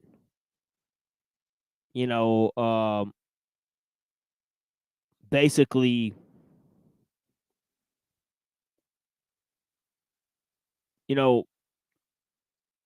items that are, like parts of the world that are essentially made of impermanent structures that have no existence on their own. So they're, made themselves of sort of dissipative structures. So yeah, it's an interesting idea. And then in the terms of Democritus and Leucippus, they really said that the atoms in the void organize themselves through what they termed convention. So, literally, seems like a pretty vacuous term. And that one they're that seems self-arising? Is that self-arising? well, it's sort of like saying like they're doing what they're doing, or they're forming the way they're forming because they feel like it at the time that they're doing it. you know, or that like things are coming together in a certain way, you know, based on certain patterns that develop on their own, you know, and it's just based on, yeah, this is just how things look at the moment, you know, but they'll look different later, you know. So it's it sort of goes with the way they view morality, you know, and other concepts. You know, Parmenides, who saw that nature is intelligent and one, and that you know, perception is lies and all of this type of stuff. He had a very high moral sensibility, you know. But Democritus, it's kind of like nihilistic. It's like just do whatever you want, you know. You know, and the same thing with you know, I guess, I mean, Epicurus did talk about mind. You know, he thought that atoms had intelligence, but he inclined towards the concept that, you know, God's not watching you. God doesn't care what you do. You know, he doesn't care if you enjoy yourself. You know, and he believed in atoms. And so I don't know if the two concepts are related, but yeah. Like Fibonacci emergence. Yeah, absolutely. But yeah, if we go back to Plantinga, you know, Many he's of strongly, the ancient, they argue for an intelligence in nature rather than not. right. Until the arising of, until the so-called discovery of an atom, which I have never seen an atom with my own eyes, so I don't know what to believe in that realm. Yeah, I mean, yeah, it goes to some of these theories and how, you know, whether Adam itself has free will, and yeah, I mean, if we go back to Plantinga, he was definitely arguing that there's a sort of link between accepting the idea of God, accepting the idea of other people having minds, and accepting the idea that you know, you can understand what's going on in the world. You know, that these are all you know, that without these, that, you know, you're more inclined to fall into a solipsistic way. And if you look at Hume's melancholy, you know, Russell's, I mean, I'm talking about Bertrand Russell, his madness, you know, they sort of drove themselves insane thinking that, you know, there's no actual point to existence, right? Well, when you paint yourself into a box, I mean,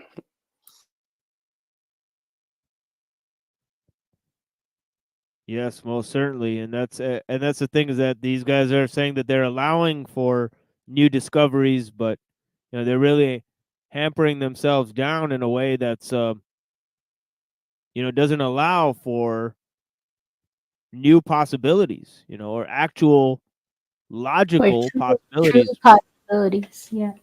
right? But yours seems to be, we can't explain it, therefore it's fundamental, and that does not seem fine to me. It's a question. What are the alternatives? This is what I said before. You got two competing theories, and you have to weigh them and say, since we're not talking about absolute truth and falsehood, we're talking about plausibility. Which one is the most plausible? Which can we make the most, you know, logical, rational argument in defense of, versus, you know, a less defensible position? That's really what it comes down to. So that's why you have to kind of squarely face the issues of emergentism with the issues of panpsychism, which is consciousness as a kind of fundamental entity, and you have to kind of weigh those two and say, look, I can come up with a plausible story how consciousness can emerge from nothing. No philosopher in mind has been able to do that in the last, you know, 50 or 100 years at least. But you could try, and maybe you can come up with one. Well, why do I need that? If you cannot, hang on. If you cannot do that, then that pushes the plausibility of the fundamental nature of consciousness puts it in the lead. It gets it the higher status, because you have no plausible conception of how the emergentist theory can really work. You can just say it's true, or you can say, well, it must be true, but that cuts no ice. That's the problem, right? Well, I don't see why that's a problem. To me, it's like, I don't understand why I need to posit anything. I can just say it's emergent like the other things. I don't know how. And that seems on its own, with no explanation whatsoever, more plausible than saying it's well, I can say God runs the universe, and I don't know how or why, but that's just how it works. Right, but Right, he's saying he's not positing anything when in reality he's clearly positing brute emergence, right? So it's wild. What's this? I'm not positing anything business. You're clearly positing, Right. something fundamental. The example given was perfect. It's like atheists and their non-belief or some bullshit like that. Right. Which hypothesis is that more Which one's like? more plausible? I can invent any magical, mysterious sort of things and say, well, they're just there and that's how they work, and I can't explain how or why, but they just do. And then you'll kick me off the show because I'm talking like nut job here. Actually, I'd probably invite you on because we get more views, but but that's really what it is. You can just say, well, it must be there because I guess it must be, and I don't know why or how. I mean, that doesn't carry any weight. That's the Right. Wait, who's we, right? I mean, it's like I don't believe that, Annapurna doesn't believe that, right? Skrbina doesn't believe that, right? So, and we all have fundamentally different cosmologies. I mean, Right. even still, we wouldn't, assume. Even if I don't think all three of us will define consciousness as the same, but even so, all three would not take it as an emergent property. Right. Right. Especially not emergent from matter. Matter, It would have right. to, yeah. It could be, it could emerge from something else, but definitely not matter. Well, to me, that seems like exactly like what you're doing. So the God hypothesis, saying that, let's say I don't understand how tornadoes happen or something. I say God did it, and God works in my mind and intuitively makes sense. And in order for you to have a plausible alternative, you need to explain exactly what is causing the tornado. And if you can't do it, then mine wins by default. Well, that's obviously not a terrible argument, right? Like that wouldn't make any sense. And it seems like exactly what you're doing. So if I said, I think tornadoes are a naturally occurring process that are caused in a way from just the normal matter stuff. Do I know how? Nope. Am I going to posit a way now? Nope. I have no idea. It's just my internal hypothesis that it's going to be emergent just like all the other stuff. That seems to be more plausible than to say God did it, because God is a new entity that hasn't been empirically verified to exist independent of our imagination. Matter is, therefore matter wins on the plausibility scale. And it seems like the exact same thing would apply to consciousness here. If we want to say, what caused consciousness? We could ask the exact same question as what caused the tornado and say, I think it's just a natural process, just like all the other things. And you're saying, I think it's fundamental. And unless you can explain exactly some kind of materialistic process to explain that, then mine wins by default. That seems analogous to what the religious people are doing and saying, well, if you can't explain a natural way to cause this, therefore God wins as the explanation. I don't think that's how it works epistemically. It seems like Yeah, and there you have two things, right? Matter and natural processes. How the two interact, we will never know, right? Yet we're just supposed to assume Right. that they, emerge together and correspond with each other somehow. It's a cute story, that solves nothing. Yeah, but if he can't prove it, then it's just a story, right? That would apply for any argument Skrbina's giving as well. And he's saying that the burden of proof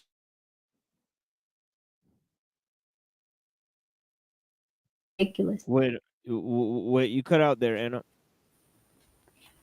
Say that I again. said that he's saying that he should not bear the burden of proof for, and I think that's ridiculous. Because no matter what the story is, like whether it's Skrbina saying it or T-Jump, they need to prove it. And without proof,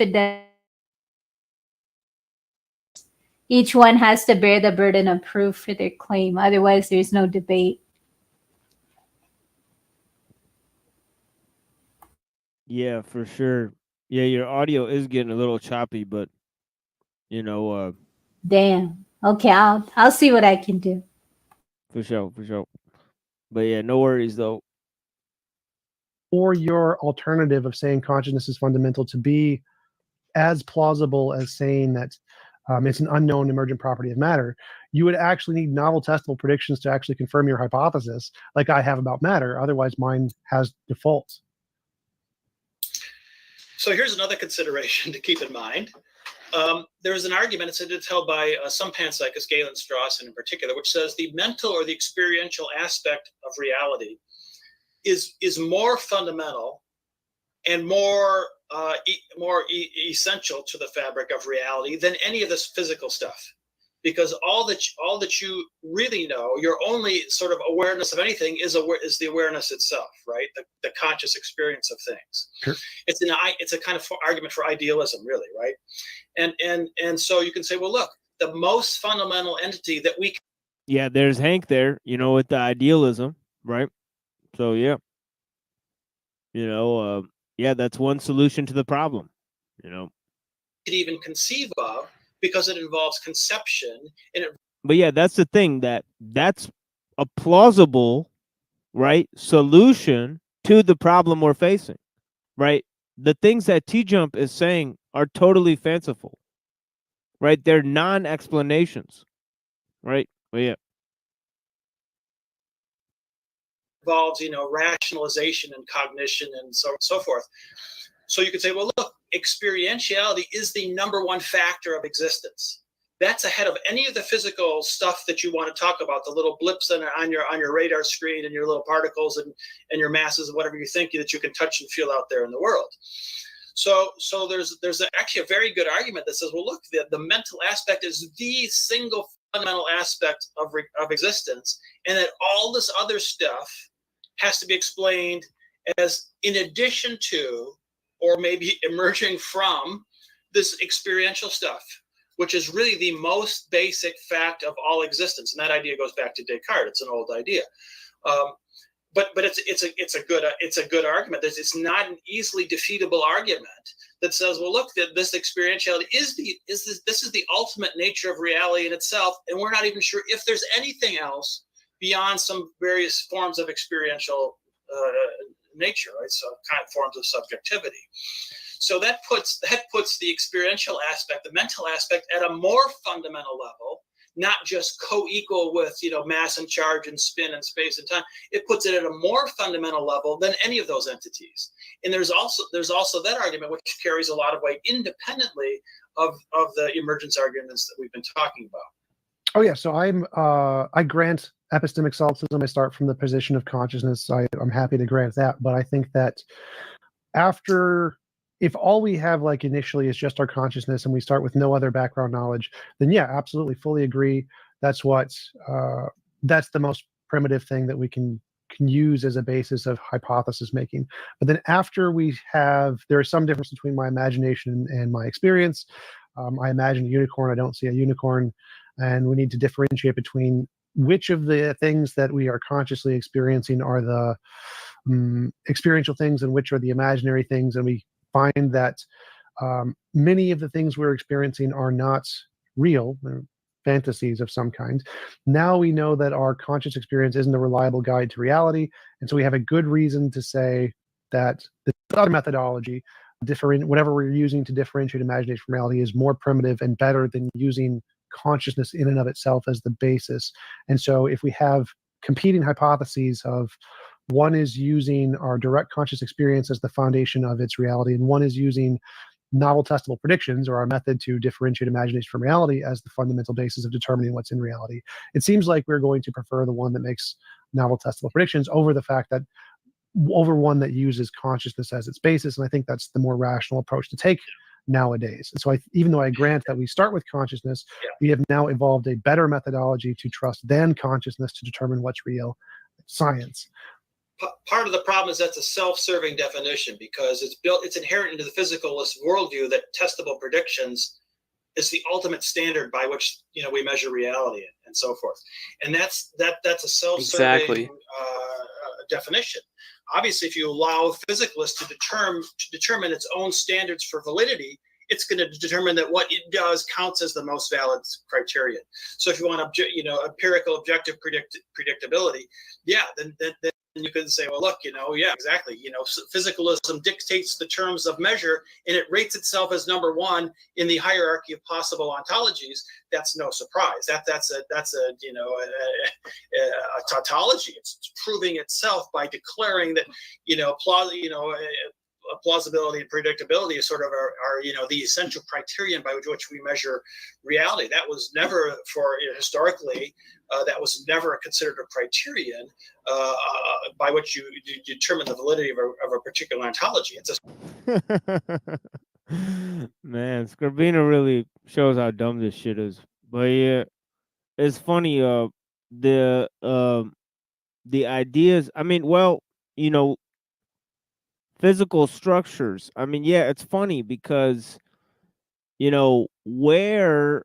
what combination of that physical structure actually produces consciousness, right? So can we reproduce those physical structures? Obviously, life, consciousness, you're using consciousness to look upon, right, physical structures, right? And you're saying, well, the consciousness has to be coming from these physical structures, right? But you can't find the correlates within like, for example, leads to all sorts of questions, right? Like, from the super, mundane of how is, where are memories stored, right? To the, more mystical, is there a little man inside of the radio? You know what I mean? It's like a radio signal, Homunculus. Right. That's kind of the, I guess sort of it goes into the hyper Aristotelian sort of view that verges on Hermeticism, and then eventually leads to the phenomenology, right? self-serving aspect of modern physicalism. Well, why is that a problem? Because it seems to me like if we're trying to discover reality, the ability to predict the future before we know it, because our brains are very bad at that. We're not very good at predicting the future before we know it. And if you have some kind of a model that can do that consistently, it seems rational to infer that that model corresponds to reality more than just our imagination, because our imagination is bad at predicting the future. Reality presumably is good at predicting the future. And so if we have a model that can predict the future, it's more likely correspondent to reality than our imagination. And so I don't see why that would be a bad thing to use as a basis of determining what ontology is or what anything is. I think it's the best way. It seems like that if you can accurately predict the future, that seems like the most plausible way to. But historically, there's many ways to predict the future. They used to predict, Apollo brought the sun on a chariot through the sky, and that's to explain, the change from night to day. And Persephone arise from the underworld, and that caused the growth in the spring. I mean, they had theories, God theories about predicting things, weather cycles and strange phenomenon and night and day and so forth. So. I mean, they always had some kind of explanation. There's nothing unique there. They had explanations 2,000 just to clarify, years ago. I'm not talking about explanation. I'm talking about novel testable predictions, which is the ability to predict something we don't know yet about the future and get it right. So predicting the sun will come tomorrow, that's something we already know. So it's not novel. Novel would be like, I'm going to predict the next earthquake, the next 6 earthquakes in a row. That would be great. Like if you could do that, whatever method you use, if it was shaking the magic 8-ball or appealing to a god, you have evidence now because you were able to accurately predict the future. And so whatever method you use to accurately predict the future is evidence. It may not be great, but it's evidence. And so any hypothesis, whatever it is, magic, unicorns, leprechauns, gods, whatever, that is able to accurately predict the future before you know it, I think is a justification for believing that the hypothesis is correct or corresponds to reality. And so that's why I think that method is the most rational reason to believe something is true in reality. It is for anything that can make predictions counts. But even we can even grant that, even from the panpsychist perspective, we can completely grant that works great, it's wonderful, makes testable novel predictions. That's all within the realm of the physical aspect of reality. That's a kind of a closed, they call it causal closure of the physical. It's a closed physicalist system. And yeah, you can just, in the nature of that system, which includes physical predictions and, anticipations and maybe even novel physical phenomenon, that works within a closed system.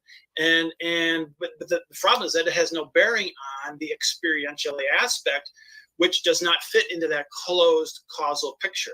We have physical explanations, physical causation explanations for physical phenomena, but we don't have physical explanations for mental or conscious phenomena. That's the problem, right? So physics works good in its predictability aspect in its own sphere, and it says nothing about what's going on in the mind or consciousness, which is somehow outside that sphere.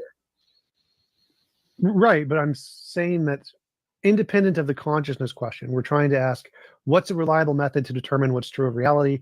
And the method that I think we have established is that novel prediction is good. Novel prediction is a good way to establish X is true, whatever it is. And so you're saying that method. We can grant you that's not really the point of discussion. We'll grant you that, Rob. Okay, fine. Yeah, go ahead. Right. Well, so that method doesn't give us an answer to a particular question. So there's a particular question it doesn't give us the answer to. Now the question is there another method that can give us a reliable answer to this? And that's the part that I'm asking. When you say that because we can't explain it with this reliable method, therefore it's fundamental, that's the part that makes no sense to me. I don't think that is so I agree that novel testable prediction does not give us an answer to what consciousness fundamentally is. Agreed. Now the question is what's your method that's equivalent or better to answer this question than the novel testable prediction? And it seems like your method is we don't know, therefore consciousness.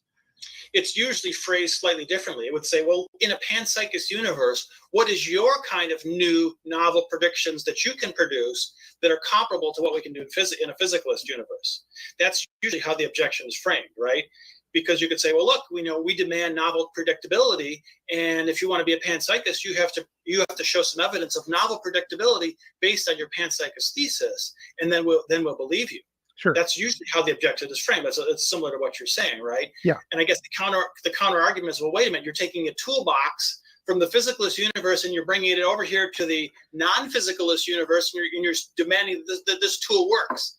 And we're saying, well, look, that doesn't work. That's not an applicable tool. It's not appropriate to demand empirical novel predictability because that is a feature of a physicalist system.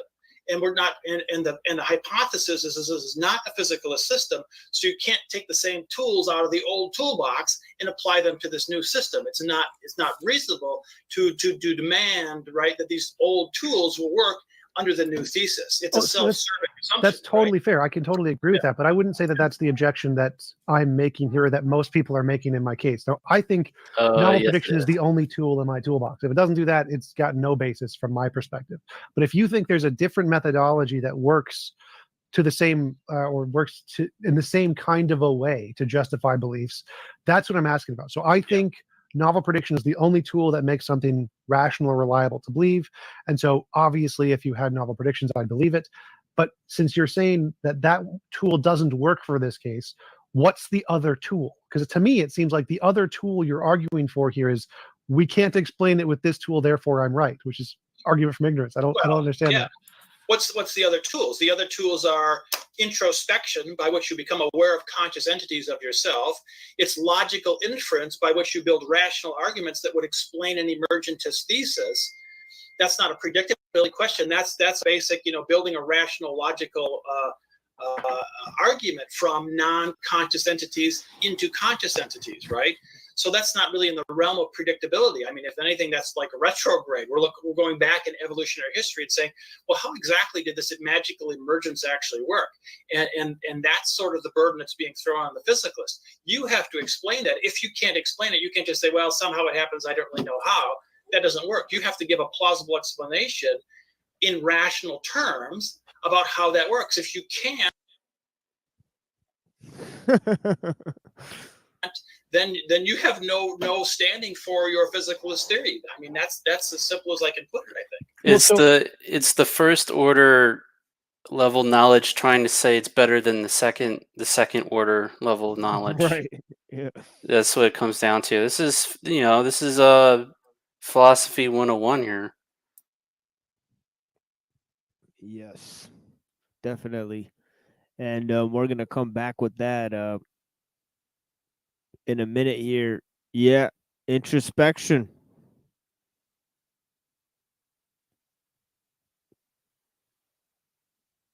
Well, of course, we're dealing with many levels of explanations here. But yeah, I get what you're saying there, Benjamin. But yeah, blessings. Thank you for being here. And thank you to Cecil for being out here, Lizard Tree, and thank you so much for joining the panel. And yeah, it wasn't too bad. It's just like a little bit cut out, in and out. I'm sure you'll figure it out. But yeah, blessings. We'll take a little musical break here. We'll continue on with our ideas there. Then we'll move to maybe the manifesto and maybe some readings, and then I'll go ahead and cut the show out. I'm only gonna do about 7 hours here, and then I'll play some of the previous shows that we did, panel material that you guys have not seen because I did not publish it on the channel as of yet. But I did have some of the interviews I did published on the channel here, but yeah, thank you guys so much for joining. I did lots of surface level explanations of our theories. People ask lots of good questions. Base Oracle asked some good questions, and obviously our friend NPC the game, he asked some very excellent questions. But yeah, yeah, of course, it's a blessing to have you here. Thank you so much. You're in for sure, all you guys. Yeah, here's some music by Idea. One of the greatest rappers to ever live. You know what I mean? But yeah, Rest in peace. rest in peace. Exactly. And we'll listen to a beat. And yeah.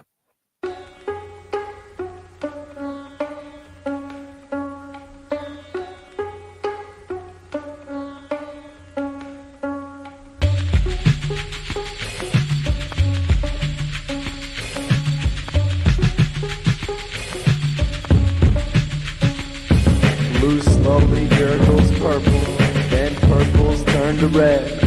My throat is an inferno and a whirlpool is my head. I can hardly catch my breath, get my ass some rest. Any last request I ask in jest, I'm like, yeah, cash my checks. Put all my shit on 4-track, record my last cassette. About to die soon in a typhoon of unmasked flesh. Open wounds, oh who was I kidding? Death ain't even a thought in a bubble. I'm just caught in a blood-filled puddle, drowning, puzzled. Trouble sound, subtle apprehension surrounding what'll come from the fountain. I taste iron, feel coagulation, I see it crying. The smell is almost fragrant, aching ears from hearing it ooze through me. It makes my tears even somewhat soothing. Yeah, I don't want to go to the circus, I heard the clouds right there, but I might dare myself to go just so I can have nightmares. Peaceful sleep is quite rare, wake up in a puddle it's wet, curl on my head, try to calm down and struggle the rest. There's only a few things in the universe that scare my dick lit. Silverfish, Zuba's relationship commitment. I remember bringing metal detectors to the seashore. Mom thought I was hunting for treasure. Nah, I was scanning for C4. Look under the toilet seat before I could take a good shit. Checking for Ebola, hidden cameras, wood ticks. I know I'm a good kid. Why'd I just watch Fright Night? Now I need a nightlight. The bed bugs might bite. Too scared to watch Freddy sequels, even if it's the 45th. I'd rather have an orgy with scorpions and Porky Pig. It'll be a glorious morning when I can see how brave felt. Realize there's nothing to fear but fear itself. Face, forward, stand, torture.